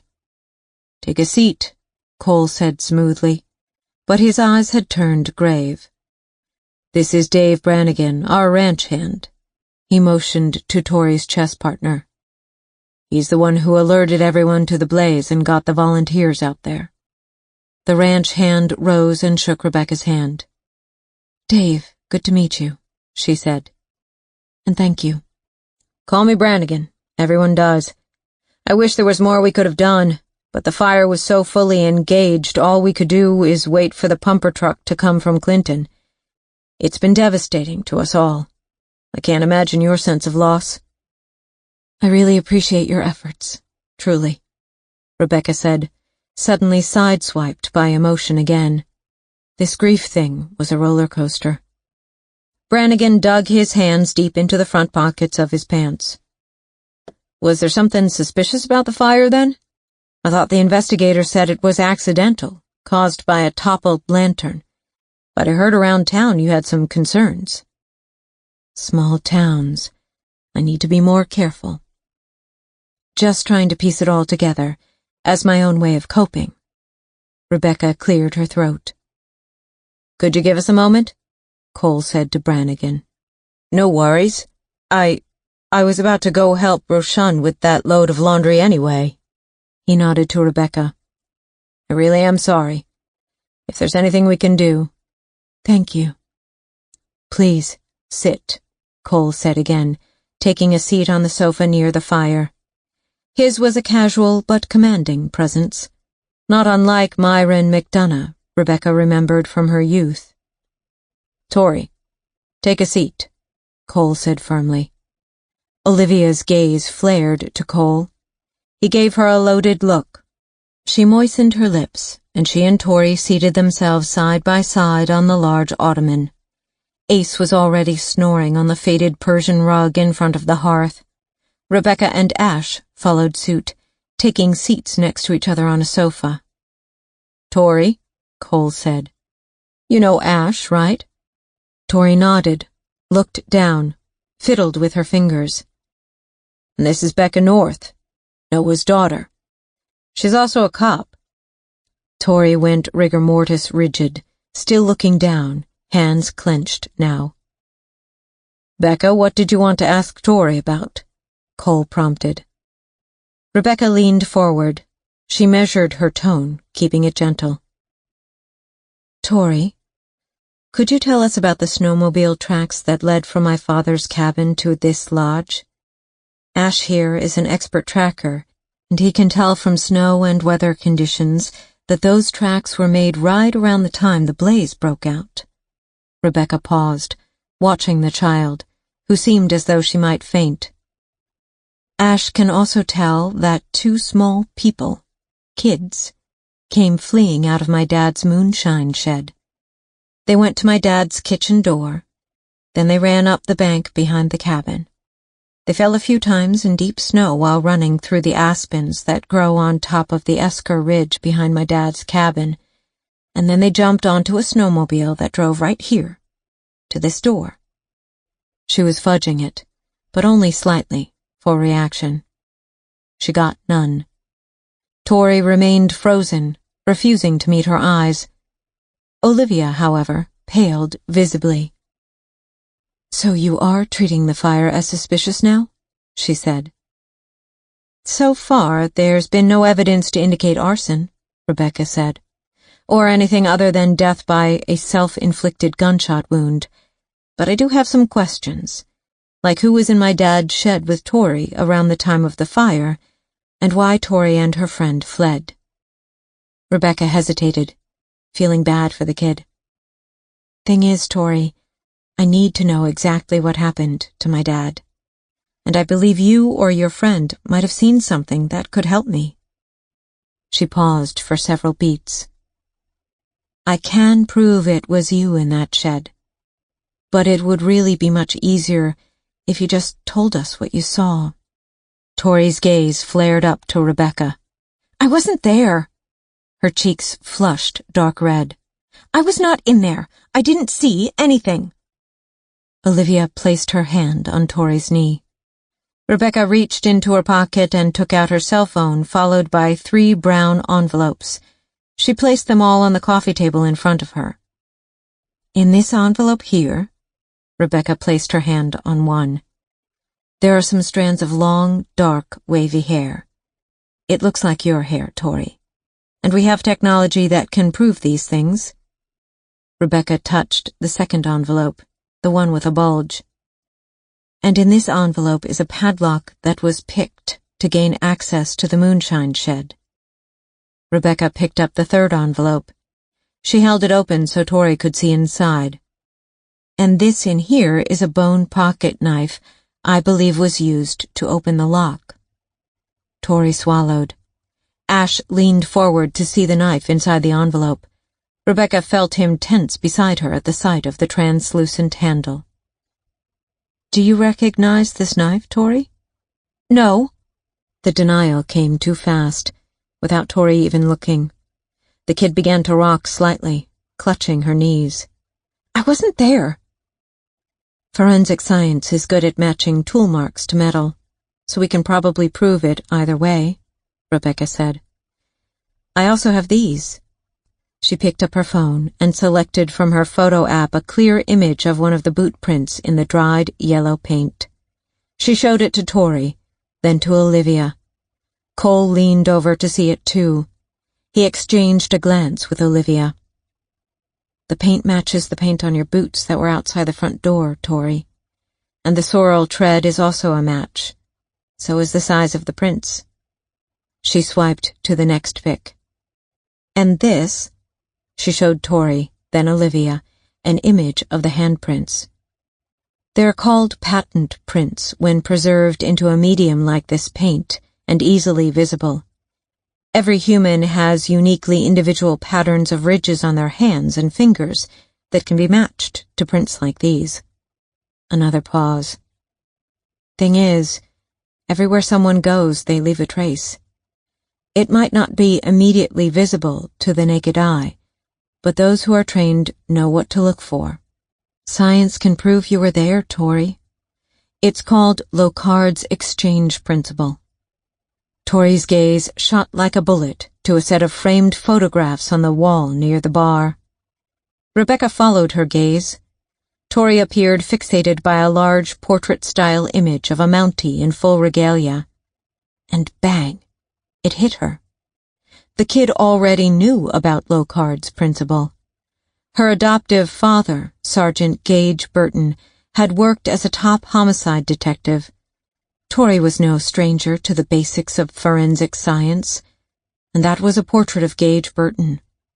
Rebecca came to her feet and went over to study the portrait, along with smaller images that had been hung around the focal piece.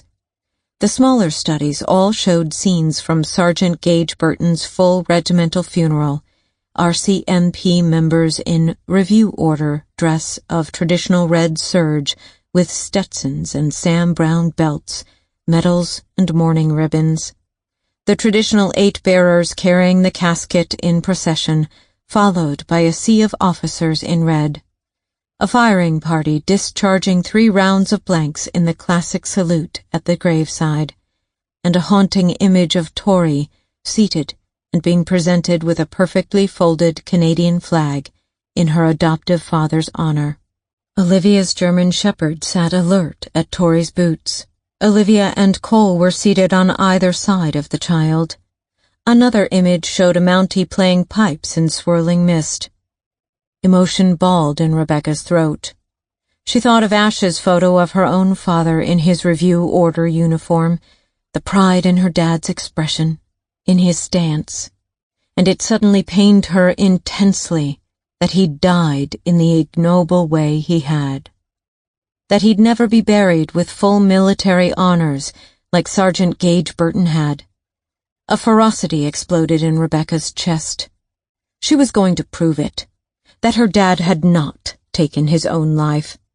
She was going to prove without a doubt that he had perished in pursuit of a cold case, one that he had never given up, that he had, in effect, been killed in the line of doing his duty.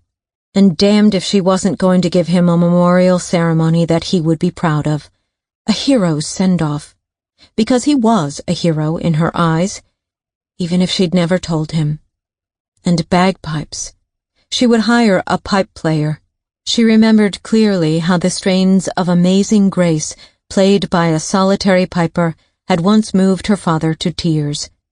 She sucked in a deep, shaky breath, almost afraid now to look around and face the room, afraid they'd all see the rawness of her love for her dad, her vulnerability, her pain. Still facing the portrait of Gage Burton, Rebecca said carefully, "Is this your father, Tori?" Silence. Rebecca turned. "It looks like a truly beautiful ceremony. You must be so proud." Tori's lip wobbled. Rebecca returned to take her seat next to Ash. "I wish my father could also have a service he would be proud of. He was a Mountie, like your dad. Gage wasn't really my dad, she mumbled. Of course he was. There are many different ways to be a parent, or a child. Tori stared at her.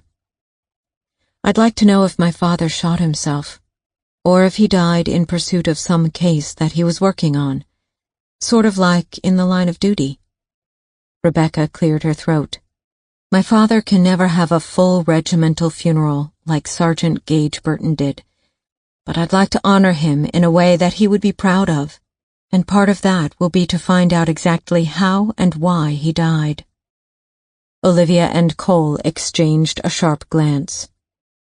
I wasn't there, Tori said softly, tears leaking out of the corners of her eyes. Rebecca nodded. It's tough to lose a parent at your age. I know because I lost my mom when I was 12. She died of cancer suddenly, and I think it changed me forever. And now that my dad has also gone, my biggest regret, because we always have regrets about people in our lives, is that I didn't come home often enough, and I didn't tell him I loved him. Her voice caught on the huskiness of emotion. I didn't hug him enough, or realize he was lonely and maybe struggling too. Ash placed his hand on her knee, warm, comforting, and Rebecca did not push it away. Instead, almost reflexively, needing his comfort on some subliminal level, she covered his hand with her own. A silent thank you. I'm not blaming anyone for anything, Tori, Rebecca said softly. I know you were there. I just want to know what you saw. Tori lurched up. I wasn't there. Who was with you? The kid began to shake, her face as white as a ghost. No one. I told you, no one. I wasn't there. Olivia shot to her feet. You need to leave. You're upsetting my daughter. Liv, Cole said. No, Cole, they need to leave. Now. If they do have any more questions for Tori, they can come back with official warrants or something. Tori, go upstairs, at once. Olivia regarded Rebecca, her eyes crackling with ferocity. I'm not having her go through this. Not now. Not after everything she's been through. Please, leave. They got up. But as they took their leave, Rebecca held back and said quietly to Olivia, I know you want to protect her. I understand that, really I do. But if Tori was there, hiding from it is not the best way to handle it. There is evidence. You need to help her find a way to come forward with this. Olivia did not reply. Mouth set in a firm and resolute line, she simply waited in silence for Rebecca and Ash to exit. She shut the door behind them with a firm click. Chapter 24. Rebecca grabbed her helmet off Ash's snowmobile seat and raised it to put on her head. Ash stopped her by placing his hand on her arm. You okay? He said. No, I'm not okay, she snapped. Wind gusted hair across her face. I know what you're going through, Becca. I know. Grief is... You know shit. Really. Ash, my dad, he might have been working a case that he had never been able to solve back in the day when a desperate mother came to him and said, Where is my daughter? It bugged him. All these years. It might have been one of the million little things that made him sad with his life, that made him tell people in the pub he felt like a failure. My mother left him in death. He struggled to raise me on his own, to make me feel okay about things, but I just hurt at the time, so badly that I didn't see my father. I didn't understand the man, the real person he was, deep down inside, the boy he once was, the dreams he might have still had. I didn't think how terribly he had to have been hurting too, because he always put a smile on his face, for me and... She turned away, blinking tears into the blades of icy wind coming off the lake as she struggled to marshal her emotions. And now, an ignoble death. You can't say that about suicide. It's not what happened. He didn't take his own life. I won't believe it. He was shot. It had to have been staged.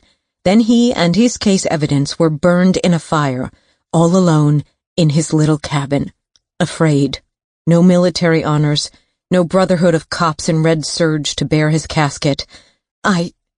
She looked up at the sky, as if gravity might hold back the tears. She heaved out a chestful of air in a cloud of condensation. I never came home because of you, Ash. She met his gaze. Because of you and what happened with Whitney. And now he's dead. He's gone.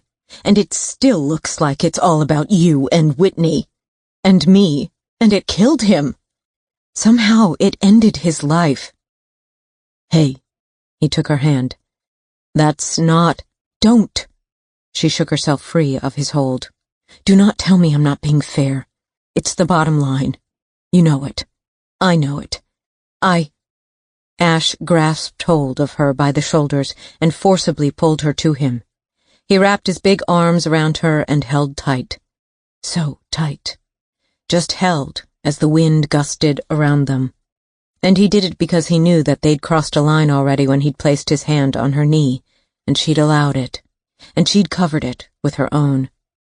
Ash could see that everything that hurt Rebecca about her father somehow revolved around him, and the fact that she still clearly cared about him, and probably always had, and she didn't know what to do about it because this thing that had driven them apart was now forcing them together to solve the mystery of her father's murder, and it came with a mushrooming sense of doom.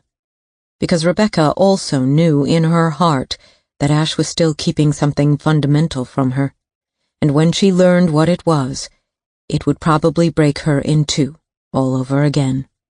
Because the past writes the present, and the present writes the future, and sometimes the loop just cannot be broken. It's okay, he said, his rough, stubbled cheek pressing against hers in the cold. He stroked her hair. It's going to be okay. Rebecca leaned into him, and she wished it were true. But deep down, she knew nothing about this could end well. Olivia watched them from the window, Ash comforting Rebecca. Anger, anxiety thumped through her chest. Ever since she'd escaped depraved captivity, after enduring every dehumanizing thing that bastard sadist Eugene George had thrown at her, she had not allowed herself to be labeled, to carry the banner of a victim, to be shamed as something disgusting and tainted and broken. Her own family had tried to force her into that role, shunning her. Her own husband, once she'd returned home, would no longer touch her. She'd almost cracked, almost killed herself, but she'd found Ace, and she had pulled herself up by her own bootstraps and left town, and changed her name. And then she'd found this ranch, and Myron McDonough, who gave her a job that allowed her to keep her dog with her at all times, which in turn had led her to find a wonderful man in Myron's son, Cole. And then she'd gotten her child back. She now refused to let her child be labeled. She'd be a mother cougar. She'd show her daughter a female role model in the face of social adversity. Damned if Tori would feel compelled to leave this town, assumed to be bad blood because of her father. If Tori had been inside that shed, Olivia would find a way to allow Tori to tell her about it on her own terms, when she was ready. Cole came up to her side as Ash and Rebecca finally departed on the snowmobile. He placed his hand on her shoulder. First thing they jump to is the serial killer's kid, Olivia said, watching them disappear into a cloud of dry snow blowing off the lake. Easy live. First thing Rebecca jumped to was tracks that led here, complete with all the other evidence she mentioned. Silence. She has her own grief, Cole said. You saw what happened to her when she looked at those photos of Gage's funeral. She came down too hard on Tori. That's not fair. I should have stepped in earlier. You're not thinking straight right now. You're knee-jerk wanting to protect something you thought you'd lost 12 years ago, and that you can't bear losing again. Cole glanced over his shoulder to ensure that Tori was out of earshot, and he said quietly near Olivia's ear, "You know something happened with Tori that night. We both know she was with Ricky right before the cabin fire." A pause. "We need to figure out how to handle this proactively before there's an official investigation, and uniformed officers come banging on our door because we didn't do right by either Tori or Noah." She swung to face him. "You think it wasn't an accident? You really think Tori was involved?" Her fear was raw and real. "You think she saw something? You think she has her father's bad blood in her veins? You said she's been having nightmares, Liv. There's the moonshine bottle you found in her room." Olivia dragged her hands over her hair. "I never want to consider that her father's genes might drive her too, one day. Never. And that's what's happening here, Cole. I'm being forced to doubt, to question the unquestionable." "Go upstairs. Try to talk to her again."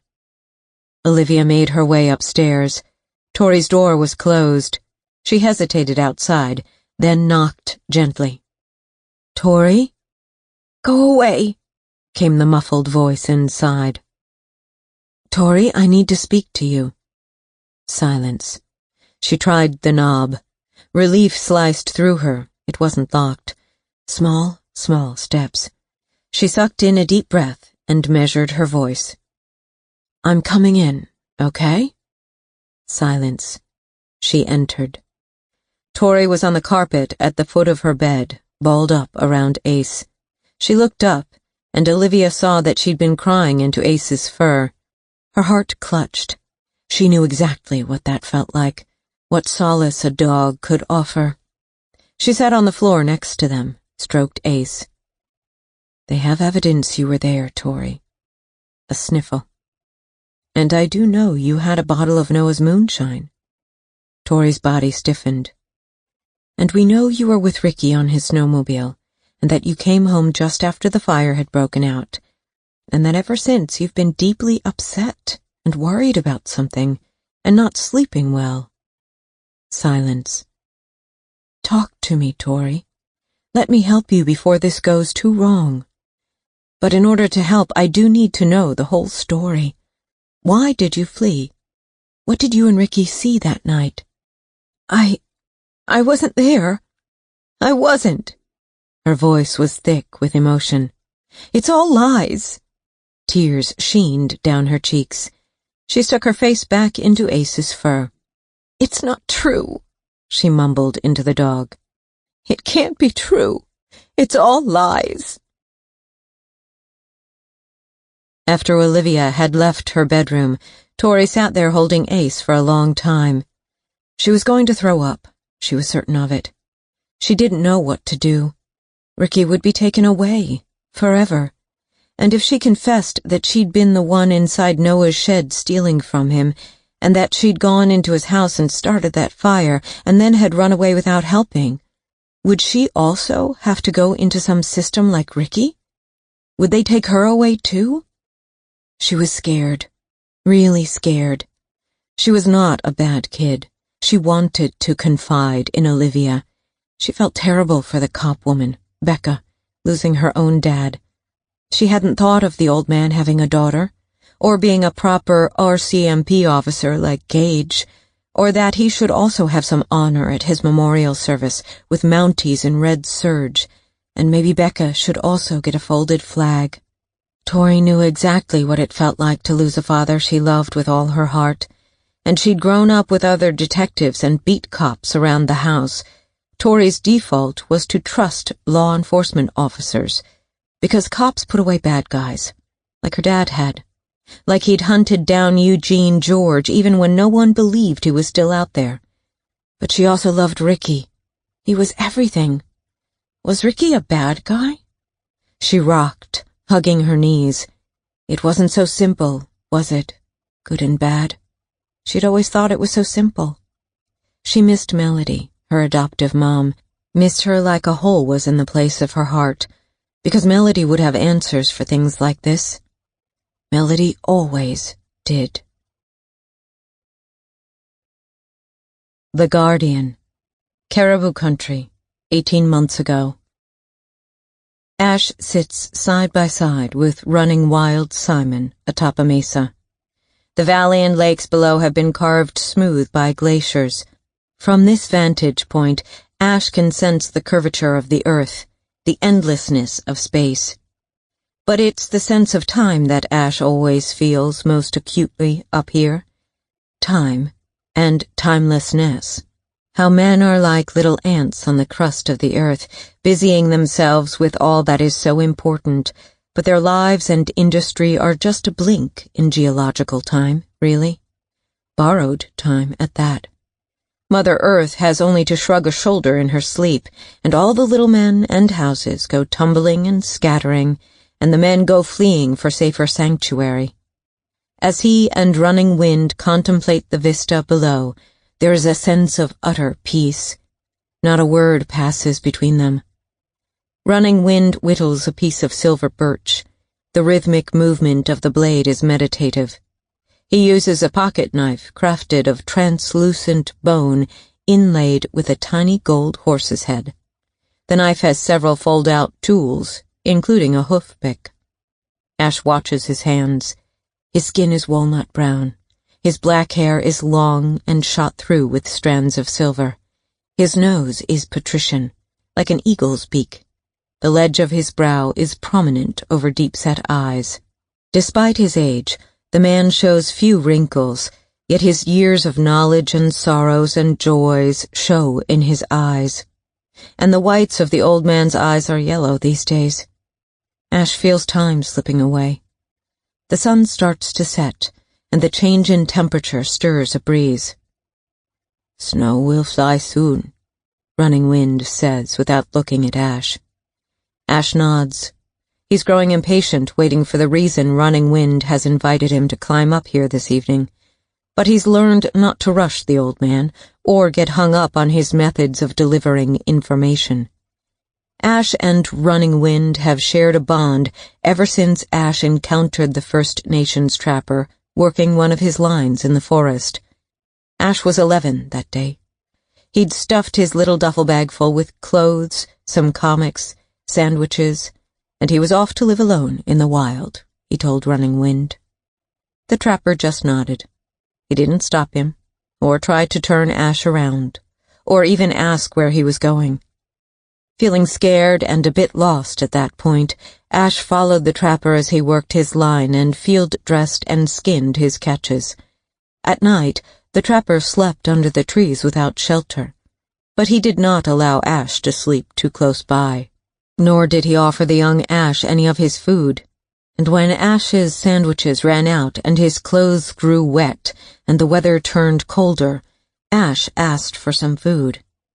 Running Wind told him to go hunt for some, because that's what people who live in the wilderness need to do, he said. He explained that if Ash really wanted to run away from home, he should plan better, learn some skills, be better prepared. The wilderness did not tolerate a boy unprepared, he said. And if Ash really wanted to go on a vision quest and become a real man, Running Wind said, then he not only had to learn the language of the wild, but he would have to ready his mind, and only then would he be able to hunt the great bear. In the end, survival instinct got the better of 11-year-old Ash, and he found his way home. But after that encounter, he regularly sought out the mysterious Running Wind and went trapping and hunting with him. It was Running Wind Simon who taught Ash how to watch and listen and talk to the wilderness, and to track. He became an expert tracker of both animal and man. Running Wind dusts shavings off his birch stick.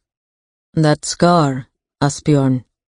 He hasn't called Ash by his full name since the time in the woods when he was 11. "You could have had surgery, tidied it up a bit, hid it better." Tension tightens through Ash. "Yet you haven't. You chose to wear it like the mark of the young warrior who faced down the great bear.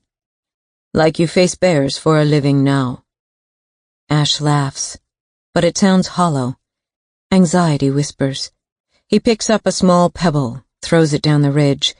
It clatters and clacks its way down. He throws another stone after it, this time with increased urgency. Why do you hunt predators?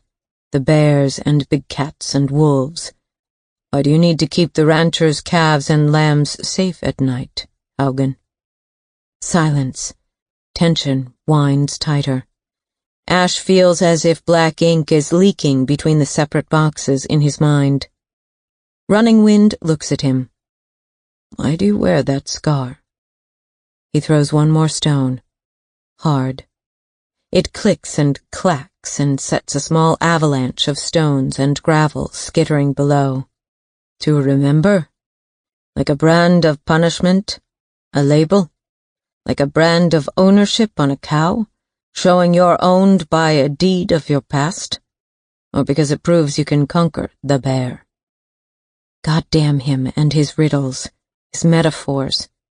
Ash surges to his feet before the boxes and compartments in his brain can collapse and ooze together into a black and toxic morass that will mess with his head and with his ability to control his life. Sit, Running Wind orders. Ash blinks at his tone. I have something to ask of you. I need your help. With my grandson. Surprise washes through Ash. Ricky? He says. Sit. Ash reseats himself cautiously. Running Wind points his birch stick at Ash's face. I don't want Ricky to wear a label like you wear that scar, Asbjorn. I need you to watch over him for me. Ricky is going to be 13 next winter. A rough patch lies ahead. I've gotten him into that restorative justice program, but it's a fine line now. That cusp between youth and adulthood. The people in his neighborhood. They have a strong influence. He has another strike, he's out. He's going to end up far from home behind concrete walls and razor wire with the big bad boys, and it's going to be over, like it was with his father. But if we can keep him on track for a few years... His voice fades. What is this about? Running Wind breaks eye contact and stares out over the eskers and lakes toward the white mountains beyond. Quietly, he says, I think you know what it's about, Asbjorn. Ash's pulse beats faster. He studies Running Wind's profile, the aggressive angle of his nose, the sharp ledge of his brow, wide mouth, skin the color of polished walnut. And he does know. The time is close. Running Wind is about to die. You've got family, Ash says. Other friends? I also think you know why I need it to be you.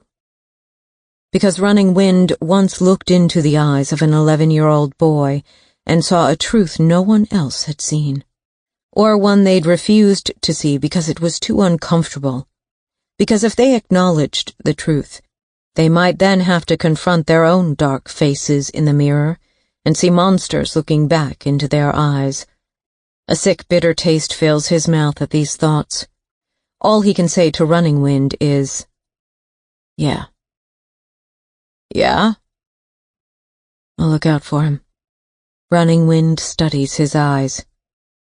I will. I vow it. I'll see Ricky through that rough patch. I'll die on that hill for you. Okay? Running Wind's old and yellowed eyes crinkle at the edges as he smiles. He points his white birch stick out over the sweeping valley. Once that whole valley was sage scrub. Nothing more. Until one little beaver dammed a small stream. Silence. Wind rustles through autumn grasses. A small act, he says quietly, that reshaped the future. He looks at Ash. The past doesn't always have to write the future. Ash receives a call 2 weeks after the day he met with Running Wind atop the mesa. The remains of his old mentor have been found in fresh snow in a remote part of the woods along one of Running Wind's traditional trap lines. It appears the old trapper passed just 3 days after asking Ash to watch over his grandson, but his remains were only discovered 10 days later. He was found by a hunter who noticed corvids and eagles circling high above a clearing. Wolves had been at his body, as had foxes, martens, birds, rodents, and other smaller creatures. There was not much left of him. Running Wind would have thought this fitting, being quietly recycled and fed back into the animals and forest and the ground of his people. He'd slipped away with the peace of knowing Ash's promise was ironclad. It was the best Running Wind could do for Ricky Simon. Now, it was up to Ash. Chapter 25. Do you know anyone who smokes these? Rebecca placed a packet of Denali plain cigarettes on the coffee table. Opposite her sat Clive Dodd in his wheelchair, linked to his portable oxygen machine, small tubes creeping around his wrinkled cheeks and feeding into his nostrils. Ash had driven her into town after they'd returned to Haugen Ranch and picked up the truck and Kibu. Rebecca needed to buy some clothes. She wanted a hot shower. She wanted to call Lance and ground herself. She needed some distance from Ash in order to clearly formulate her next steps. Being in his presence, the way his aura sucked her in, had thrown her way too far off center. She had to step away and recalibrate. But as they'd approached Petrogas, she'd asked him to pull into the convenience store first. She'd bought the cigarettes, and they'd gone around the gas station to the back lane and found Dodd's house, allegedly her father's original destination on that fateful afternoon, before Ash stepped in and took him home. Outside Dodd's frosted windows, the winter shadows had already grown long and dark. A bone-chilling wind howled from the north, rattling at his shutters, lifting crystals off snow in clouds and skittering debris along sidewalks, making Clinton resemble a ghost town, where instead of heat and tumbleweed, there was cold and ice. Ash sat on an overstuffed chair beside her, with Kibu at his feet. Rebecca felt his eyes on her. She felt the weight of his thoughts. She forced her focus back onto Dodd, onto the reason she was here, her dad. "Oh, you are cruel, Rebecca North," Dodd said as he gazed upon the blue packet of cigarettes emblazoned with health warnings. He opened his mouth to speak again, but hacked and wheezed instead. He dabbed the corners of his mouth with a handkerchief, and Rebecca noticed his nicotine-stained fingers. Dodd gave a weak smile. "Denali Plain used to be my pack-a-day vice." Another spasm of coughing. "And look at me now.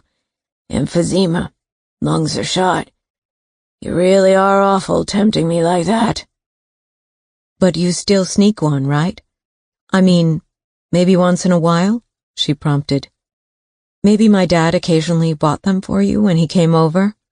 He laughed, then dissolved into another bout of wheezing that tensed both Rebecca and Ash. Spittle frothed at the corners of his mouth.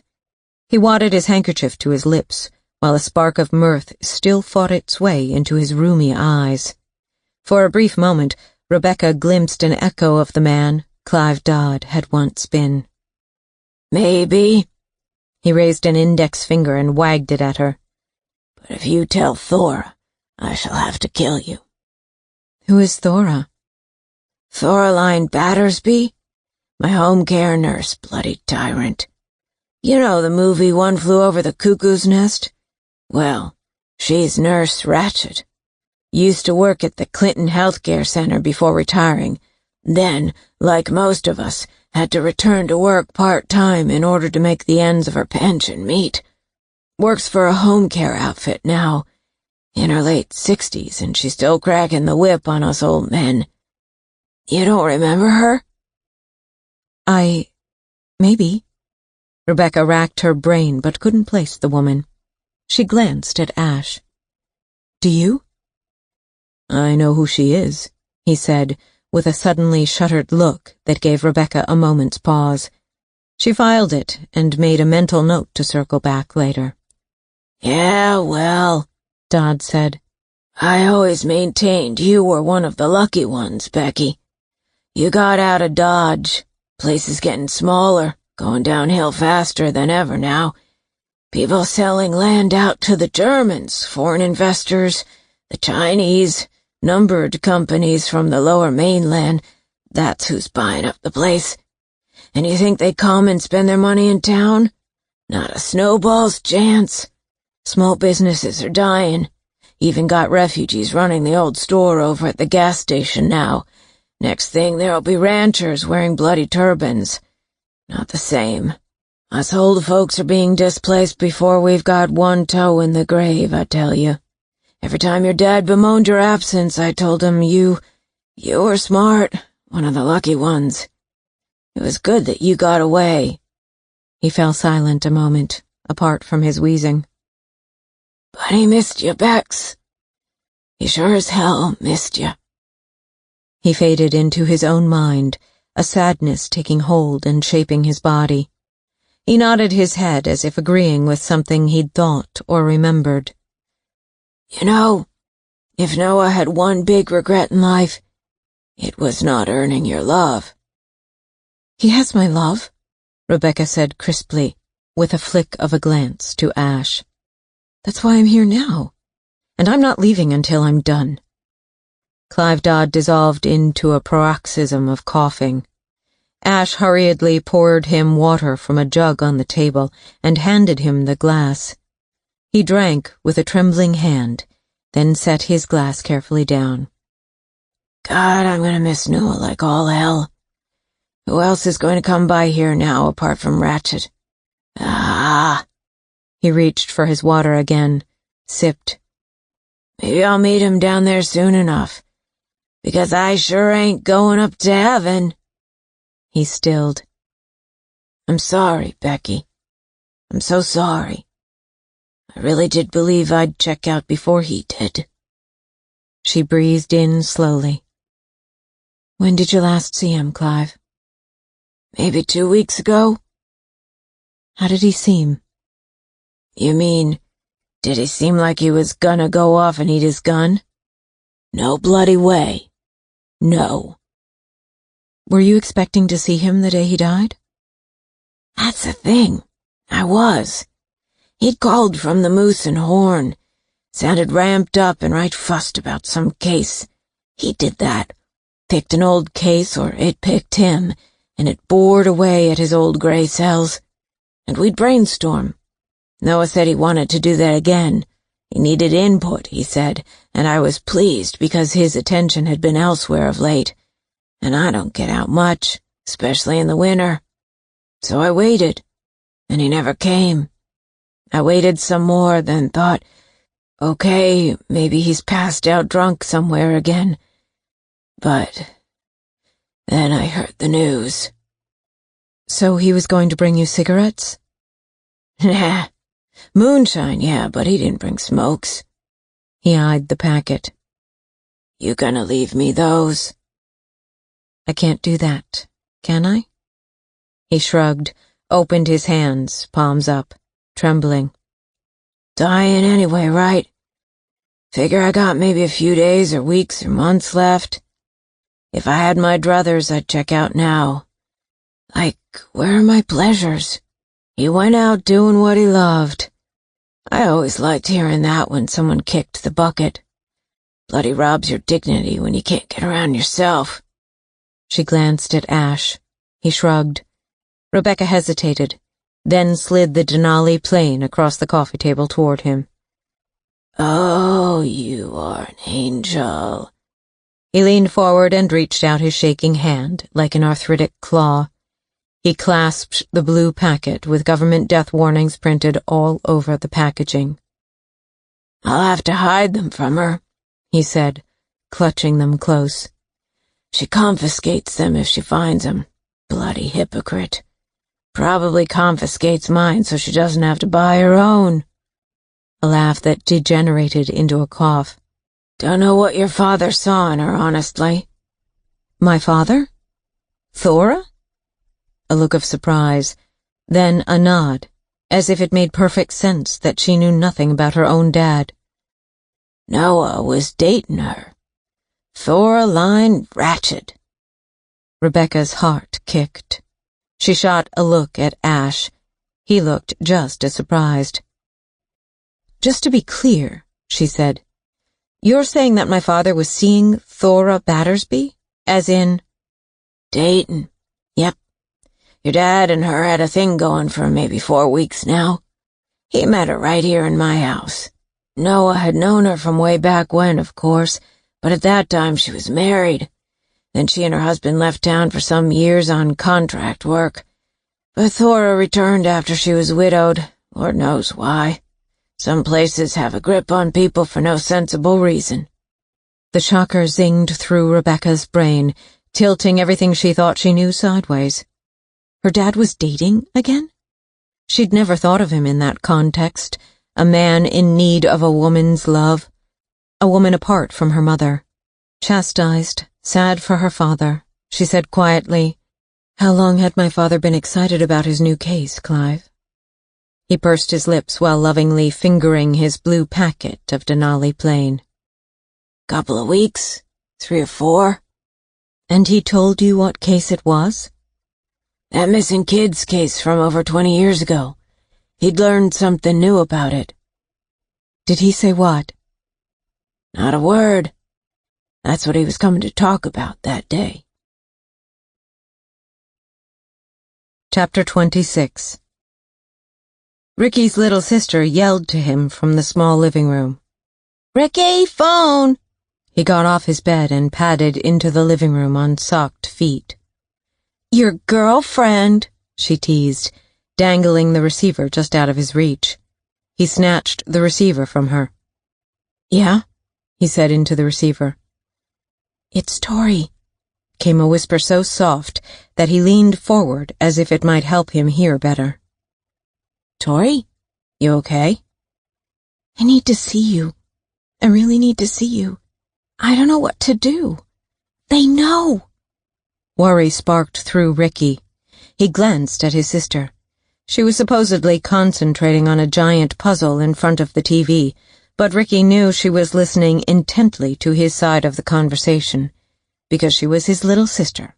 It was what she did. Ricky's mother was busy making dinner in the kitchen with her new baby on her hip, the kid spawned by that drunk loser 2 trailers down. She'd taken one lover after another ever since his dad had gone and gotten himself beaten to death in prison. But this one worried Ricky. He'd struck Ricky in the face when he refused to put up with the asshole's shit. He turned his back to the room, lowered his voice. "Can you get out?" "Yeah, I think. Maybe later after dinner when they go into the library." "Meet me at the northwest end of the lake around 8:30 behind the barn, near the campsite entrance. Can you do that? I'll be waiting for you there. We can go over to those abandoned cabins on the back end of Haugen Ranch. No one ever goes there. We can talk." "Okay," she whispered. "Dress warm, Kay. It's friggin' freezing to death out there." He hung up. In the tiny bedroom he shared with his little sister, Patience, Ricky geared up in his thermals. He carried his boots through the living room and put his finger to his lips when Patience saw him. "Where are you going?" she whispered. He was about to say, "None of your stupid business," but as he looked at her little dark eyes peering at him above the puzzle pieces of Paris on the coffee table, something in his heart cracked. Patty was probably never going to see the Paris pictured in her puzzle. Her face was maturing, and life was about to get real tough.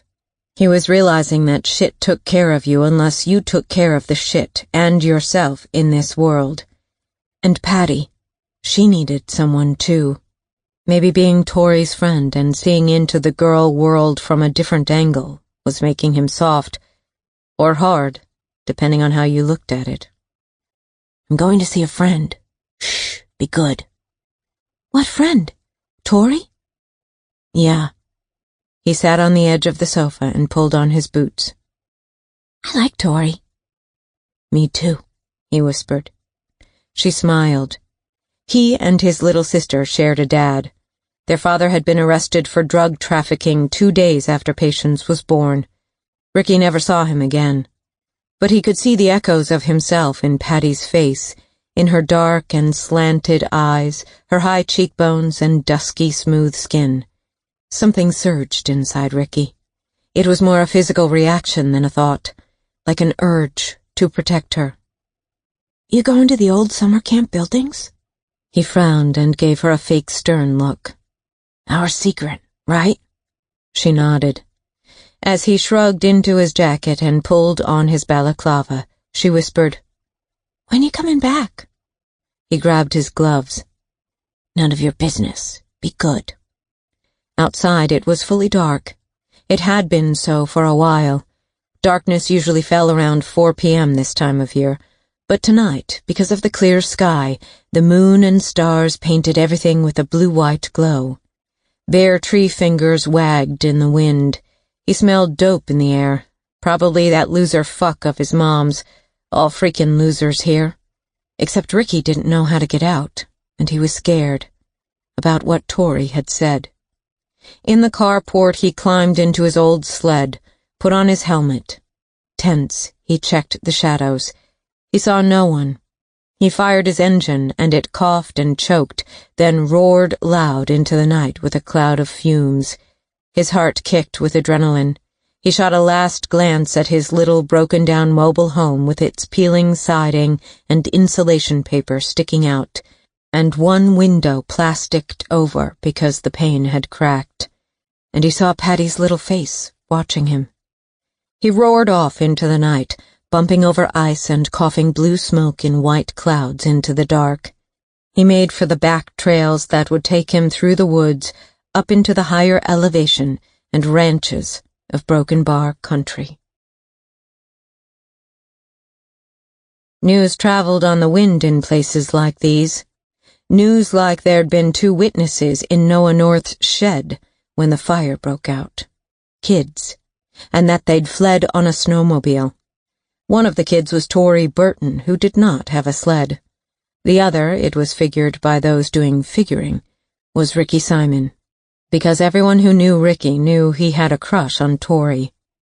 The rumor on the wind was also that Noah's detective daughter had visited Tori at Broken Bar. Both Brannigan and Roshan knew this, and they knew what Rebecca North had said. Brannigan had told his mates at the pub, some of whom had tried to help fight Noah North's fire. Roshan had mentioned it to one of her friends, who had mentioned it to another, which was why he now sat in shadow on a snowmobile outside Ricky Simon's house. He watched Ricky Simon roar off on his crappy, old 2-stroke engine sled, headlight beams bouncing in the dark as he left a stinking wake of fumes. He watched the headlights heading off over the back fields behind the trailer park, took another drag on his smoke, flicked the butt into the snow. He exhaled and pulled down the visor on his helmet. He'd been waiting in this tit-freezing cold for Ricky to leave on his machine. Had to happen at some point. The goal was to get the kid alone, in an isolated spot, and get him to have an accident. Contain the damage. So far, from what people were saying, the kids were not talking. No one seemed to know what they had seen or why they had fled. The key was to keep it that way. He started his engine. It purred smooth and quiet, a nice juiced-up 4-stroke sled with some serious power. He took off after the headlight beams, bouncing among trees up the back hills behind the trailer park village. It looked like the little Simon shit was going up into the old cross-country ski trails, beyond which lay wilderness and Broken Bar Ranch. Luck was shining with the moon tonight. If it all played his way, the little shit-ass was going to meet the serial killer kid. 2 birds, 1 stone. The snowmobiler stopped on the ridge in front of a line of marching spruce. He kept his lights off. Down below, near the Broken Bar Lake campsite entrance, Ricky Simon sat on his sled, engine running, headlights on. The kid was waiting for something. A little shadow with a flashlight came running out of the cover of the trees. Tori Burton. He watched as the figure he believed was Tori straddled the snowmobile behind Ricky. The snowmobiler unzipped his jacket. He got out his phone. Cold bit into his hands as he took off his helmet and heavy gloves to place a call. There was reception in this area near the ranch. Lady Luck was with him on this frigid night. The wind blew and he watched the moon shadows over the cold landscape as the phone rang. "They're together, on the kid's sled," he said when the phone was picked up. "Where?" "Northwest end of Big Bar Lake. Looks like he's heading up to the South Road. There's one way he's likely to head on the South Road, and that's east. Nothing but wilderness the other way. Don't lose them, but stay back. Keep me posted. Coming in from the east." The snowmobiler tucked the phone away and drew down his visor. He revved the engine, thinking how ironic it would be if those kids were heading into the abandoned summer camp area. Private property, but never used. Fucking ironic. And disturbing, he thought as he came down the fall line of the bank. That old place was witched.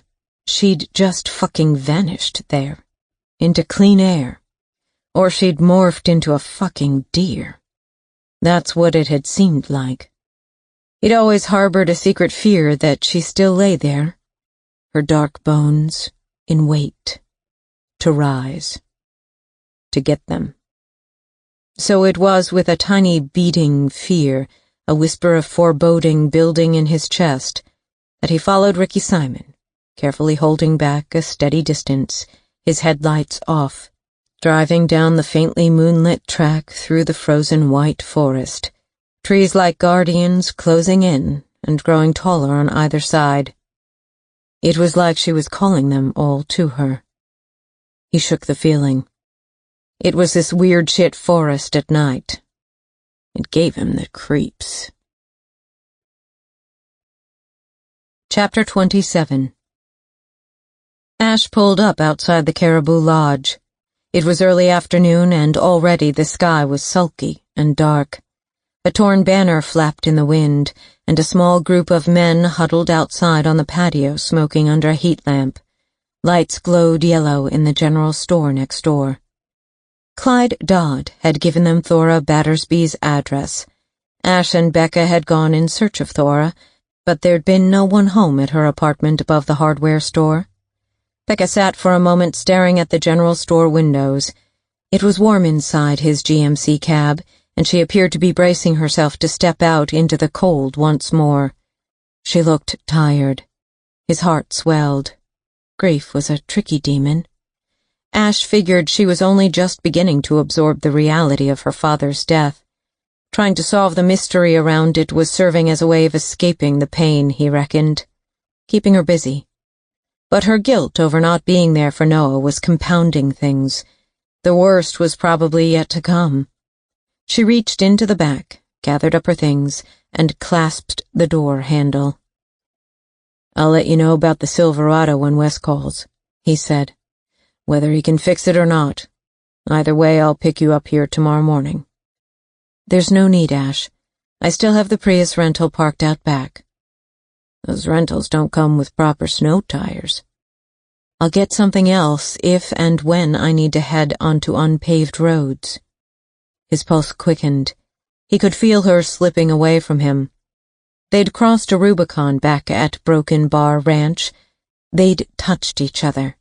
She'd allowed him to hold her, and now everything felt as delicate and tremulous as fine crystals, and he did not want to shatter things, because a tiny spark of hope now burned deep and secret in his belly. "It's only a matter of time before Tori will talk," he said, shifting the subject, not quite ready to let her go. "I suspect Olivia and Cole just need to find a way to help her handle it. I'll head out there tomorrow, try to talk to Olivia again." "Let me do that." He held her gaze. She still didn't trust him. "Ash, did you recognize that knife when I showed it to Tori?" she said suddenly. His gut clenched. He hesitated a moment too long, and she saw it. "Looks like a Trapper's Frost brand," he said. "Older kind." "But you haven't seen it before, have you? You don't know who it belongs to?" "Shit. There are a lot like that out there, Bex. Various iterations over the years? She regarded him steadily. Wind rocked the truck. Pressure built in his chest. He had to speak to Ricky before handing him over to Becca and the cops. Had to get his side of the story. The kid would be toast if he went back into the system. Ash had no doubt after seeing that bone knife that Ricky had been with Tori in Noah's moonshine shed. "Call me if you learn anything else." She opened the door. "Becca." She turned. Several conflicting options warred inside him. "What is it?" "I think I know who witnessed me taking Whitney to the bus stop that day." She closed the door. She waited. He rubbed the back of his neck, resisting. "Ash?" He cleared his throat. "Thora used to live with her husband, Jake Battersby, on the same street where Whitney used to live with her mother, right across the road from each other." She blinked. Her body went unnaturally still. He broke eye contact and stared ahead through the windshield. He watched two people huddled in coats cross the street. They ran up the stairs to the warmth of the lodge. He took in a deep breath. "That morning when I went to pick Whitney up to drive her to the bus stop, Jake was packing his truck for a stint up north on one of his logging contract jobs. He saw me pull up outside Whitney's place, where she was waiting with her bags. It was early, really quiet in the street. I put Whitney's suitcase in the back of my truck, and he saw her climbing into the cab. He waved at me, and I waved back. Then I drove to the bus stop. Presumably, given that Jake faced a long drive north, he'd have gone to the Petro Gas to fill up. The gas station is diagonally across from where the Renegade Line's bus stop used to be in that undeveloped lot beside Dot's Donuts and Diner." He glanced at her. Her eyes were narrowed, and the suspicion in them made his heart sink. He knew that by the time all the truth came out, the little spark of hope that burned in his gut would be long dead. "Go on," she said, voice flat. "Given that Clive Dodd said Noah only started dating Thora 3 or 4 weeks ago, I figure it had to have been her who told Noah about Jake having witnessed me that day. Heaven knows why, or how it might have come up between Noah and Thora." He inhaled deeply. "But it makes sense." She appeared to search for words, but after a moment all she said was, "Right. I need to speak to her. Don't do it without me, okay?" Her eyes flared hot now as her gaze locked with his. "Please," he said. "Don't go anywhere. Don't go interviewing anyone without me. Not until we know if your truck was sabotaged. If it was a malicious act, whoever did it knew you would likely have died out there last night. It might not be safe. I'm a big girl, Ash. I know how to look after myself if I need to. Someone could have tried to kill you, Becca. They could try again." She turned away, moistened her lips. Another blast of wind rocked the truck, and cold fingered in through cracks and crevices. "I want to trust you, Ash. But I can't help feeling you're holding things back from me." His face heated. He reached to touch her gloved hand, but she moved it away and opened the door. The wind grabbed the door, and she had to hold tight to it as she climbed out with her things. Urgency slammed through Ash. He leaned over the passenger seat. "Becca, wait!" She hesitated, looking into the cab. Wind, icy, swirled into the interior. Her eyes turned watery and her nose pinked. "What?" she said. Tomorrow." "What tomorrow?" He wavered. It was so deeply personal, and it probably bore no relevance at all to Noah's death, and he could see that it would hurt her more profoundly than everything he'd hurt her with before. But it had come to a point where not telling Becca what else had happened between him and Whitney would probably be as damaging as telling her. Still, his whole being resisted. The idea of voicing it, bringing it out into the open, was painful for him. He'd kept it secret for the last 20 years. "We'll talk tomorrow," he said. She eyed him, then banged the heavy door shut. Through the frosted passenger window she held his gaze a moment longer, then turned and walked toward the general store. Ash watched her hesitate outside the general store entrance, look up at the sign, then enter the establishment.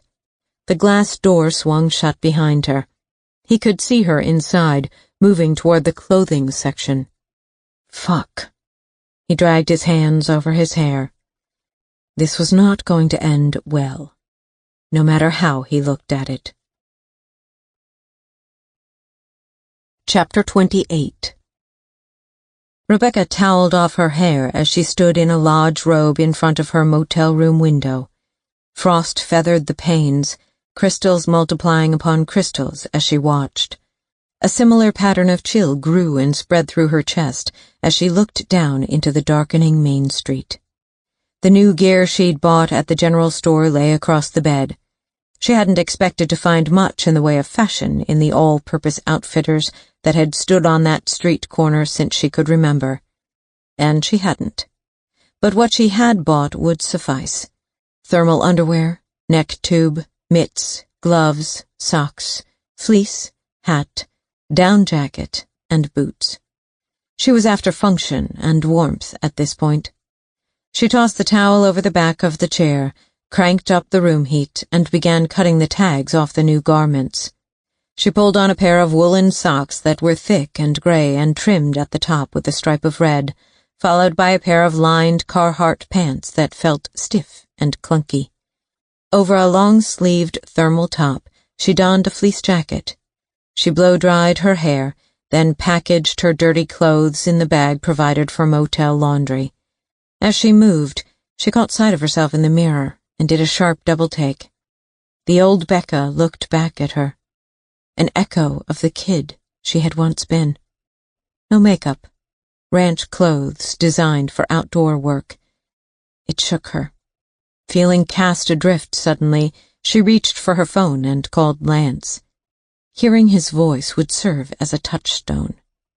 Rebecca returned to the window as the phone rang. She felt a smile curve her mouth as she pictured him in his high-end apartment, legal papers spread all over his desk and coffee table.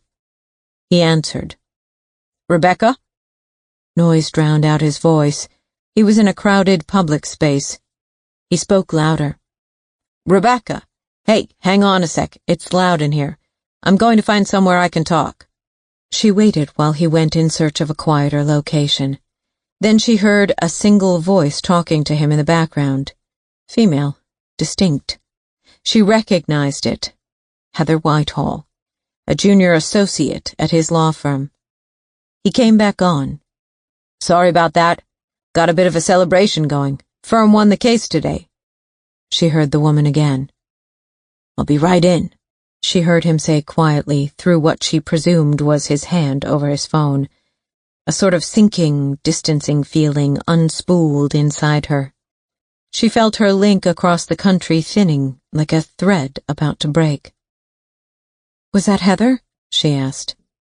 A slight pause, but it was too long, and Rebecca knew it. She knew in the way a woman who has been ignoring the signs for too long knows. Yeah, we're all here," he said lightly. "So I've been wondering how it's all going. You holding up? When will you be back? Set a date for the memorial service yet?" She felt herself close up, as if her father's world, this landscape of her youth and her complicated feelings about it all, did not belong to him and his glib expressions of interest. The Becca part of Rebecca. It was here, in the Caribou, and it was reclaiming her. And Becca needed to do good by her dad. Atone. Alone. "Not sure yet. There are some complications." "Such as?" Just some things I need to look into. His death wasn't straightforward." He detected the note in her mood. "Do you need me to come, Rebecca? Do you need—" "No," she said, surprising herself with the sudden conviction she felt. She did not want Lance out here. "I'm fine, really." She heard Heather's voice again in the background, That familiar sensation of betrayal sank into her belly like a cold stone. "I'll call when I have news. Dates," she said crisply. "Congrats on the case." "Rebecca?" She hung up, numbed, distanced. Rebecca stood for a moment, looking at her own reflection distorted in the frosted pane. It was darkening outside. Maybe inside herself, too. Her on-off Lance was sleeping with another woman. She shouldn't be, wasn't, surprised. He'd asked for commitment, and she'd dragged her heels. And now the relationship she should have bothered to nourish was withering, and Lance was sending out feelers, seeking sustenance elsewhere. Rebecca was being shown the hard way, once again, that without care and attention, without proper love, things disintegrated. They withered and died. She ran her hand over her hair. What was wrong with her? How had she gotten this way, become incapable of fully committing? But deep down she figured she knew. Something had broken inside her that hot summer long ago. Perhaps it had broken even before that, when her mother left this world, when she was 12, and she'd never been able to make herself vulnerable to that kind of pain again. Which was dumb. Other people had lost parents at a young age, and they'd been betrayed by young lovers who were also their best friends. They seemed fine. She checked her watch. She needed food and figured she might get lucky and find Sully Meacham on duty at the bar. Rebecca looped her hair back into a messy and still slightly damp bun and pulled on her new boots. She tucked her wallet and phone and keycard into her jacket pockets and left her room. She made her way down toward the noise coming from the Moose and Horn. She couldn't go back now, so she was going all the way to the end. She would solve this thing. She would bury her father in a way that would make him proud, and the clues forward could lie in the pub downstairs, where her father had hung out drinking the morning before he called her, and then ended up dead, with a gun in his mouth. Chapter 29. Rebecca entered the Moose and Horn through dark wooden saloon doors. It was warm inside and smelled boozy, and was surprisingly busy, a hub of congeniality away from the bleak, dark, and frozen streets outside. It had been renovated since she'd last been inside the old pub. A retro theme now dominated, with photographs of the gold rush and ranching pioneer days adorning the paneled walls. A long, copper-topped bar stretched the length of the room on one side. A guy in his late 20s wearing a retro white t-shirt with a bow tie and suspenders worked the bar behind an antique-looking cash register. Rebecca made her way toward the middle of the long bar counter. She drew up a stool and seated herself. Behind the bar, above rows of bottles, faded color photographs depicted the more recent history of the town. She realized, with a start, that one image showed her father and mother and herself as a tiny baby at a town ceremony from days past. Her dad was in uniform, her mother wore a pretty summer dress, and balanced baby Rebecca on her hip. Rebecca's heart quickened as she stared at the image. A part of her was here, in this bar, with the rest of the town's past, even as she'd been trying to run from it.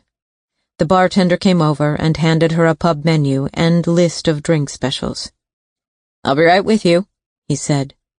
Rebecca took the menu and turned on her seat to better survey the establishment.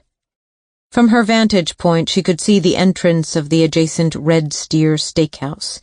The loud clack of billiard balls, followed by cheers and laughter, pulled Rebecca's attention to a pool table near the rear of the establishment. A group of men was gathered around the table. With them was a statuesque Amazon of a woman, sporting a bleached blonde mohawk. She wore tight-ass jeans and black biker boots. Rebecca watched as the woman leaned across the table, took careful aim, and hit her target. Cheers erupted again. The guy beside her placed his hand on her rump and whispered in her ear as he squeezed her ass. The woman threw back her head and laughed. But, as if sensing her scrutiny, the male stilled turned. Rebecca was struck with a bolt of recognition. Buck Johnstone, out of uniform. Buck eyed her for a long moment. Those around him glanced her way to see what had snared his interest. Surprise whispered through Rebecca as she identified the ripped, bald guy with Buck as the biker from the Petro-Gas convenience store, and she realized the other players were Wes Steele and Dave Brannigan, plus a dark-haired male she didn't know. She nodded to the group. Buck gave her an odd little two-finger salute, and Wes raised his beer bottle as if to say cheers. She wondered again about the damage to her dad's truck. They turned back to their game, but the men leaned closer as if in earnest conversation, and Buck must have said something about Rebecca, because the blonde turned to stare brazenly. A strange coolness filtered through Rebecca. She felt like an outsider who was purposefully being isolated from the herd. "Can I get you anything?" She jumped. It was the smooth voice of the barkeep. She turned on her stool to face the counter. She could still glimpse the pool table guys in a mirror. He smiled. "Didn't mean to startle you. New in town or just visiting?" "Sort of old and back in town." He grinned. She liked his face. Had she and her peers all appeared so young and fresh-faced and earnest once? She quickly scanned the menu and realized she was ravenous. "I'll have the moose burger with yam fries," she said. "And a Guinness." For her dad. He used to like Guinness, usually followed by a shot of whiskey. "Is Solly on tonight?" she said as she handed back the menu. "Yeah. You know Sol?" He drew stout from a tap. Rebecca smiled and immediately felt better for it. "If you come from this town, you know Solly." "Thanks," she said, as he set the creamy-topped drink on a coaster in front of her. "Sol!" he called through a hatch that led into the kitchen as he placed her meal order through. She came out wearing a moose and horn apron over faded jeans, a Western-style shirt, and a leather vest. She'd tucked the bottoms of her jeans into distressed cowboy boots. Rebecca felt a sharp punch of familiarity. Solly Meacham was the same, but different. She had about 8 years on Rebecca, but she'd aged faster in appearance than Rebecca liked to believe she herself had. But wasn't it always like that? You saw yourself in the mirror daily and came to accept the small changes over time, but someone who hadn't seen you in a long while registered the changes all at once, and it came as a shock. Sol had the weathered complexion of a smoker. Her once thick, sandy blonde hair looked dry and overprocessed, and had been cut short. Her smile, though, was huge. "Well, shit me," she said, wiping her hands on her apron as she came over. "Look who's in my bar, Becca North. The prodigal daughter returned." "Ouch," said Rebecca. Solly laughed, the sound husky, warm. "How you doing, Sol?" Rebecca said. Solly's mom had been all about nature and the moon and stars and had named her Solstice Summer, but she'd been called Solly as long as Rebecca had known her. She looked Rebecca up and down, taking in the Carhartts and work gear, her hair scraped back in an untidy bun. "Ha! Well, look at you. You can take the girl out of Cowtown, but you can't take the ranch out of the girl, eh, Bex? And there I was thinking you were some slick, big city, high-rise detective. What they call it? White-collar crimes cop?" Rebecca snorted. "Commercial crimes.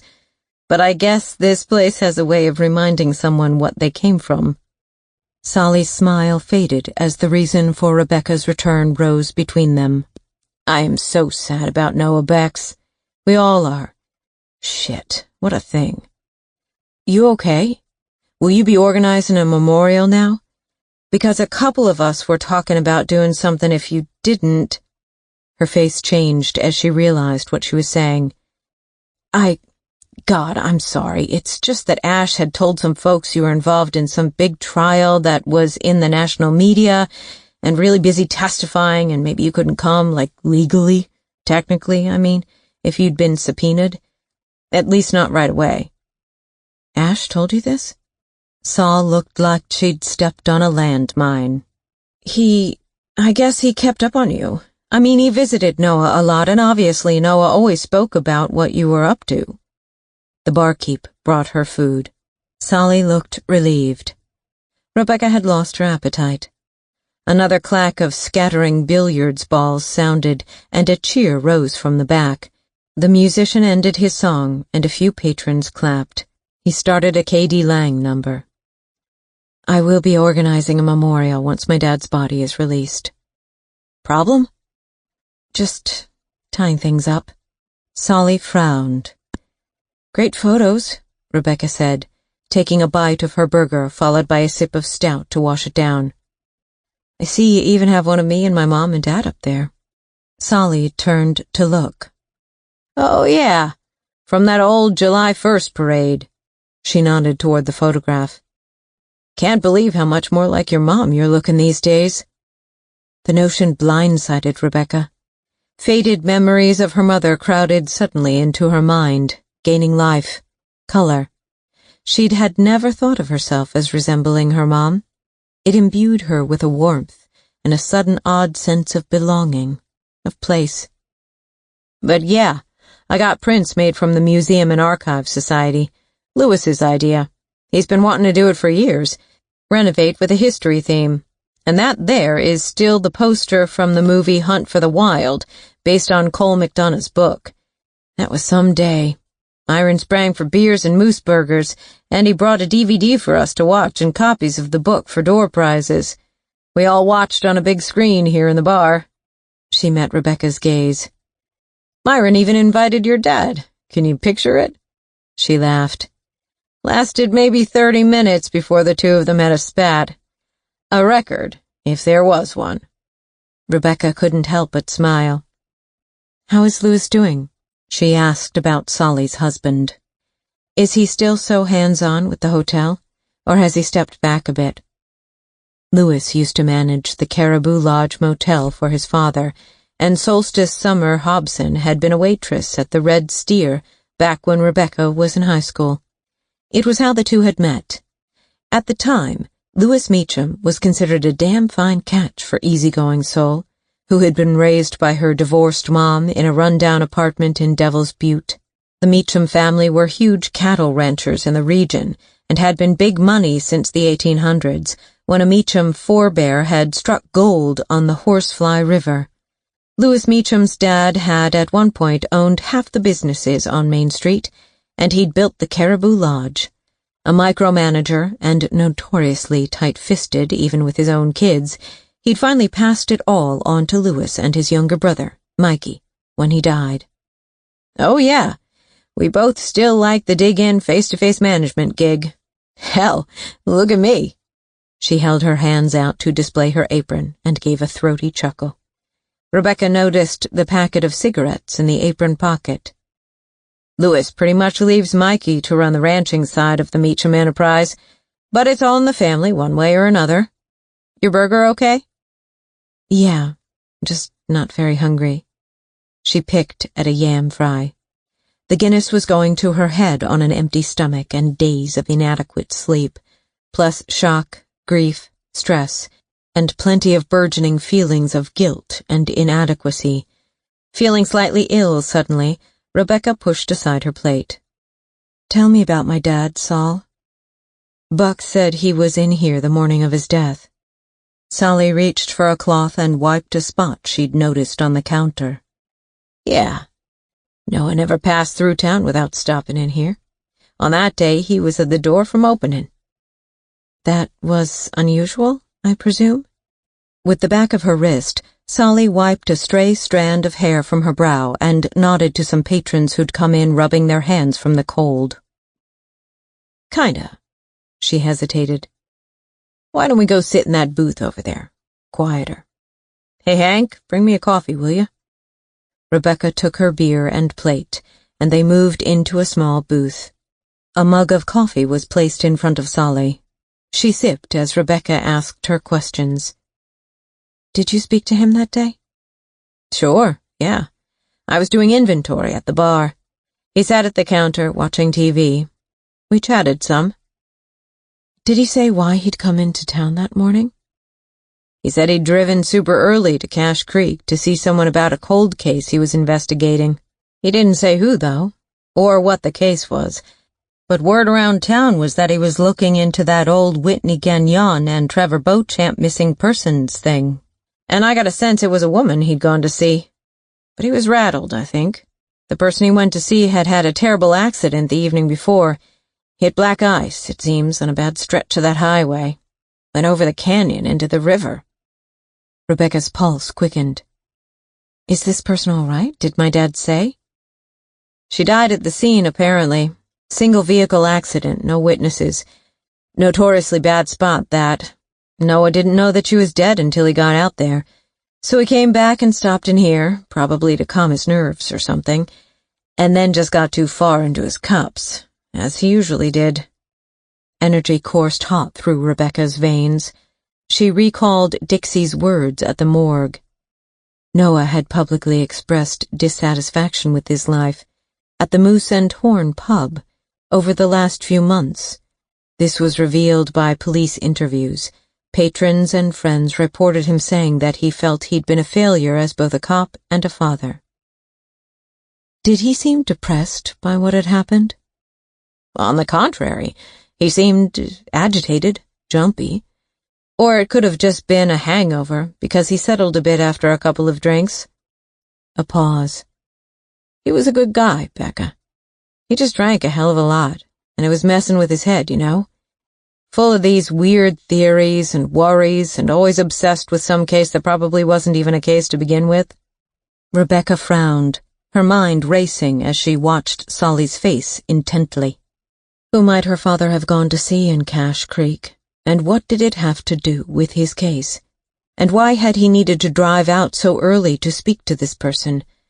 Deeper, darker threads snaked through her questions. He's been inside my cabin, took some papers from my case file. I think someone followed me home. Was this Cache Creek person's death right before her father's visit a coincidence? Or something more sinister? So you told this to Buck? Rebecca said. About the Cache Creek witness? Yeah, sure. She took a sip from her mug. But like I said, your dad was often weird about his projects, and increasingly paranoid and confused about shit, and he ended up really out of it by noon that day. There's a bunch of people in town who said we all should have seen this coming. I guess we did. I'm just sorry I never did anything personally. But look at half the guys who come in here. I sell booze to them. Their lives revolve around that pleasure. What am I going to say? Hey, get your life together, buddy, and stop coming to spend your money here? Who else did he speak to in the Moose and Horn that morning? Geez, I don't recall who all was in and out. He spoke to anyone who came up to the bar. So everyone knew he was looking into the Whitney and Trevor mystery? Pretty much. He'd asked me specifically about Whitney because she used to work here part-time in housekeeping. On weekends, and over that last summer she was still in town. Specific questions? Solly made a moo and thought. More like, did I remember seeing her much with Trevor over the summer before they left? Another pause. Or if I'd seen her with any other guy. And he asked if I'd seen her with Ash, specifically. Rebecca inhaled slowly and nodded. Anything else? Questions like, had Whitney appeared worried about anyone in particular at the time? It was like he was sort of trying to get a picture of her life that year. He asked if she'd spoken to us about going to L.A., and whether I'd gotten the sense at any point that there was something bad going on in her life. Was there anything you told him that piqued his interest? She snorted softly. 20 years is a long time ago, and I told him so. The only thing I can specifically recall from that year with respect to Whit was that she took some time off to go on one of those camping trips organized for problem youth. You know, the one started by Dr. Miller? Rebecca frowned. I don't think so. Anyway, that was about it. Oh, and I did tell him I knew Whit had been seen with Ash at that biker bar up in Devil's Butte in the months before she and Trev left. Yeah, Rebecca said quietly. She knew all about that. I wanted her gone. It appeared that was the angle her father had been pursuing. Ash. But whether he'd found substance to it, that's what niggled at Rebecca. And yeah, I told Noah that Whit had started talking about going to L.A. She'd said she could finally afford it. I didn't think she would just up and do it with Trev, though. What do you mean, afford it? A shrug. Like I said, Bex, it was way back. Louis and I had gotten married 2 years before, and my head was full of planning, building the new house. I wasn't focused on one of the housekeeping staff's boyfriend woes. That said, I do recall that for some reason I was under the impression she'd come into a fair bit of cash. Like how much? Don't know, but quite a bit. She said cash, like actual cash? I really don't know. It could have been Trevor's money. He was always working on contracts up north and in the oil sands. You can earn real big there. Plus, Trev dabbled in selling small-time recreational drugs, dope, that kind of thing. All I can say from the hotel perspective is 1 minute she was here, next she walked out and never came back to work. And then we heard she'd left her mom a note, and Trevor had told his friends he was leaving town. Which friends? Jesus, this is like 20 years ago. I have no freaking idea. While Solly was talking, Rebecca saw a party arriving for dinner in the restaurant area next door. She recognized Dixie among the group. The coroner was with her husband, a much older-looking Dr. Bob McCracken than Rebecca remembered. Dixie noticed her and gave a wave. Becca nodded, a sense of small-town claustrophobia closing around her. Everyone and everything here was knitted into a web, and it felt like it was tightening. Solly glanced over her shoulder to see what had caught Rebecca's attention. Oh, I should go. McCracken's got a big birthday celebration happening, and we've got a special menu I want to oversee. You know, he was elected mayor last year. Thank heavens Clayton Forbes was taken out of the picture. Forbes was arrested and charged with fraud right before Christmas. Will be a while till that case goes to trial, but he hasn't been seen around town since. She slid to the edge of her booth seat. Rebecca's attention was still on the group entering the Red Steer Steakhouse. She was thinking how Bob McCracken had been their family doc, and how, as a kid, she hadn't liked him, although she couldn't say why. Is McCracken still practicing as a GP, now that he's mayor? Reduced his hours to a few patients. He's got a new doc working for his practice, and some specialists who come in from time to time. Gone are the days where he was everyone's doc. Solly made to get up, but hesitated. You don't think Noah did it, do you? Killed himself? A ripple of wariness brought Rebecca's focus back onto Solly. What makes you say that? Your questions. The scuttlebutt's starting to go around. She nodded toward the pool table group. They were busy leaving. And those guys. Wes mentioned he towed Noah's truck and that you appeared to be investigating the fire scene, had taped off the shed. Brannigan said you were at the Broken Bar Ranch asking about witnesses. Cold tightened through Rebecca. It came with a hint of fear. The last thing she wanted was to put that kid in the spotlight, or in jeopardy. A sense of urgency began to tick inside her. She needed to be more careful. She watched as Buck and his friends exited the bar. Solly got to her feet. You going to be okay? Can I get Hank to bring you anything else?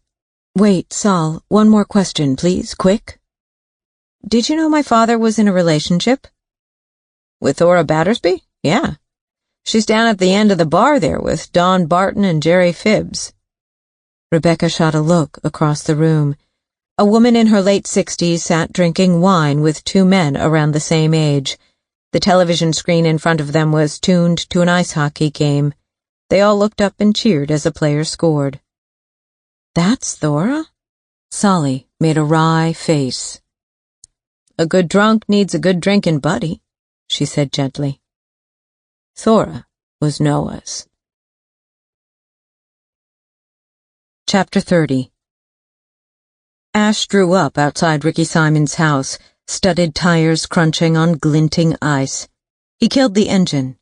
Moon shadows stretched between derelict mobile homes, and crystals hung suspended in the air, forming eerie halos around lights. He noted Ricky's sled was gone from under the carport. He got out of his truck, leaving Kibu curled on his sheepskin on the back seat. He made his way to the door. A piece of plastic taped over a window waved in the breeze like a ghost arm. Some creature scuttled under the porch, claws skittering on ice. Ash shone his flashlight under the porch. Glass bottles winked in his beam. An animal growled, and his light caught the glow of eyes. A stray dog. He hoped it would find a warmer place for the night. He picked up a bottle, upended it, and shone his flashlight on the bottom. NN/06-18. It was the coding system Noah had used to date his batches of moonshine. NN for Noah North, plus the date he'd bottled the stuff. This confirmed what Ash had already known. Ricky Simon stole hooch from Noah. Ash also knew that Running Wind Simon had given his grandson Ricky his old trapper's frost knife before he went off into the wilderness to die. There was no doubt in Ash's mind that the kid had been inside that shed with Tory Burton around the time of the fire. And instead of calling for help, alerting everyone to the blaze, Ricky and Tory had fled. Ash figured he knew why, too. He heard Running Wind's words on the sibilant night breeze. He has another strike. He's out. He's going to end up far from home behind concrete walls and razor wire with the big bad boys, and it's going to be over, like it was with his father. Ash's concern was that if Becca found hard evidence and brought in a provincial major crimes unit, Ricky would be taken in as a key witness, and this would be out of his hands. Not for a moment did he think Ricky had shot Noah, but the kid might have seen something, and information might help Ash ameliorate the situation with Becca before things spiraled out of control. I vow it. I'll see Ricky through that rough patch. I'll die on that hill for you. Ash clumped up the wooden steps and thumped his gloved fist against the peeling door. The door opened, spilling yellow light into the night. Ricky's mother stood there, one hand on the door, the other on her hip. Dark hair hung in a ponytail down her back. Her eyes were bloodshot and unclear. His gaze went to the kitchen table behind her. A child sat in a high chair with a plastic bowl of orange-colored pasta. Orange ringed the baby's mouth like clown makeup gone wrong. On the table was another one of Noah's distinctive bottles, and a glass half full of the contents. His heart tightened. Ricky's mother was drinking the hooch that Ricky stole. Rather than admonishing her kid, she was using him to feed her addictions. He cursed inwardly. "Where's Ricky?" he asked her. "What do you want him for?" "Need to speak to him. It's urgent. Where'd he go?" "Man, I don't know with that kid. Uses this place like a fucking hotel. Maybe he should quit school and get a job so he can pay rent at least." Ash saw a young girl in the living room area. Patty. The kid was watching his exchange with her mother with intense dark eyes. Behind her, a car chase and gunfire scene played on the television screen. "Can I ask Patty some questions?" Ash said.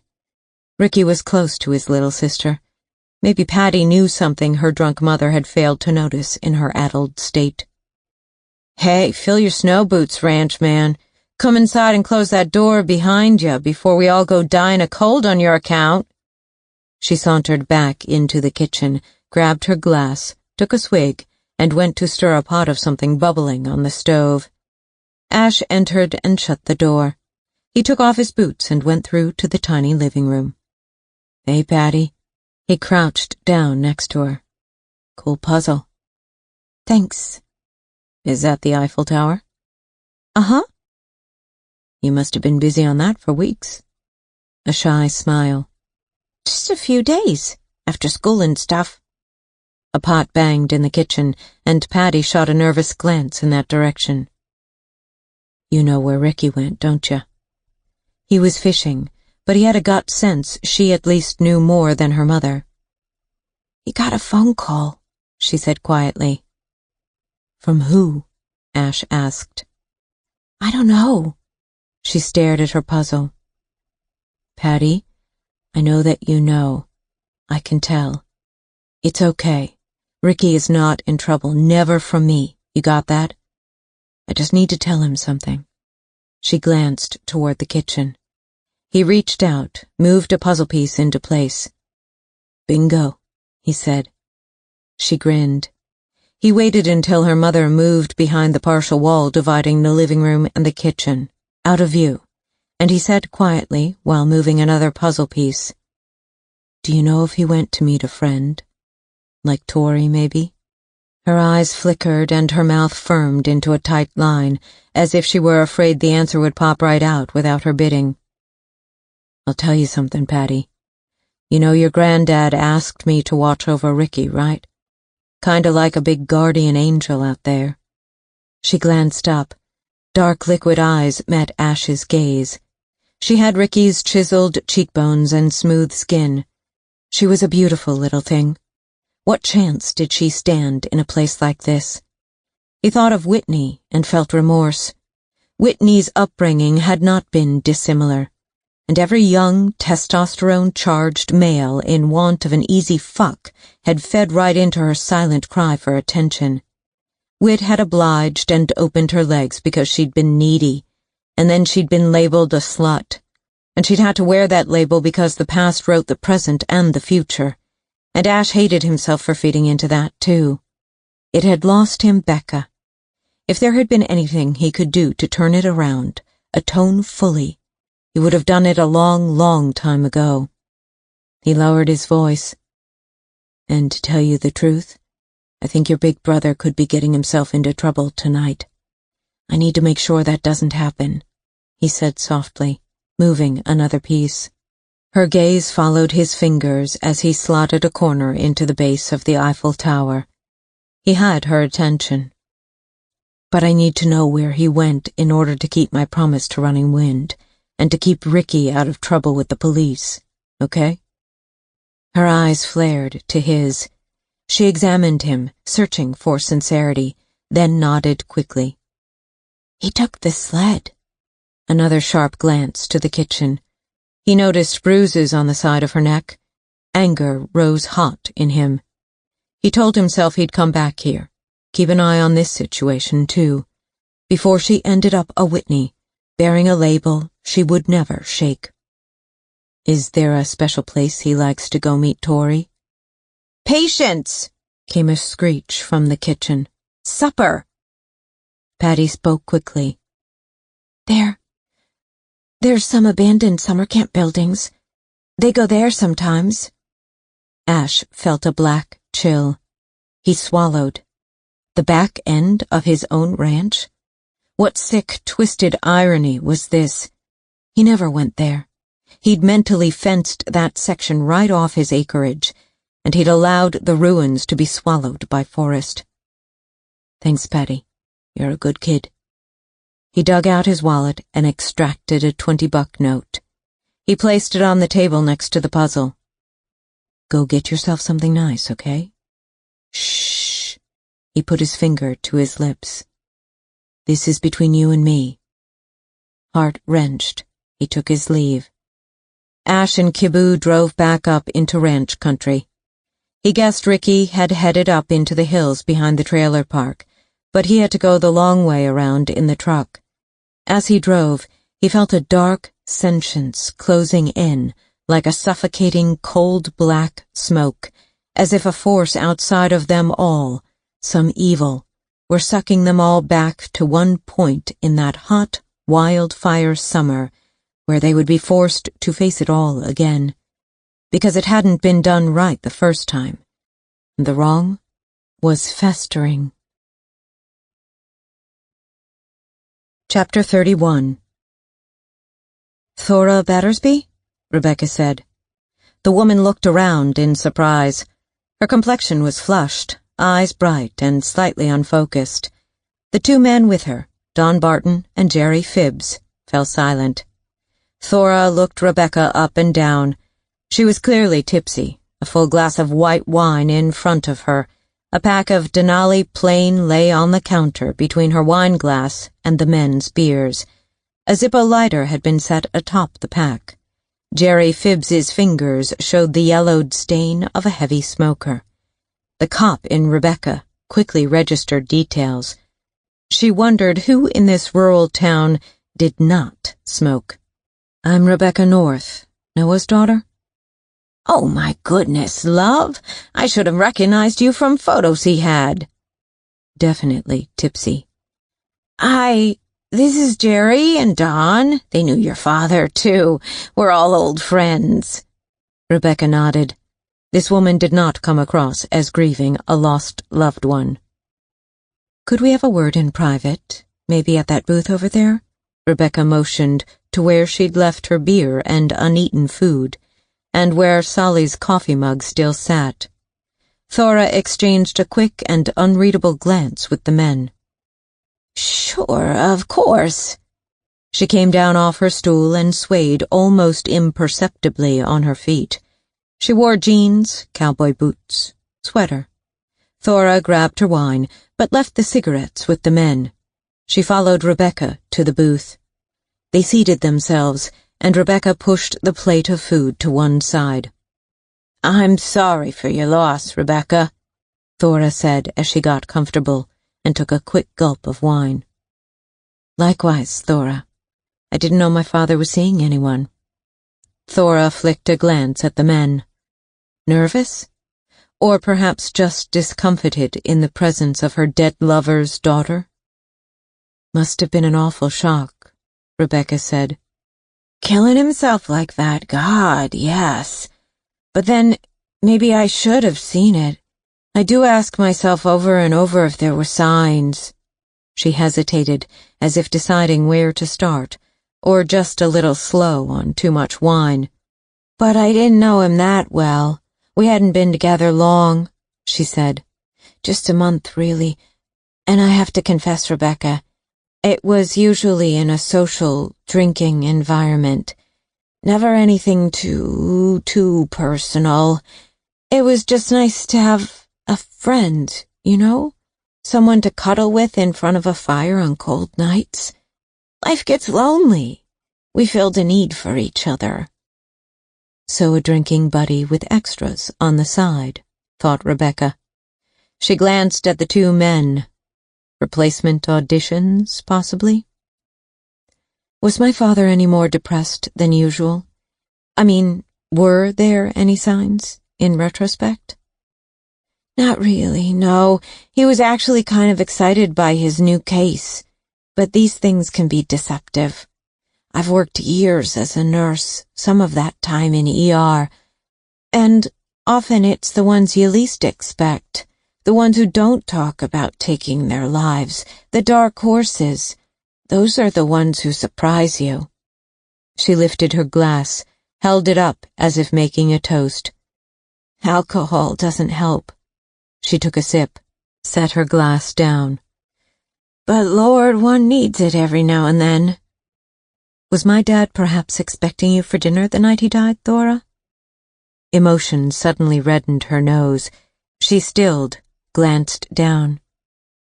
"Yes," she said. "I feel that maybe if I had gone, that things would have worked out differently." "You canceled?" "I called to take a rain check, yes. About 4:45 p.m. is when I phoned." Just after Ash left, and shortly before Brannigan reported the blaze. "Why did you cancel?" "I wasn't feeling that well." Rebecca regarded her, weighing, taking a measure. "Was he upset that you canceled?" "I don't think so. He sounded like he'd had a few drinks and would probably settle into a few more happily on his own." "Do you smoke, Thora?" A flicker of surprise. "I do." "Did he ever buy you cigarettes?" A sad smile. "Yeah, sometimes. Money is tight. I retired, but my pension only goes so far. I had to go back to work. Home care. I have a few clients, but not enough." She inhaled deeply. "It's a small town." "Clients like Dodd?" She gave a soft snort. "Yeah, like Clive Dodd. I met your father, or I should say became better acquainted with him through Clive." "Did my father discuss details of his recent investigation with you?" A leeriness entered her eyes. "What is this about? Do you think there was something suspicious with his death?" "I just need to know exactly what happened, Thora.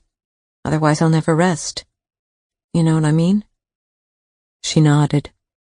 "I understand. And if you mean did he discuss the Whitney and Trevor missing persons thing with me? Yes, he spoke to me about that." Anticipation pinged through Rebecca. She leaned forward. "Thora, did you know that he drove to Cache Creek to see someone in relation to his investigation the morning he died?"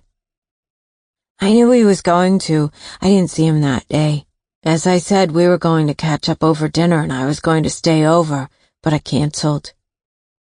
"Do you know that the person he went to see in Cache Creek was killed in a single-vehicle accident the evening before he got there?"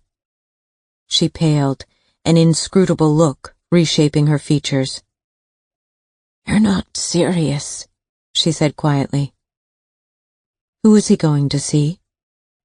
She rubbed her brow, swallowed, made no eye contact for a moment. Then she looked up. "He was going to talk to the woman who witnessed Whitney Gagnon and Trevor Beauchamp getting into a white van with Oregon plates at the Renegade Lines bus stop on September 27th, just over 20 years ago." Excitement chased through Rebecca. She recalled the witness coming forward at the time, but not who she was. "What was her name?" "I can't remember.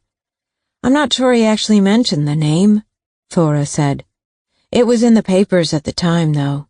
Noah had located her and reached her by phone." She paused, a seriousness darkening her eyes. "The witness told Noah on the phone that she'd lied to him all those years ago." Rebecca blinked. "What?" "She never saw them being picked up." "What do you mean?" "The witness never saw Whitney Gagnon and Trevor Beauchamp hitching a ride with a van from Oregon." Stunned, Rebecca stared at Thora. "She lied?" "Seems so." "Did she say why she'd lied?" "Because someone asked her to. She got some deal, money, I think, or drugs. She was using heavily at the time, she told Nora. She said she'd have done anything to score." "Who asked her to lie? Who paid her back then?" "I don't know. Noah was going out to see her to get the details on record." "Why now?" Rebecca asked, her brain reeling. "Why confess suddenly now?" "Because Noah found her and reached out. He said it happens sometimes with cold cases. Circumstances and people change, and where they wouldn't speak before, they might finally come forward. She told him that she'd turned her life around, gone clean, found religion. Part of some whole atoning thing, like a 12-step program, was to make amends with people in her life who she'd wronged." Rebecca's heart whomped. "Who else knew this?" she asked, very softly. "Was Buck told?" Thora fiddled with the stem of her wine-glass. "No, I don't think so." She looked up, a raw pain now in her eyes. "Noah thought he was onto something, and it seemed like he suddenly didn't want to tell Buck everything, or even me. He seemed to be holding his cards really close to his chest." She breathed in a deep and shaky breath. "I wrote it off to his conspiracy stuff, his paranoia, his need to make a difference or to find some kind of worth by solving an old crime after he'd felt all washed up for so long. It was like there was a big hole inside his chest that he was always trying to fill up by trying to fix some aspect of the past." Thora fell silent for a beat. The music in the room changed to an up-tempo Western song. The old nurse in me thought it was some subterranean psychological thing, but harmless. She held Rebecca's gaze. Do you think there was more to it? She looked worried. Do you really think he was onto something? Like I said, I'm just trying to piece things together for myself. But her heart was galloping. This changed everything. Thora, she said quietly, did my dad tell anyone else about this Cache Creek witness recanting? She pursed her lips, thinking. Maybe Rennie Price at the Clinton Sentinel newspaper? Rennie has physical copies of the Sentinel going back 30 years or so in his morgue. Or that's what he calls it.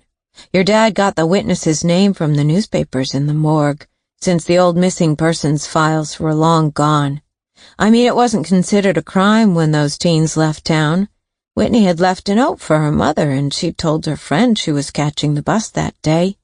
And Trevor had told friends he was leaving, from what I understand. Did you tell anyone that this witness lied? She broke eye contact, and Rebecca knew she had. Who did you tell, Thora? I might have mentioned it in the bar. When? Maybe 2 days before Noah drove out there. Who was in the bar?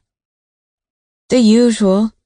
I was sitting over there with Don and Jerry, same place. The place was packed. Anyone could have heard, I suppose, and told anyone else. Rebecca felt tense. So it was your husband, Jake, who saw Ash deliver Whitney to the bus stop that day. She nodded. That's what got Noah looking into the case in the first place. We were drinking, making merry, shooting the breeze. I was telling him about the logging work Jake used to do, and how Jake was away from home for long stretches.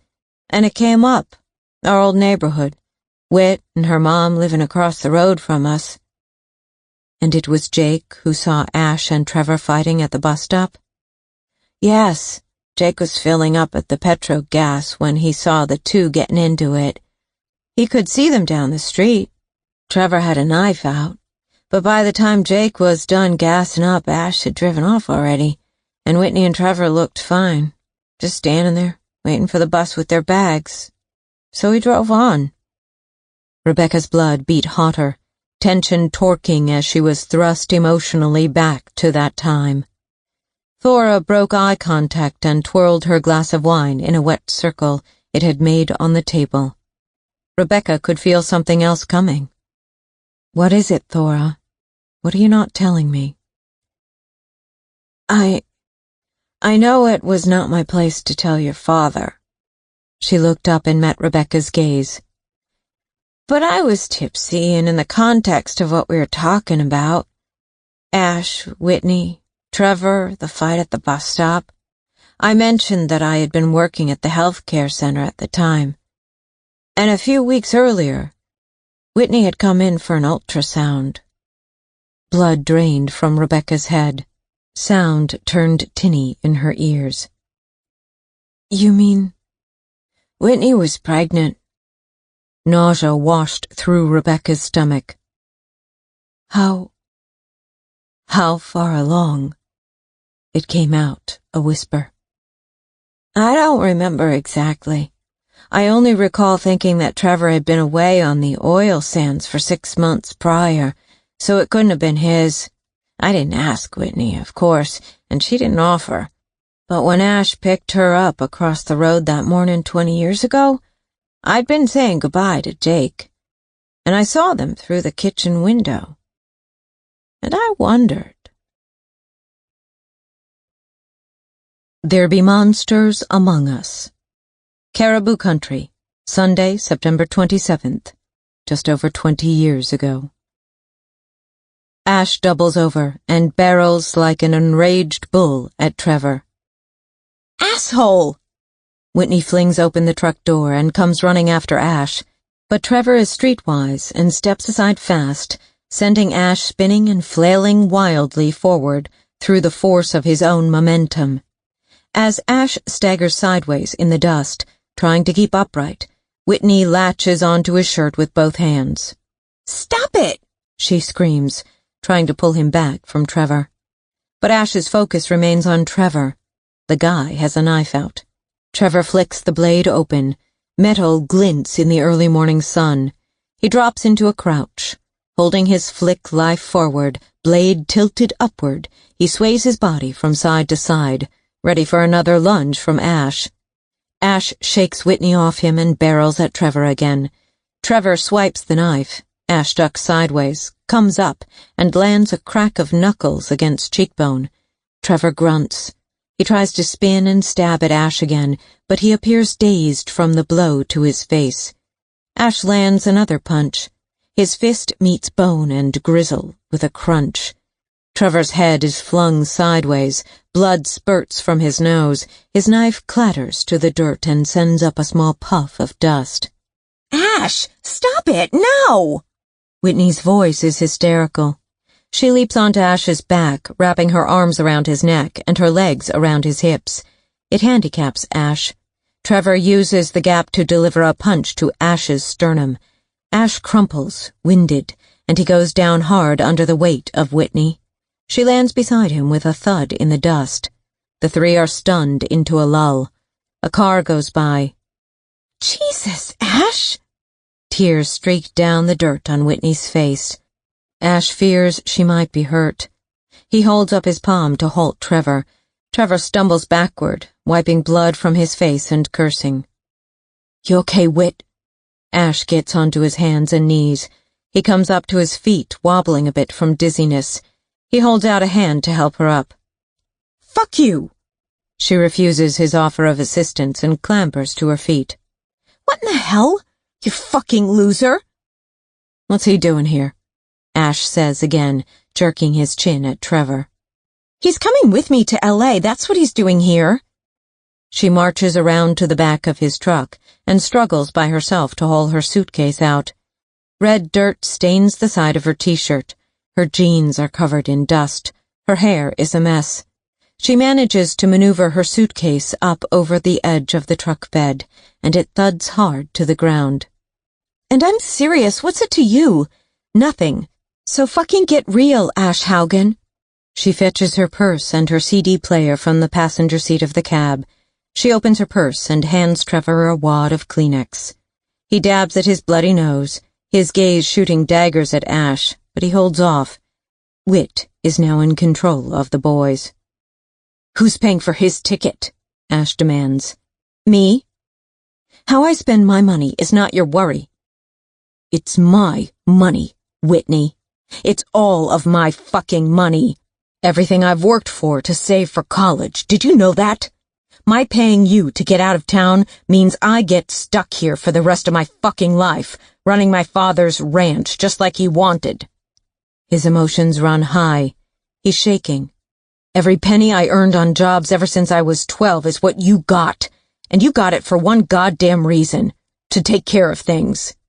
She eyes him. Something hardens in her face. She stands straighter and places a hand on a cocked hip. The yellow rays of the morning sun catch her long gold hair and make it glow about her face like an angel halo. He can see the shape of her nipples beneath her white t-shirt. "Well, maybe I won't take care of things." "What do you mean?" "Maybe I'll keep it." "Whitney," Trevor says, his voice low, quiet, dangerous. "Quit it now." A frustration, a fury Ash can't bear or even articulate, balloons inside him. He is compelled by an urge to put his hands around her pale neck and squeeze her to death in anger, just to make it all stop, make her go away. Trevor's eyes watch him over the wad of Kleenex clutched to his nose. "She'll take care of it," he says. Ash shoots a glance at him. "What's it to you?" He says again. "Don't fucking worry, man. She'll do it. She'll take care of it." Chapter 32. Rebecca sat on the edge of the motel bed and stared at the makeshift crime scene board she'd taped to the wall. Thora's words whirled in a repetitive loop through her brain. Whitney had come in for an ultrasound. When Ash picked her up across the road that morning 20 years ago, I'd been saying goodbye to Jake, and I saw them through the kitchen window. And I wondered. After leaving the Moose and Horn, Rebecca had hightailed it back to the general store, where she'd hurriedly bought sheets of white paper, tape, and permanent markers in different colors. She was a visual person. She still liked to use an old-school whiteboard to map out her investigative links, and she wanted to put things down on paper now. But before taping the paper in connecting sheets onto the wall, Rebecca had done an internet search on the Cache Creek car accident. She'd come across a tiny article in the online version of a newspaper that covered the Ashcroft-Cache Creek region. The single-vehicle accident victim's name was Una Ferris. Her next of kin was an aunt named Chloe Kennedy.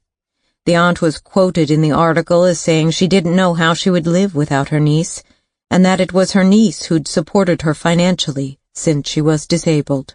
Rebecca planned on contacting and visiting the aunt tomorrow.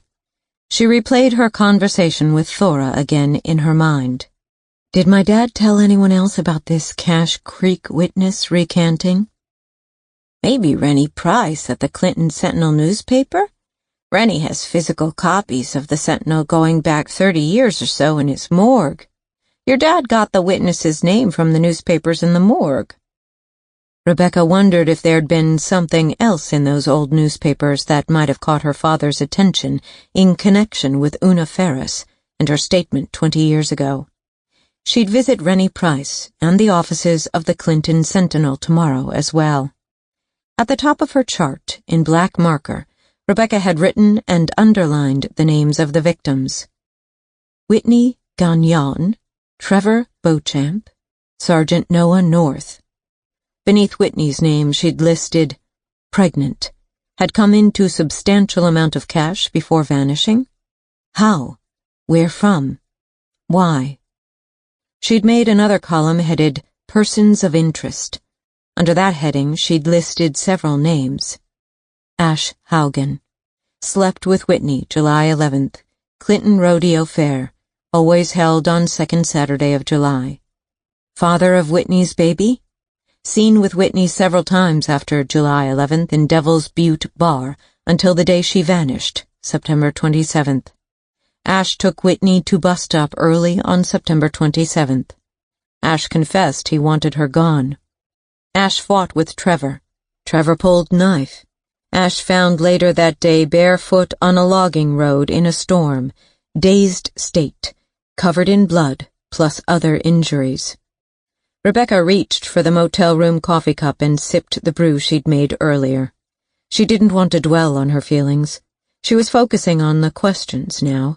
It was her way of blocking it out, coping with the fact that Whitney could have been carrying Ash's baby. And there was a much more sinister question. If renegade bus lines had no record of Whitney and Trevor getting onto the bus that day, and if the pair had not left town in a white van, where had they gone? How? Had they even left? Was it remotely possible that someone had done something terrible to them and they could still be here, somewhere in the area? Was that what her father had been digging at? As Rebecca studied her crime scene board, there was no way she could lie to herself. Ash Haugen was pivotal in all this. He had motive. He'd probably gotten Whitney pregnant. He'd wanted her gone. The pregnancy information potentially gave new context to his fight with Trevor. Had Trevor known about the baby? She sipped from her cup again. Her coffee had gone cold, but she barely noticed. She had to think of it. If Ash had hurt Whitney and Trevor, and then her father had started poking deep into the past, asking Ash worrisome questions, it gave Ash serious motive to hurt her dad as well, in order to shut him up. Ash was also the last person to have seen her father alive. Motive, opportunity, and means. M-O-M. He had them all. This was not looking good. Rebecca felt ill. She set down her cup and ran her hands over her hair. No wonder her father had called her in Ottawa asking her those questions. All the pieces slotted together now, and her dad had been puzzled over why she'd backed Ash's story about the riding accident. Rebecca had wanted to believe Ash that day. That was all. As stupid and simple as that. Sometimes those closest are the most blind to the monster who lives among them. She still wanted to believe in him. She still found it near impossible to think Ash would kill her father. He loved her father. She truly believed that. Those framed photos in his house told her that. Or could he have kept them out of guilt? People were complex that way. She'd learned this many times over during her years of police work. And what if exposure, conviction, imprisonment were too great a price to pay for love? Would fear of the consequences of truth trump the other? Yes, it would. It usually did. And she had to entertain the possibility that whoever had killed her father had also learned, or known about, the false witness in Cache Creek who'd been ready to recant. Rebecca surged to her feet and paced her room. What other possibilities could there be?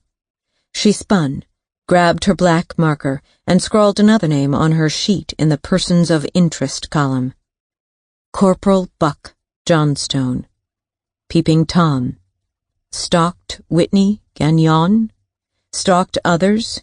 Watched Whitney and Ash having sex at the carnival. Bullied at school. Had early access to crime scene. She stepped back and stared at Buck's name, her brain wheeling. Buck had had initial control of the investigation into her father's death.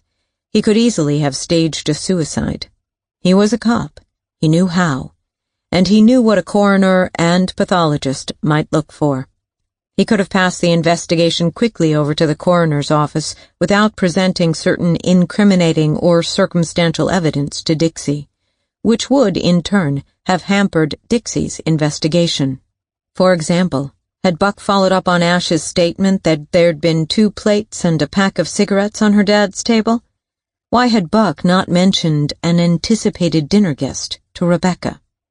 Perhaps 20 years ago, Buck had driven past Whitney and Trevor at the bus stop after Ash had left. Perhaps Buck had offered them a ride somewhere. Buck could have coerced the Cache Creek woman into lying about a white van 2 decades ago. What would his motive have been for hurting Whitney that September? Revenge for rejection? For having been mocked by her? A sexual infatuation that had festered into something dark and dangerous? It was possible.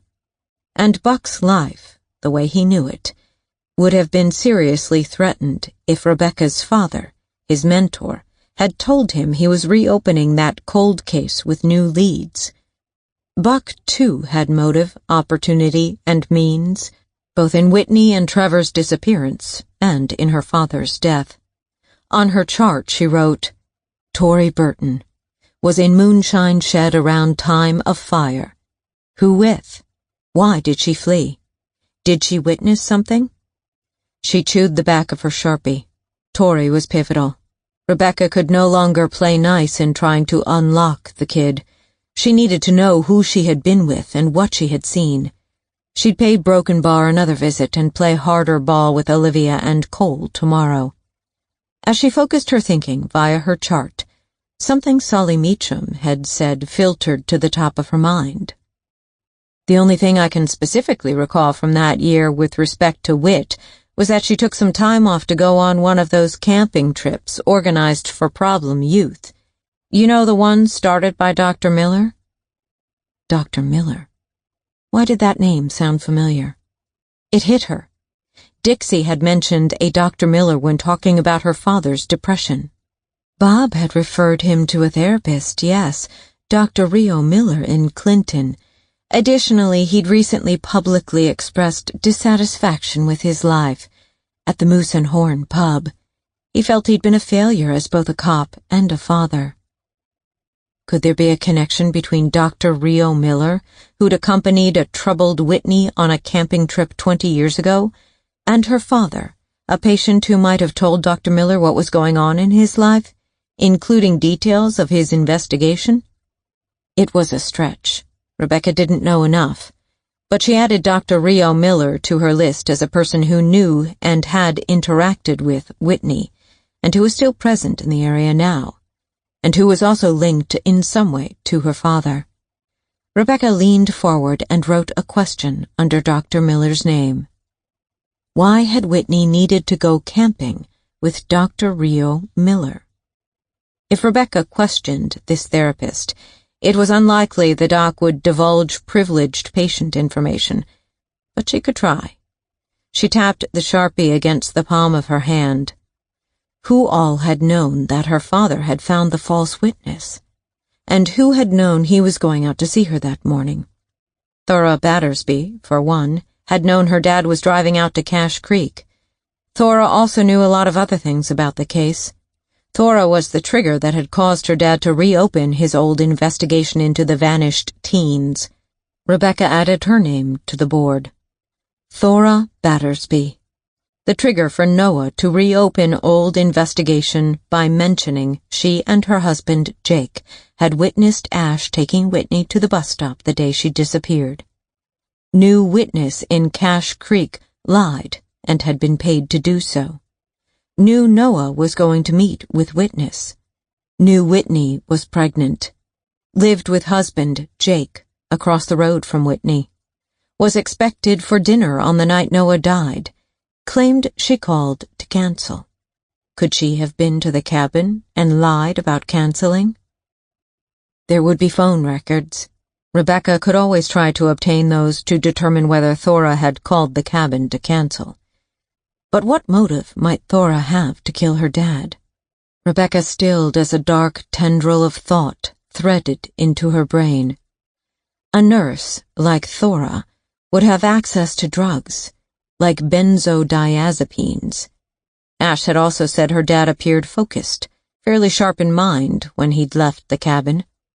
Could someone have arrived and spiked her father's drink with some kind of tranquilizer so that he passed out in his recliner, making it easier to stage a suicide? She checked her watch. It was late. Pathologist Bert Spiker would be long gone from work. Rebecca contemplated calling Dixie at home, but she suddenly felt paranoid. Like her father had, she now felt compelled to play her cards very, very close to her chest in this town where everyone was connected and rumors traveled on the wind. Wind gusted and ticked ice against the panes. Rebecca jumped. Adrenaline thrummed. She stared at her reflected image in the black window panes, and fear, like distant wolves lurking at the edge of a forest, began to take hold of her.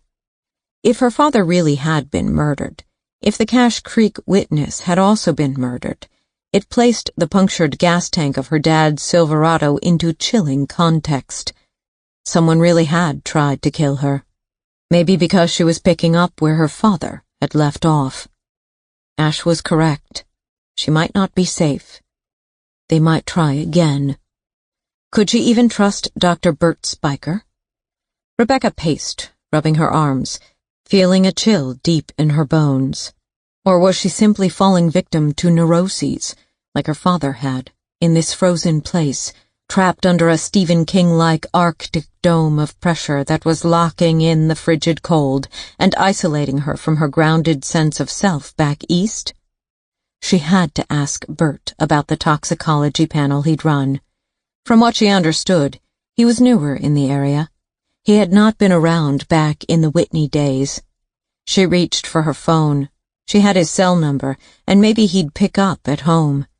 Rebecca placed the call. While the phone rang, she considered her options. She had theories. She had circumstances. She had possible motives, means, opportunities, but still no solid proof. Even so, perhaps it was time to contact the RCMP's Regional Major Crimes Unit, just to open an avenue of communication with a detective over her concerns, and for her own safety. Her call was picked up. "Rebecca?" came Bert Spiker's high nasal voice. "Everything all right?" "Sorry about the hour, Bert, but I have a question about the possibility of other drugs in my father's system. I know you probably ran a routine tox panel, but would something like Say, ketamine or benzodiazepines have shown up in your tests? Something that could have exacerbated the effects of the alcohol already in his system? Some medication a nurse might have access to. Bert explained that he hadn't received all the results from the lab yet. Obviously, the report will not be finalized until we do, but while additional medication might have been a contributing factor, I'm confident at this point that cause of death is consistent with an intraoral self-inflicted gunshot wound.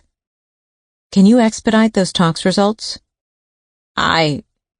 Is there a problem, Rebecca? Asked the pathologist. Things are just not sitting easy with me for various reasons.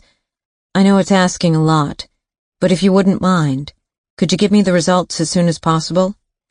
And keep quiet that I asked for now. Silence. Wind banged, howled. Rebecca, this is not something that I am— Bert, she said, I'm asking you in an official law enforcement capacity to keep my interest in the tox panel between you and me.